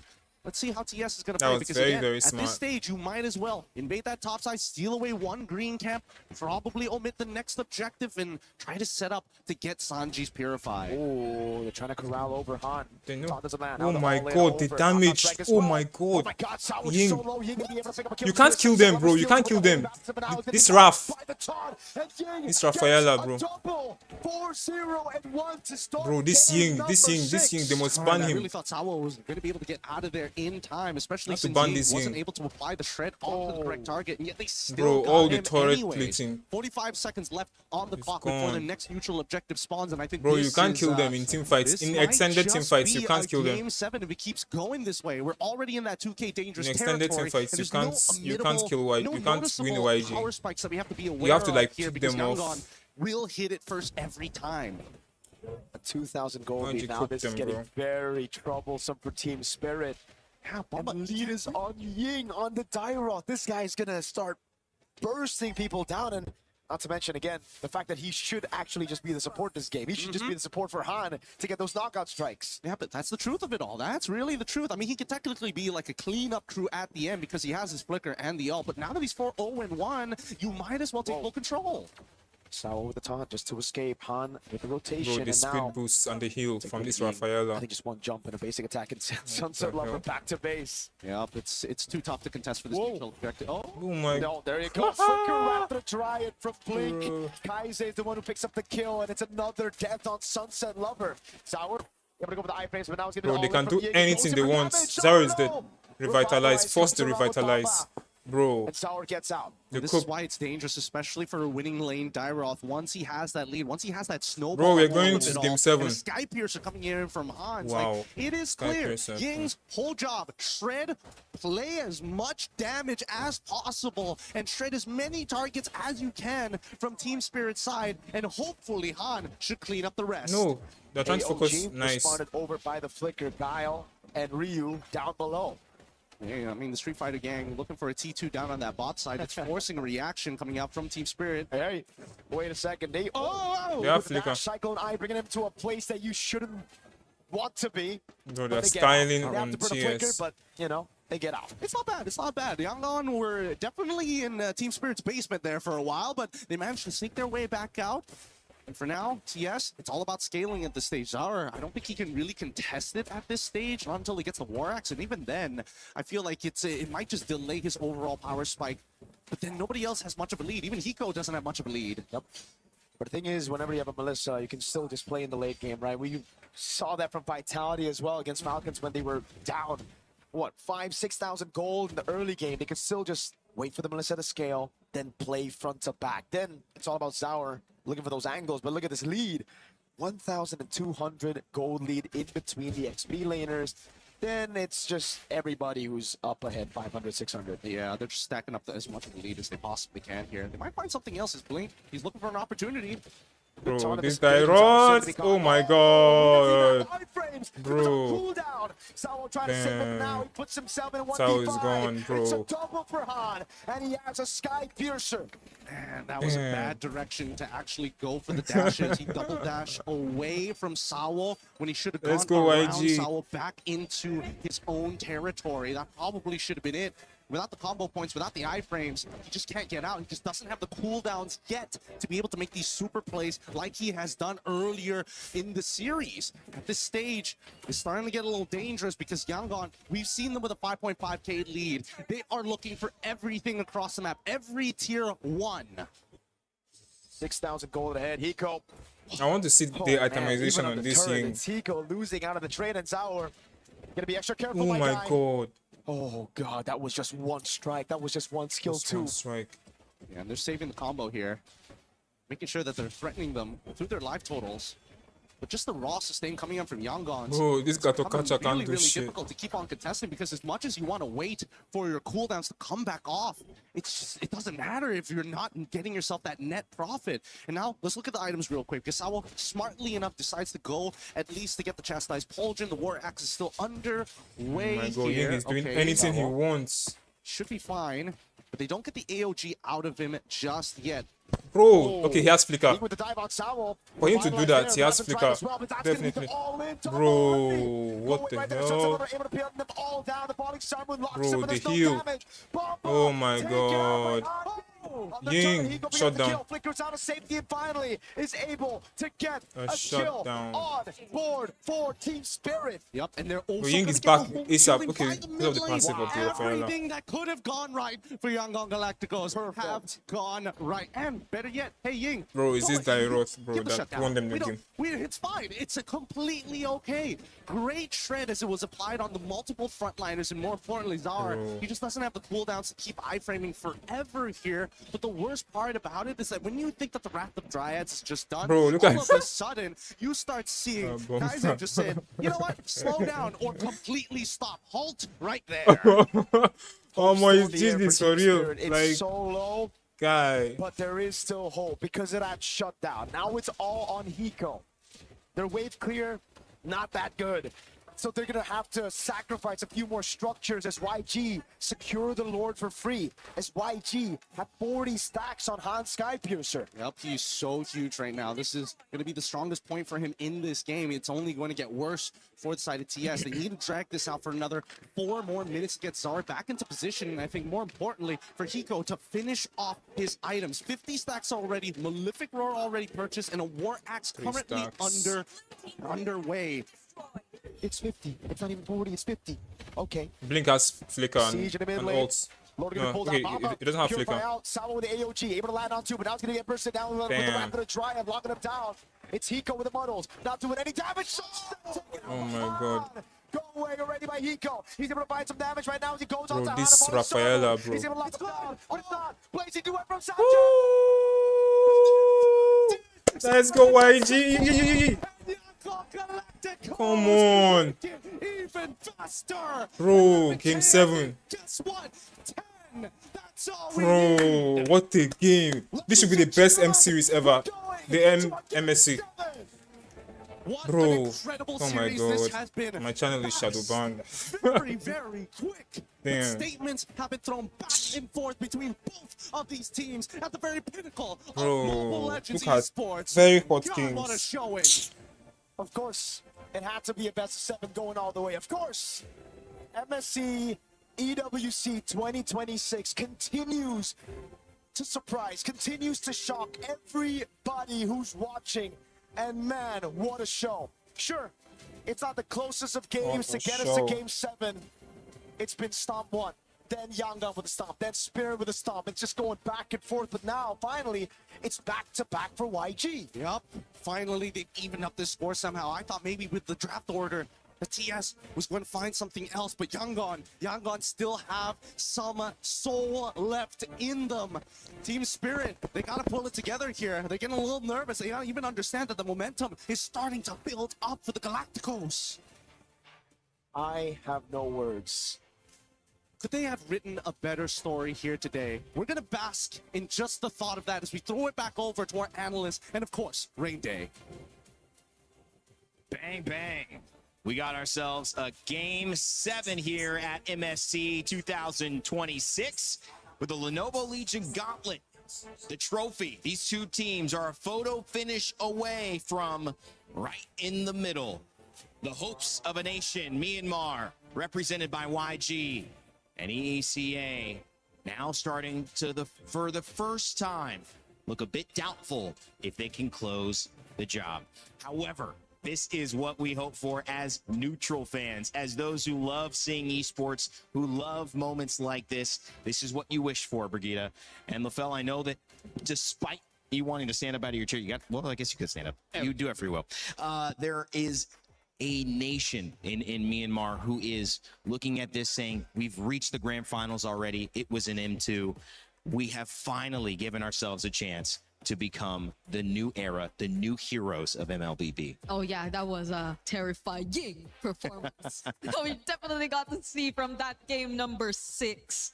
That was a Dairoth who they literally took a risk with because it was a do or die. Yeah, I mean, like, you can't spell Dairoth without die, and that's what he gave to Team Spirit there, because let me just say, not wrong. Since MSC has been so good anyways, we got to go all out. We got to go all the way to Game 7. This is why I say good luck to the rest of the games at EWC, man. I mean, like... Yeah, it's tough, man. We got the viewership, we got the games, we got the action, we got the jokes. It's going to be tough. I'm not going to lie. Been some great games, great competitions across the board, but this one certainly has got to be up there with the best of the best. Heck, it's one of the best in MLBB international history. Especially for these 3 weeks in France. I don't know where else you would have put your attention to say a Game 7, this level of competition, this comeback, this amount of money on the line for this, I would say, group of gentlemen who aren't established pros for 17, 15 years. Some of the people in other MOBAs have been there forever. These guys are still young gentlemen building their lives. $1 million now stands between them and one game of Mobile Legends. Yeah, and one of the youngest. Yeah, the youngest.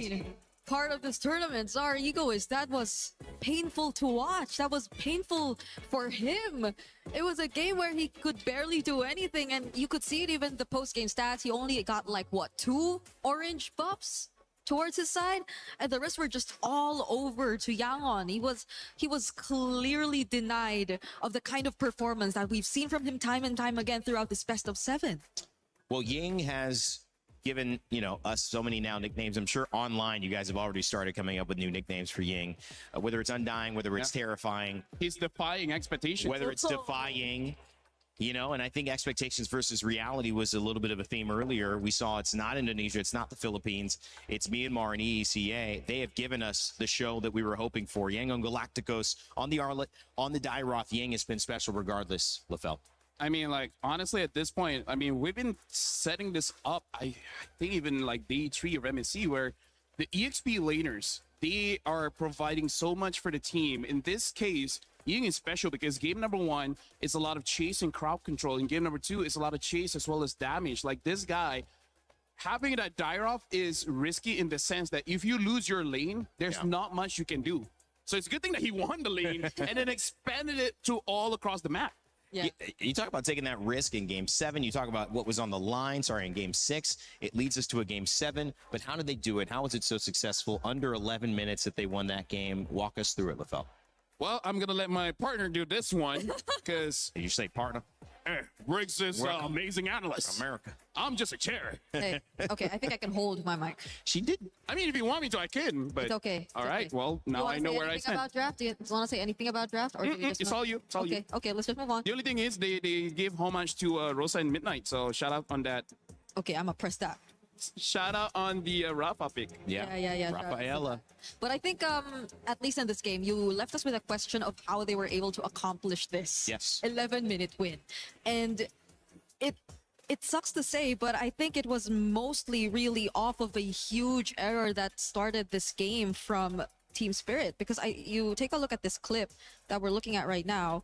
Mind you, this was right before Sunset Lover and Sao were actually rotating from mid, and they had full information that no one was there, that their matchup wasn't there, that probably Blink and Kaize were elsewhere, and they still decided to go for this rotation. If you take a look at where Zericxnn was trying to move, You sure you don't want me to hold where's the the mic? zoom in? Where's the zoom in? Oh, here. If you take a look at how Zericxnn, this is not working. She took it from you so well too. Okay, and now she needs you. Okay, come on. Let's go. Let's split it back. So if you take a look at how Zericxnn is still decided to utilize that information, I think prior that he already saw Han. And he probably went into that thinking that it was just Han. But it was clear that it wasn't just Han. So you see how the game or how the team fight actually turned. Eventually, it was a first blood over to Undying. And he didn't just get one kill off of that. He also got Sao, who just really wanted to help. And this was the beginning of a snowball. I feel like if you were the Rafaela at this point, you could just immediately switch your attention towards, let's just keep on building up Ying, because he's already taken a huge part of the early game, and that's where they've just decided to continue and proceed with the snowball. We have another clip here, which I think is just an emphasis on how Ying was just a huge problem here, and I will be giving it over to my partner for this one. I mean, you don't have to. Okay, thank you very much. So this is where we see the draft really shines because of that Rafaela. Rafaela is really a big piece here, because the thing that we have to look at is the fact that Ying is fearless in this one, where he can engage into the fight.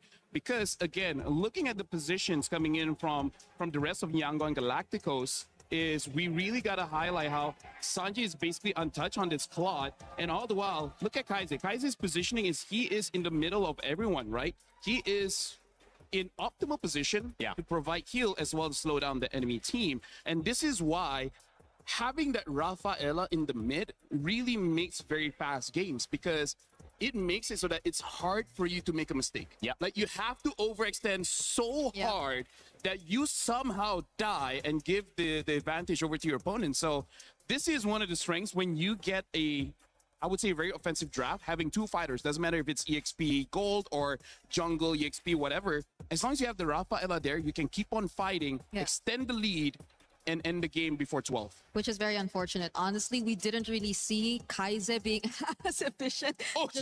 You're pressing it. You're still pressing it. Because at least before that face check we got to see from Zar, you saw how aggressive Spirit were. They were just forcing flickers out of even the Rafaela from Kaize. They were constantly going for the invades.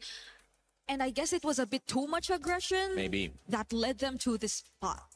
And I think that might have been something that Cold Star was mentioning. You saw the reaction when you see the Rafaela. He mentioned something very quickly, very intensely to his team. It might have just been, rah, go ahead, get a win. But it could have also been, guys, we got to make sure this Rafaela does not get off to a good lead. We need to force pressure onto the Dairoth. We can't let this happen. And maybe that's why, because Zaur doesn't make those early mistakes like that very often. We got to look at the numbers here. 32,000 heal, that's actually quite a lot. And also just shows how much fighting that they had. I mean, like, about 14 of the fights is involved with Kaize, 82% kill participation. But this is a support, and he dealt 23,000 damage. So it's not like he did nothing when it comes to chipping the HP of Team Spirit.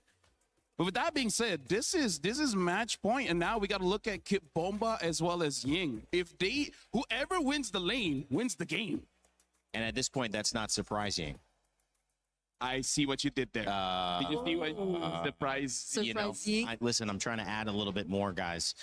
You know, I love the way that this game has shifted. I love you. And I love you too. But it's been a little bit like quicksand for some teams. They've fallen into the pit, and then they couldn't get out. But sometimes the real way to actually get out of quicksand is to move very slowly, and it's to shift your weight. And so, in my opinion, what happened was the weight was falling onto Sanji a lot. They were picking Claude early, and then they shifted the weight back onto Ying. And they said, Ying, do what you do best. Do what got you the nickname. Do what got us here. And now I feel like they're out. They're even. They're flat. But the problem is, how do you avoid falling in? Because Team Spirit have now seen it twice. Maybe they were the ones who represent the quicksand here. They've had power. They've given it away. They're wanting to set something up yet again. And a lot of the cards have been laid on the table. The Arlot's been banned. The Paquito's been left out. I'm setting this up because there is sometimes so much that's happened, Brig, that it's not about anything anymore. It's just about showing up for this one game. Get a lineup you feel comfortable with and outplay your opponents. Is that as simple as it is? I think it's Game 7. It's a simple answer to what Yangon has been lacking in this previous series. Because even if you base it off their more earlier and first games and series and appearances here, it's always been Ying who's been the more creative player. He's been the person who can afford to really pull off these more unorthodox picks, and they've been making it work. They've been utilizing the Barretts, the Ruby even, and now the Dairoth. And I think that in turn, that shift allowed for Sanji to breathe a little bit more, to just play towards his comfort, to just do what he has to do in lane.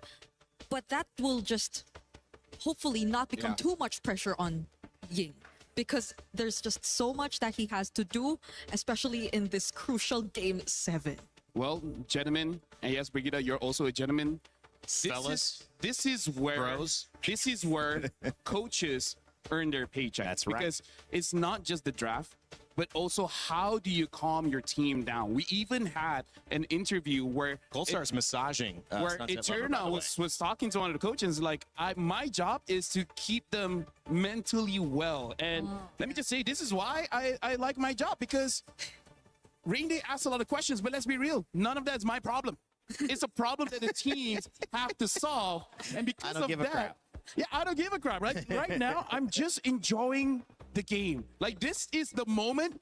After the draft, let me tell you, I'm just gonna be a fan. I don't care what's happening. And that's the beauty, guys, because Game 7, it's like we've all thrown punches. It is the 12th round. You know, the bell tolls, and you're just like, who is going to take it? It is about grit, it's endurance, it's strength, but it's more than that. It's spirit, it's perseverance, it's opportunity, and sometimes it's destiny. We said there is a new era. We said there would be a new chapter written. We already know that. But what is the difference in all the big moments? And you go back again, the Odyssey, a movie everyone's seeing nowadays. You see, don't spoil it, these big impact moments that change the course of civilization. And when you break it down to the course of esports, there are these one games, these one picks that go, whether it's going to be Myanmar, who are your new champions, or whether it's going to be EECA. Is it going to be Kid Bumba that goes into the crowd hugging his mom, or is it going to be Ying holding up that MVP trophy and undying, becoming the name that echoes around not only Paris, but across all of Myanmar for years to come? I do have to say, the thing that I like is that I feel like a new chapter has already been written, but like you said, winning this one, I don't see how the domino effect is going to happen. Like, this is such new territories. For sure, whether YG or Team Spirit wins, it will change Mlbb. I just don't know how yet. Same. I don't know what's next. That's the thing. I don't know what's next, how the other regions will adjust, how they will adapt or pick up some of the learnings that we got from this tournament even. Because we've been so used to something different, but they're not doing something different. It's a Paquito that, again, came in as one of the biggest surprise adjustments from YG. Wow. We probably are going to see it again in jungle, but it's pretty much the exact same draft. They're not changing as much. If they don't pick up Rafa is going to get banned, but they may have something else up their sleeve. And by the speed of how both teams have drafted, I feel like both teams have agreed as like, this is our best draft. We just made that one mistake where we, well, basically Zaur walked in blind into two people ganking him. They're just like, let's not do that anymore, and then we can win. So is it just the Rafa? Because the Dairoth is also still available, but it's not like they know that there's an Esmeralda coming up, but they decide to take it out altogether. So they're just probably going to go all in. But they don't want to react to the matchup anymore. They want to play comfort. So if that's the case, could we be looking at maybe even a disruptor hero again for Ying? There's the Arlot still. No Arlot available. I mean, they're not going to give it, and that's smart. But now the Uranus question comes up. Do you ban Uranus or do you leave it open and you kind of predict that most likely, if it is open, it's something that Bomba would be comfortable grabbing? That gives you some more information on the side of YG, but it's a risky bet because of the Esmeralda ban. Yeah, because you don't get the matchup into the Uranus anymore, so you'll have to settle with something different. I mean, I think you can still Dairoth into the Uranus, but again, considering that the Rafa might get banned or not, because we don't know if Spirit are really looking to take it out. Okay, they just both take out the Esmeralda and Uranus. That's why. So it's really going to be an XP showdown, regardless of what the picks are going to look like. And I feel like this is their way of opening up the Paquito. It doesn't have to be in the jungle now. Now without the Uranus, This is good. Makes it so that they can put it in the EXP if they so choose. That is a great point, because it was too clear that he might lose that matchup against Esmeralda last time. Now it's not. Dairoth ban, which they're respecting, which means I think they understand this Rafaela could come out, but if it does, I would bet the Cold Star and Team Spirit have an answer now. I mean, like, they can pick the Rafa now, and then after seeing the entire draft, they can make the decision. Where does this Paquito go? But instead, they pick up the Selena. So, interesting adjustment here. Kaiser, is it his first time? It's his first time on the Selena, right? I think they used it earlier, game 2. At least in the series, yeah. Maybe game 2. There's so much new things being introduced to us here by YG, drafting-wise. But these two break. I mean, Galacticos didn't do enough. That was what was picked. How deep are we going into the Rome? How deep are we going into the XP? Those are the only two picks here. Are they going back to the full Lapu? games. Because again, there's a lot. Phobias too. There's a. I mean, I don't see the Phobias again, considering that. I mean, like, they don't have a. Okay, so yeah, the Gato picked up as well as the Lapu. Okay. So this is just saying, like, dude, you're pretty good at this hero. Could you do it again? Yeah. So the question of where the Paquito is actually going to be will be answered here. Do they feel like they're still lacking in terms of front, or do they want to just double down on damage? Because I think there's a lot. They can go for some. Okay, they go for the Suyo. Oh man! Because I was about to say this Paquito can go either way. Even you know what? No more thoughts. No more thoughts.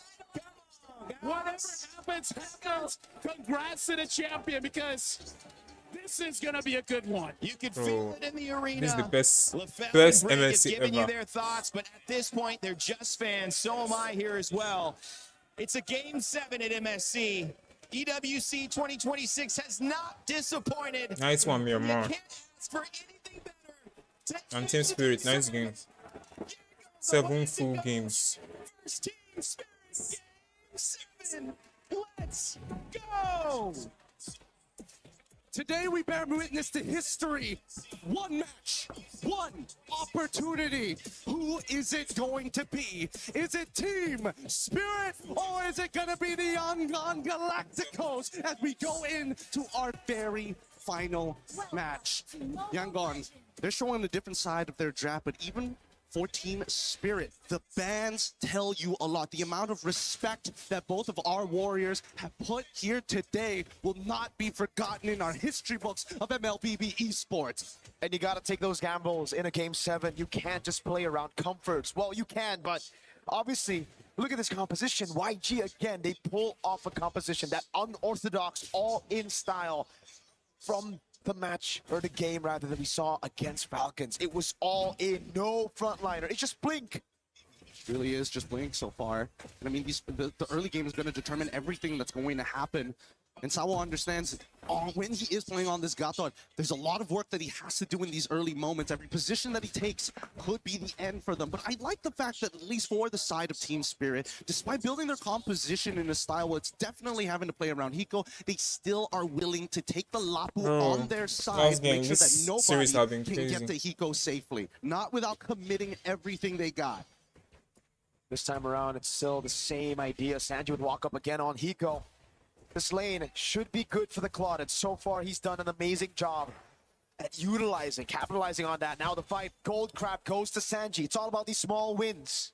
Talking about small wins here, Ying getting shoved in pretty hard, knowing that a lot of the forces of TS have come down to his side of the lane. Any little advantage could be the difference maker here. And you can see that showing presence makes a huge difference. Now they're going to go for their traditional rotate over into the mid lane to get Sunset Lover as close to 4 as possible. And now that Kid Bomba is for himself, he wants to maintain pressure. So far, Kaise hasn't landed a single Abyssal Arrow at the start of the game. That's going to be the bravest fighter from Bomba, zoning Han away. Blade Surge Blink out of the way. Ying making his way back in again. The Retribution from Sour, claiming the first turtle of game number 7. Very tactical, very clean for the side of TS. We don't need to take unnecessary fights. We just need first to blood. work together. And now first blood achieved. Nice. Seriously, a good arrow coming in from Kaise. Kaise hasn't played a single Selena game this tournament, and he decides to play. He has played. in What do you game mean? 7. One arrow landed. I think he a played. kill He right did after. play. Instant capitalization as YG. I'm very look to sure play Kaise it slow. played They look Selena. for those pickoffs, and it's about map control. And so far, I mean, we need to see Ying do a lot more on his side of the map if they want to at least fight for the next turtle, right? That's the thing. So far, it's about intercepting for the side of the YANGON Galacticos. If they can slow down the rotations coming in from TS, then they get tempo, they get that first move. And we've seen teams that alpha strike that YANGON Galacticos are so capable of with a composition that really benefits that style. It's about that build. Yes, Ying played Selena in available. Rapid try to the flicker. in game 2. Able to find it, but now it's giving the Blade Surge on Sawo. Instant talk cancels it. Sawo is dead. Gets Fuck. out just in time, barely with a sliver of health. Nicely done. Very, very nicely done here. There was a moment, a frame, a singular frame that Sawa was able to buffer out the AOG. The chain CC was really, really good. And honestly, the execution from YANGON was there. Unfortunately, they just didn't have enough stats to close it out. Back to the EXP, nothing much is happening here. Both Ying and Kid Bomba are playing a very neutral game. Ying will get first push most of the time, but he's never going to be able to tax Bomba. There you go. This is the moment, man. Great cancels all around. Sunset Lover providing support, just not in range. But Sawo, he found the angle. He found that sliver, that window to go in. Sour again, trying to go for the clear, or the secure rather, on the green camp. Up top, it's Sawo helping Hiko out in this lane. Turtle gonna be spawning in 3 seconds, and it's TS with the tempo. Interesting. They're also bringing Hiko in for this potential fight. He's running the Purify as of right now, but he's going to be the safe haven that TS needs to fall back to. Sunset Lover is going to eat the Abyssal Arrow, but here we go. Arrow lands on Sour. Bomba with the body block as Sawo is able to zone blink away, and that's going to be the second neutral objective for free to Team Spirit. Han able to go for the trade. It's a purple buff stolen away up top. Nice. Now, these are the small little advantages that we were talking about here, right? Both sides refuse to give the lead up over to the other side, and naturally, TS trying to play as a singular unit while YANGON Galacticos are looking for chinks in the armor. Still has the vision that we the are gold getting lead, from 600 Kaise, and he is something. very aware of the rotations coming in from Zara Egoist. Oh, Ying. Blade Surge from Han providing support. Throws Nice. out the Queller, lands it on Bomba. A chunk of HP away. Now in the mid lane is going to be the Muddles to take Blink to half HP. Abyssal Arrow lands, but it's only onto Sawo. Now in the bottom lane, it's going to be the jungle. Oh, Han steals it. Nice. Second skill, Sky Piercer. Sky Piercer. Sky Piercer rather on Han. interesting, but now, Damn. as we see Sanji get out of the way here, and we're also seeing Hunter Strike being built by Ying as first item, not even opting to go. Bro, Fury Ying Hammer wants to into post down War Kid Axe. Bomba. No, he just needs the instantaneous burst. We have to pull out the items. We have to see what items Bomba has gone for as well, because there's so much damage physical from YG. Bomba needs that Dreadnought armor, or he's going to get popped. Motions on the map is already telling us something here, right? We're already seeing that Ying has moved over into the mid lane, while the rest of the team is trying to cover for a potential attack from the side of TS. They read it out very, very well to clear out the Little Wanderer, to deny that vision. Unfortunately, no, wait, hold on. This is a deep cut. This is a greedy cut. This might be too deep, actually. He dashes He away. can just As ult the Bravest out. Fighter is able to bait some resources, but it's going to be the Bravest Fighter on cooldown, though. And also the Retribution as well, right? So now 15 seconds left. Blink flickers too. TS with a small win. Set up by Bomba. Another flicker. They graze the chin. They graze the chin. And now they have an opportunity. Sanji is out of there. This should be a no contest unless they get hit by an Abyssal Arrow and gets one shot. But Sunset Lover is still holding on to the Wrath of the Dryads. It's still 50-50 here. Let's see it. He go to the Muddles. Wrath of the Dryad already baited. Sour walks up again. Is able to go for the untargetable. Han gonna be taking a half HP as Bomba walks in with Bravest Fighter. and he picks up the kill. Now on to Kaise, he goes. 3 turtles, all the TS. Oh! Bro, no, honestly. Damn. Damn. Paint him out, Sunset Lover 3-1. kills Sanji. Team Spirit have been on the back foot the last 2 games. Game 5, Game 6, it was a YG stop. Team Spirit in this game, through the neutral objectives they played, they waited, they built those small wins, and then it exploded on YG. You can feel the frustration. You can feel the history in their movements. They understand what this game means to not only them, but every sacrifice they've made up until this point. Bro. God-given or not, right now, that's all they've got to be. They just have to have some faith that every move is going to work out. Looking at the items finally, thank you, Zipper. We already see no completed items, actually, for the side of Bro, Ramba. Blink is dead. With a stun with the bravest fighter, that's going to be the taunt coming down as well, but that's going to be Sunset with a walk up, and that's going to be Ramba. With a bit more damage, Hiko lands the bottles, goes in and finds the kill on Blink. Get the trade. And on the opposite side, Ging tries his best, but no, Zara able to iframe out of there, still having that level lead. You can't go for this. No, it's dangerous. You know that he's going to instantly get there, and Zara, he's already on top of it. At this stage, TS, they're now starting to probe in enemy territory to see what's going to happen. But, ooh, man, there's a lot of, like, weird moments in this game, especially from YANGON. And sometimes it's like they forget, oh, yeah, we can't really force without our battle spells. So I think YANGON, they just need to take a step back. It's about the timing of when they attack, not how hard they hit. Catching your opponents off guard. That's when the knockout happens. The punches you don't see, and YG definitely didn't see that. Now Oh they my see this God. one. Walks up to aggressive 3 members of Spirit Corral. That's creativity there. Again, TS not only taking into account the habits that have been made and little details in this game, but now they're getting really personal with each other, really taking into the account which camp he wants to be on and how he likes to chain his abilities. Mamba. The bravest fighter again on Blink. Now the battle's coming down as well as the sun doesn't land. Bro, this Melissa is a problem. Arrow set. Oh, sour. Retry. Close. Very, very close. And even Ying was looking to get into position, but unfortunately could not find the angle at this point of time. Technicality from TS is immaculate here. And now they are really finding their motion with the next 2 item purchases, the Golden Staff and that Lightning Truncheon coming in from Sunset Lover. Kaise, he's got to be very, very careful jumping into these fights. The same can be said about Han. Ying has been a little out of it for a good amount of time, which is rather surprising. I would have imagined that he would be there in first position. New Spirit with the Lord. They have good siege as well. And YG, their clear is not that good.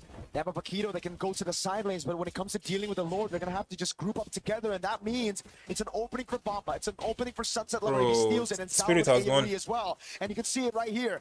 YG just got to respect it. Hiko in the bottom lane, sending Blink away. The missile arrow lands, but he's going to body block as the sun lands from Bomba. And that's Sunset Lover waiting for a moment. Bomba Blink around. Han now able to get it as Hiko puts the damage on them with the muddles. Honestly, not bad, but here comes the second wave, and Hiko's going to start doing it again. Sunset Lover just stole away the Wrath of the Dryads. He's got Flicker, and he's ready to go. Now with the damage, now with the go-away, Sunset Lover with the Wrath of the Dryad. They're going to find him now. Attacking the missile arrow landing. Bro. With the kill, Hiko killing spree, throws it around. Nah. Up top, running away. It's Bomba with the bravest fighter. They're trying to drag these waves out. They're trying to distract them. But the whole time, Sanji, he's ready to go. Ying, he doesn't mind dying for this. He's ready to put his life on the line to buy YANGON Galacticos a couple more seconds. Hiko, mega kill. 4-0 and 2. Kaise finally able to get that arrow on a perfect target. It was Sour, it was Sunset that got caught. No bounty, however, it's only on Hiko. Man, really, really high-intensity game, man. I can feel it up into my chest. The atmosphere in here, that's so many of these dangerous moves. I can't believe they haven't lost confidence in a lot of these motions. YANGON say, you know what? We have terrible wave clear, but if we cut the wave and we start pulling it out, we just bought ourselves another ticket at another Lord fight. They haven't lost any of their inhibitors. They lost the shielding, unfortunately, but what can you do? Now it's... Oh! The orange secure by Kaise.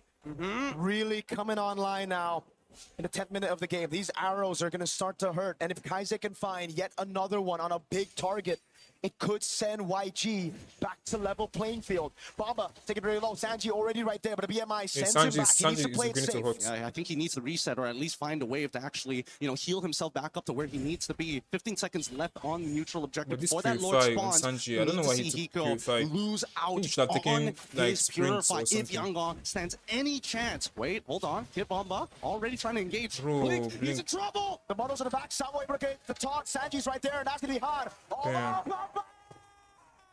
And they tax him! Double kill for Zericxnn! This Lord should be free! And the question is, TS, you taking the discipline Why does this woman like crying every single time? What is this woman's problem, for God's sake? First. It's the Dragon Siege! Once again, Hiko with the model, zoning them away. Han and Blink both down. You get Melissa, bro. Again, they are going to play it safe. Sour was already on the Lord. They just cracked the base open, they recall, and they reset. And that's an elbow right to the temple there. Yangon Galacticos now have to worry about constantly pushing midway. Any small thing, this one will be crying. Any small thing, this one will be crying. I don't understand. What kind of nonsense? Is it inevitable, or can there be the temple breaker that they've been praying for? Yeah, you can't just be normal. YG have to defend. It's another siege. You're on the camera, you're crying. You have to find a creative way to the back. That's the only way. But then there's a wind of nature. Then there's a go way. Then there's Sawa, who's constantly behind. How do they do this? One arrow could make the difference here. They need to find it somewhere, somehow. Kaise is looking for an angle, but TS, they are spreading very, very wide to ensure that there's no way that that's possible. Now with the abyssal traps as well, trying to slow down that wave. It doesn't actually connect on the wave, and now here they go. Bartle's already placed. Lord going to be dealt with now with the wave in the bottom lane, and the top lane is going to come crashing down. That's a base sword up top. Hiko with a dash away from the abyssal arrow. Now, one final wave in the bottom lane, but Ying is caught all alone. Sawa with the chase with the AOG.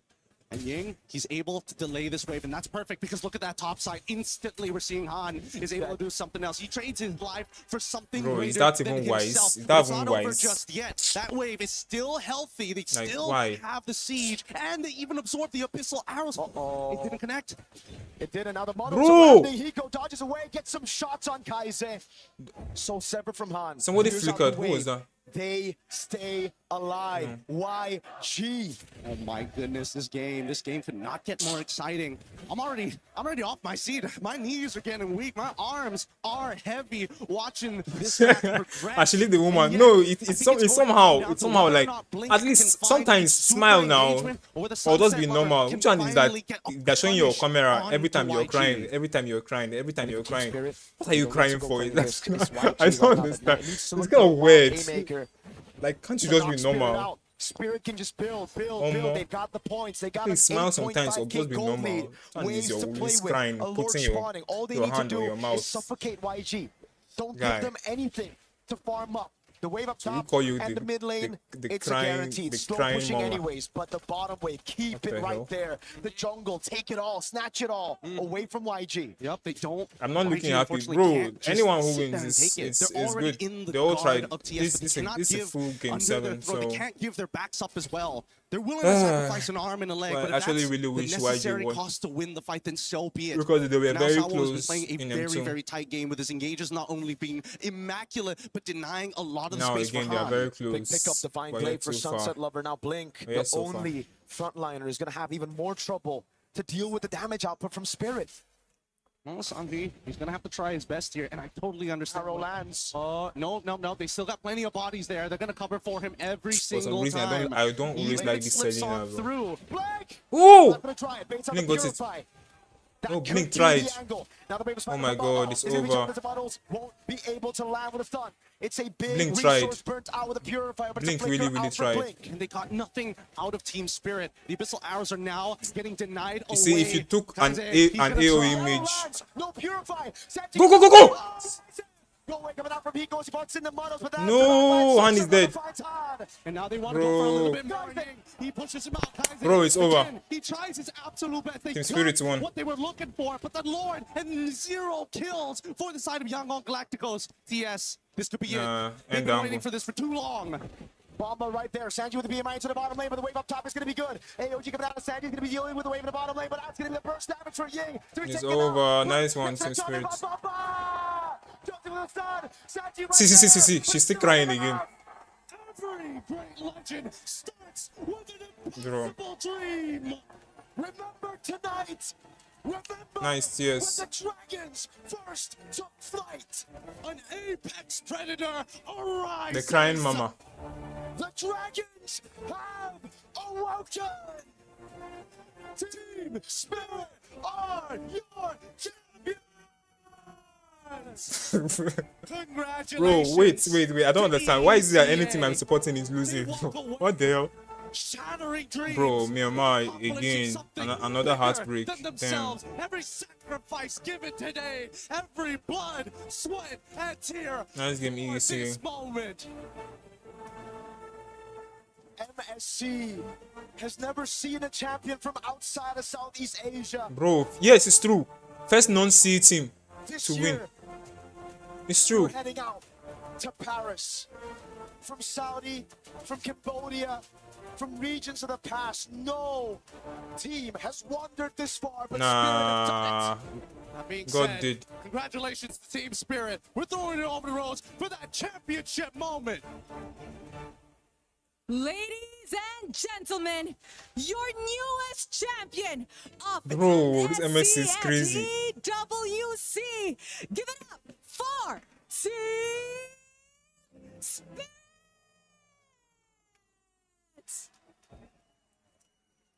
Boys, congratulations. Nice game, What a CS. journey you guys have been through. However, before we even continue with our trophy lift, we are first going to crush some keys. So if you guys could follow me to our key crusher over here at the back. Come on over, It's guys. always the first time to everything. Emotions are That's how life overpouring is. today. I have a question. Who wants No. to be crushing Oh my the god, key? this guy threw the kid.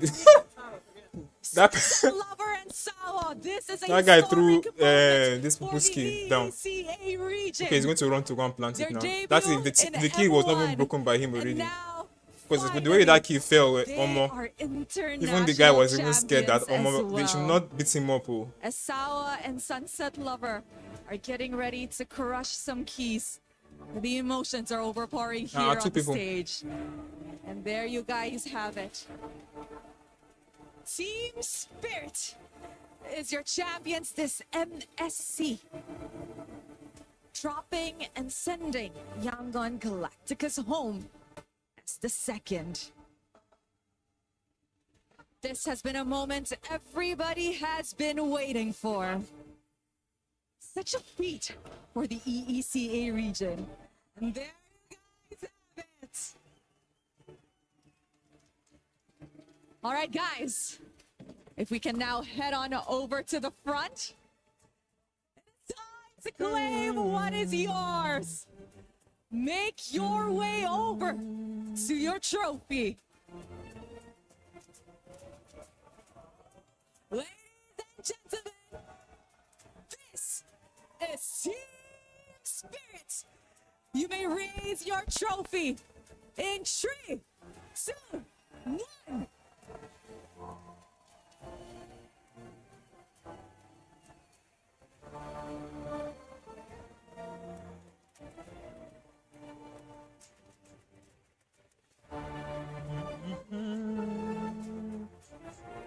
Such a historic day for the world of Mobile Legends Bang Bang.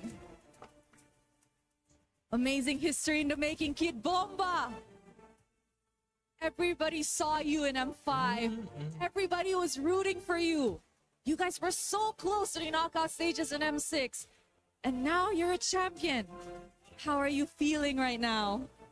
I don't know, it's unreal, you know, I don't believe this is real. I'm like touching myself the whole time, I couldn't believe it. I don't know.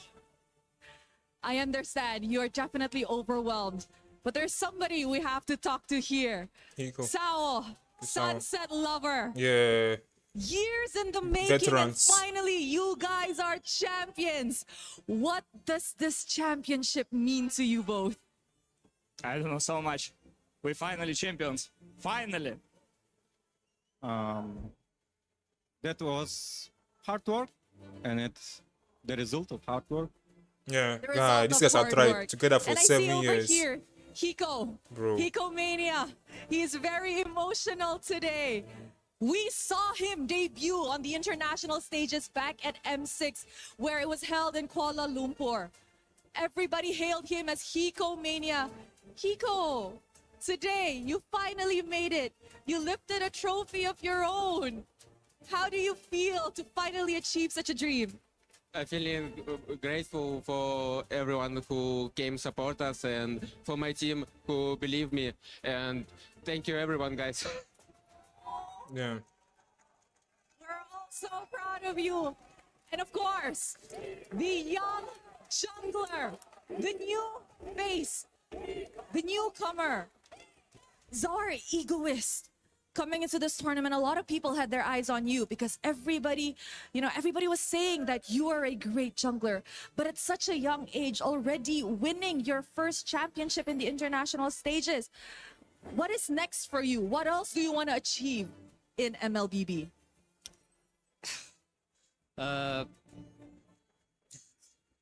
It's very hard to say. Just enjoy the moment. Finish. Of course, we keep working and I want to win more, like M Series, and next it's Digital. And I want to say thank for my family, especially for my mom, because she always supports me. And thank you all my haters when I come to Team Spirit. Yeah. He gave a special shout out. But now it is time to see the players who stood out amongst the rest. Milosh, come on over. Thank you, Rose. Congratulations again to Team Spirit, my friends. There is one trophy to add to all of this, and it is our Sony MVP. So please give it up. Our Sony MVP is Kid Bomba! Bro. No way. Kid Bomba is the MVP. Congratulations. That's crazy. It's pretty heavy if you ask me. Man, reward for hard work.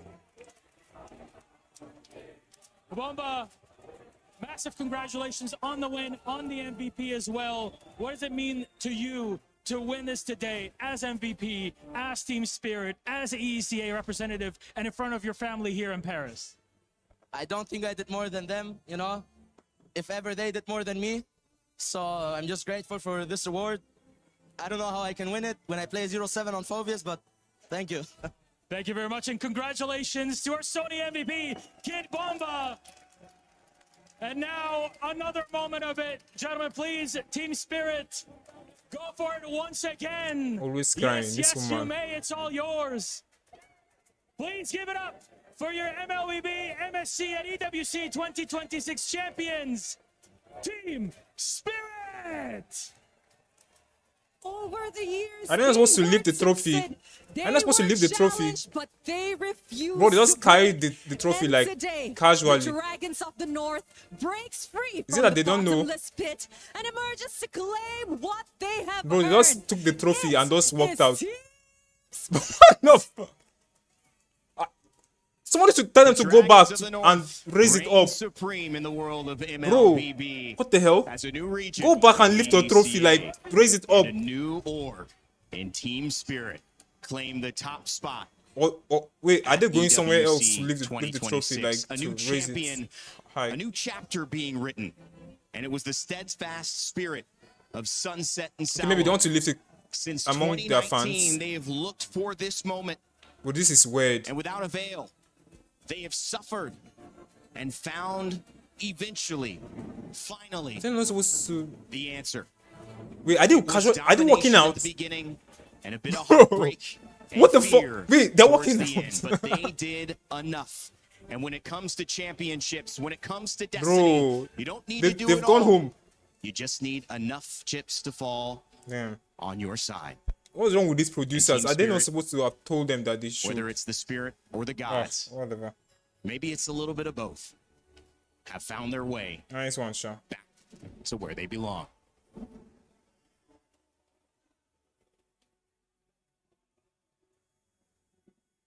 Cup champion, Team Spirits.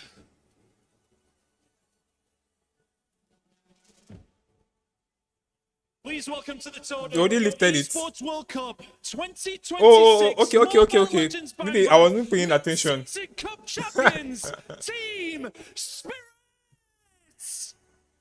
Where are they going to?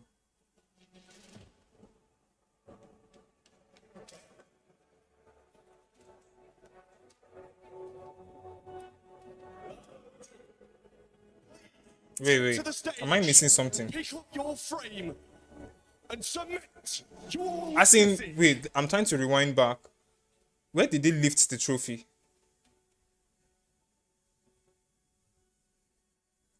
Like, carried it as a team together. Okay, they did. What the hell? I wasn't I wasn't really paying attention.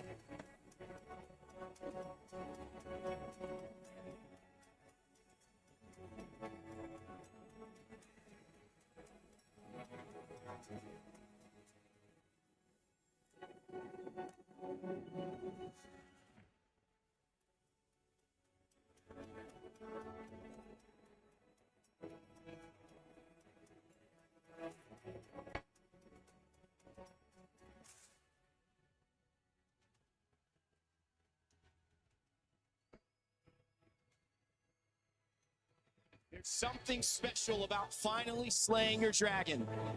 But it was the dragon this time who had the last laugh. EECA and Team Spirit finally on top. Rick.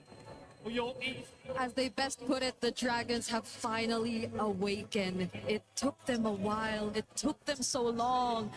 And you could feel the emotions and how hard they worked for this win.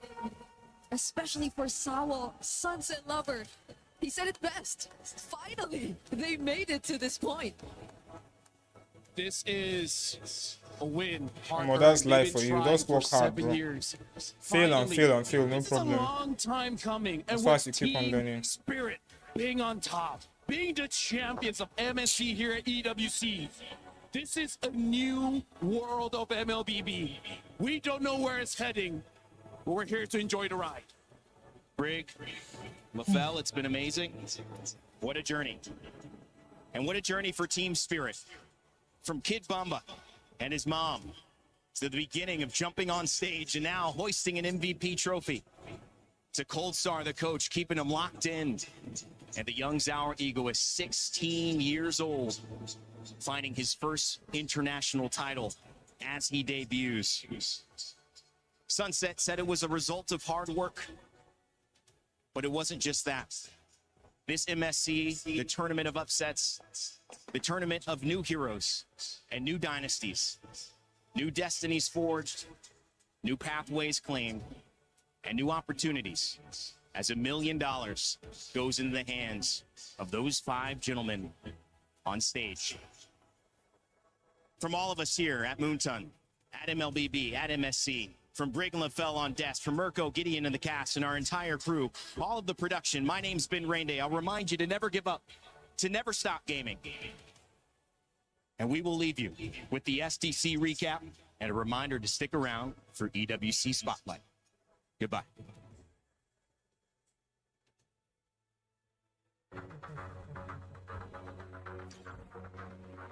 Yo, nice MSC. Thanks guys for stopping by.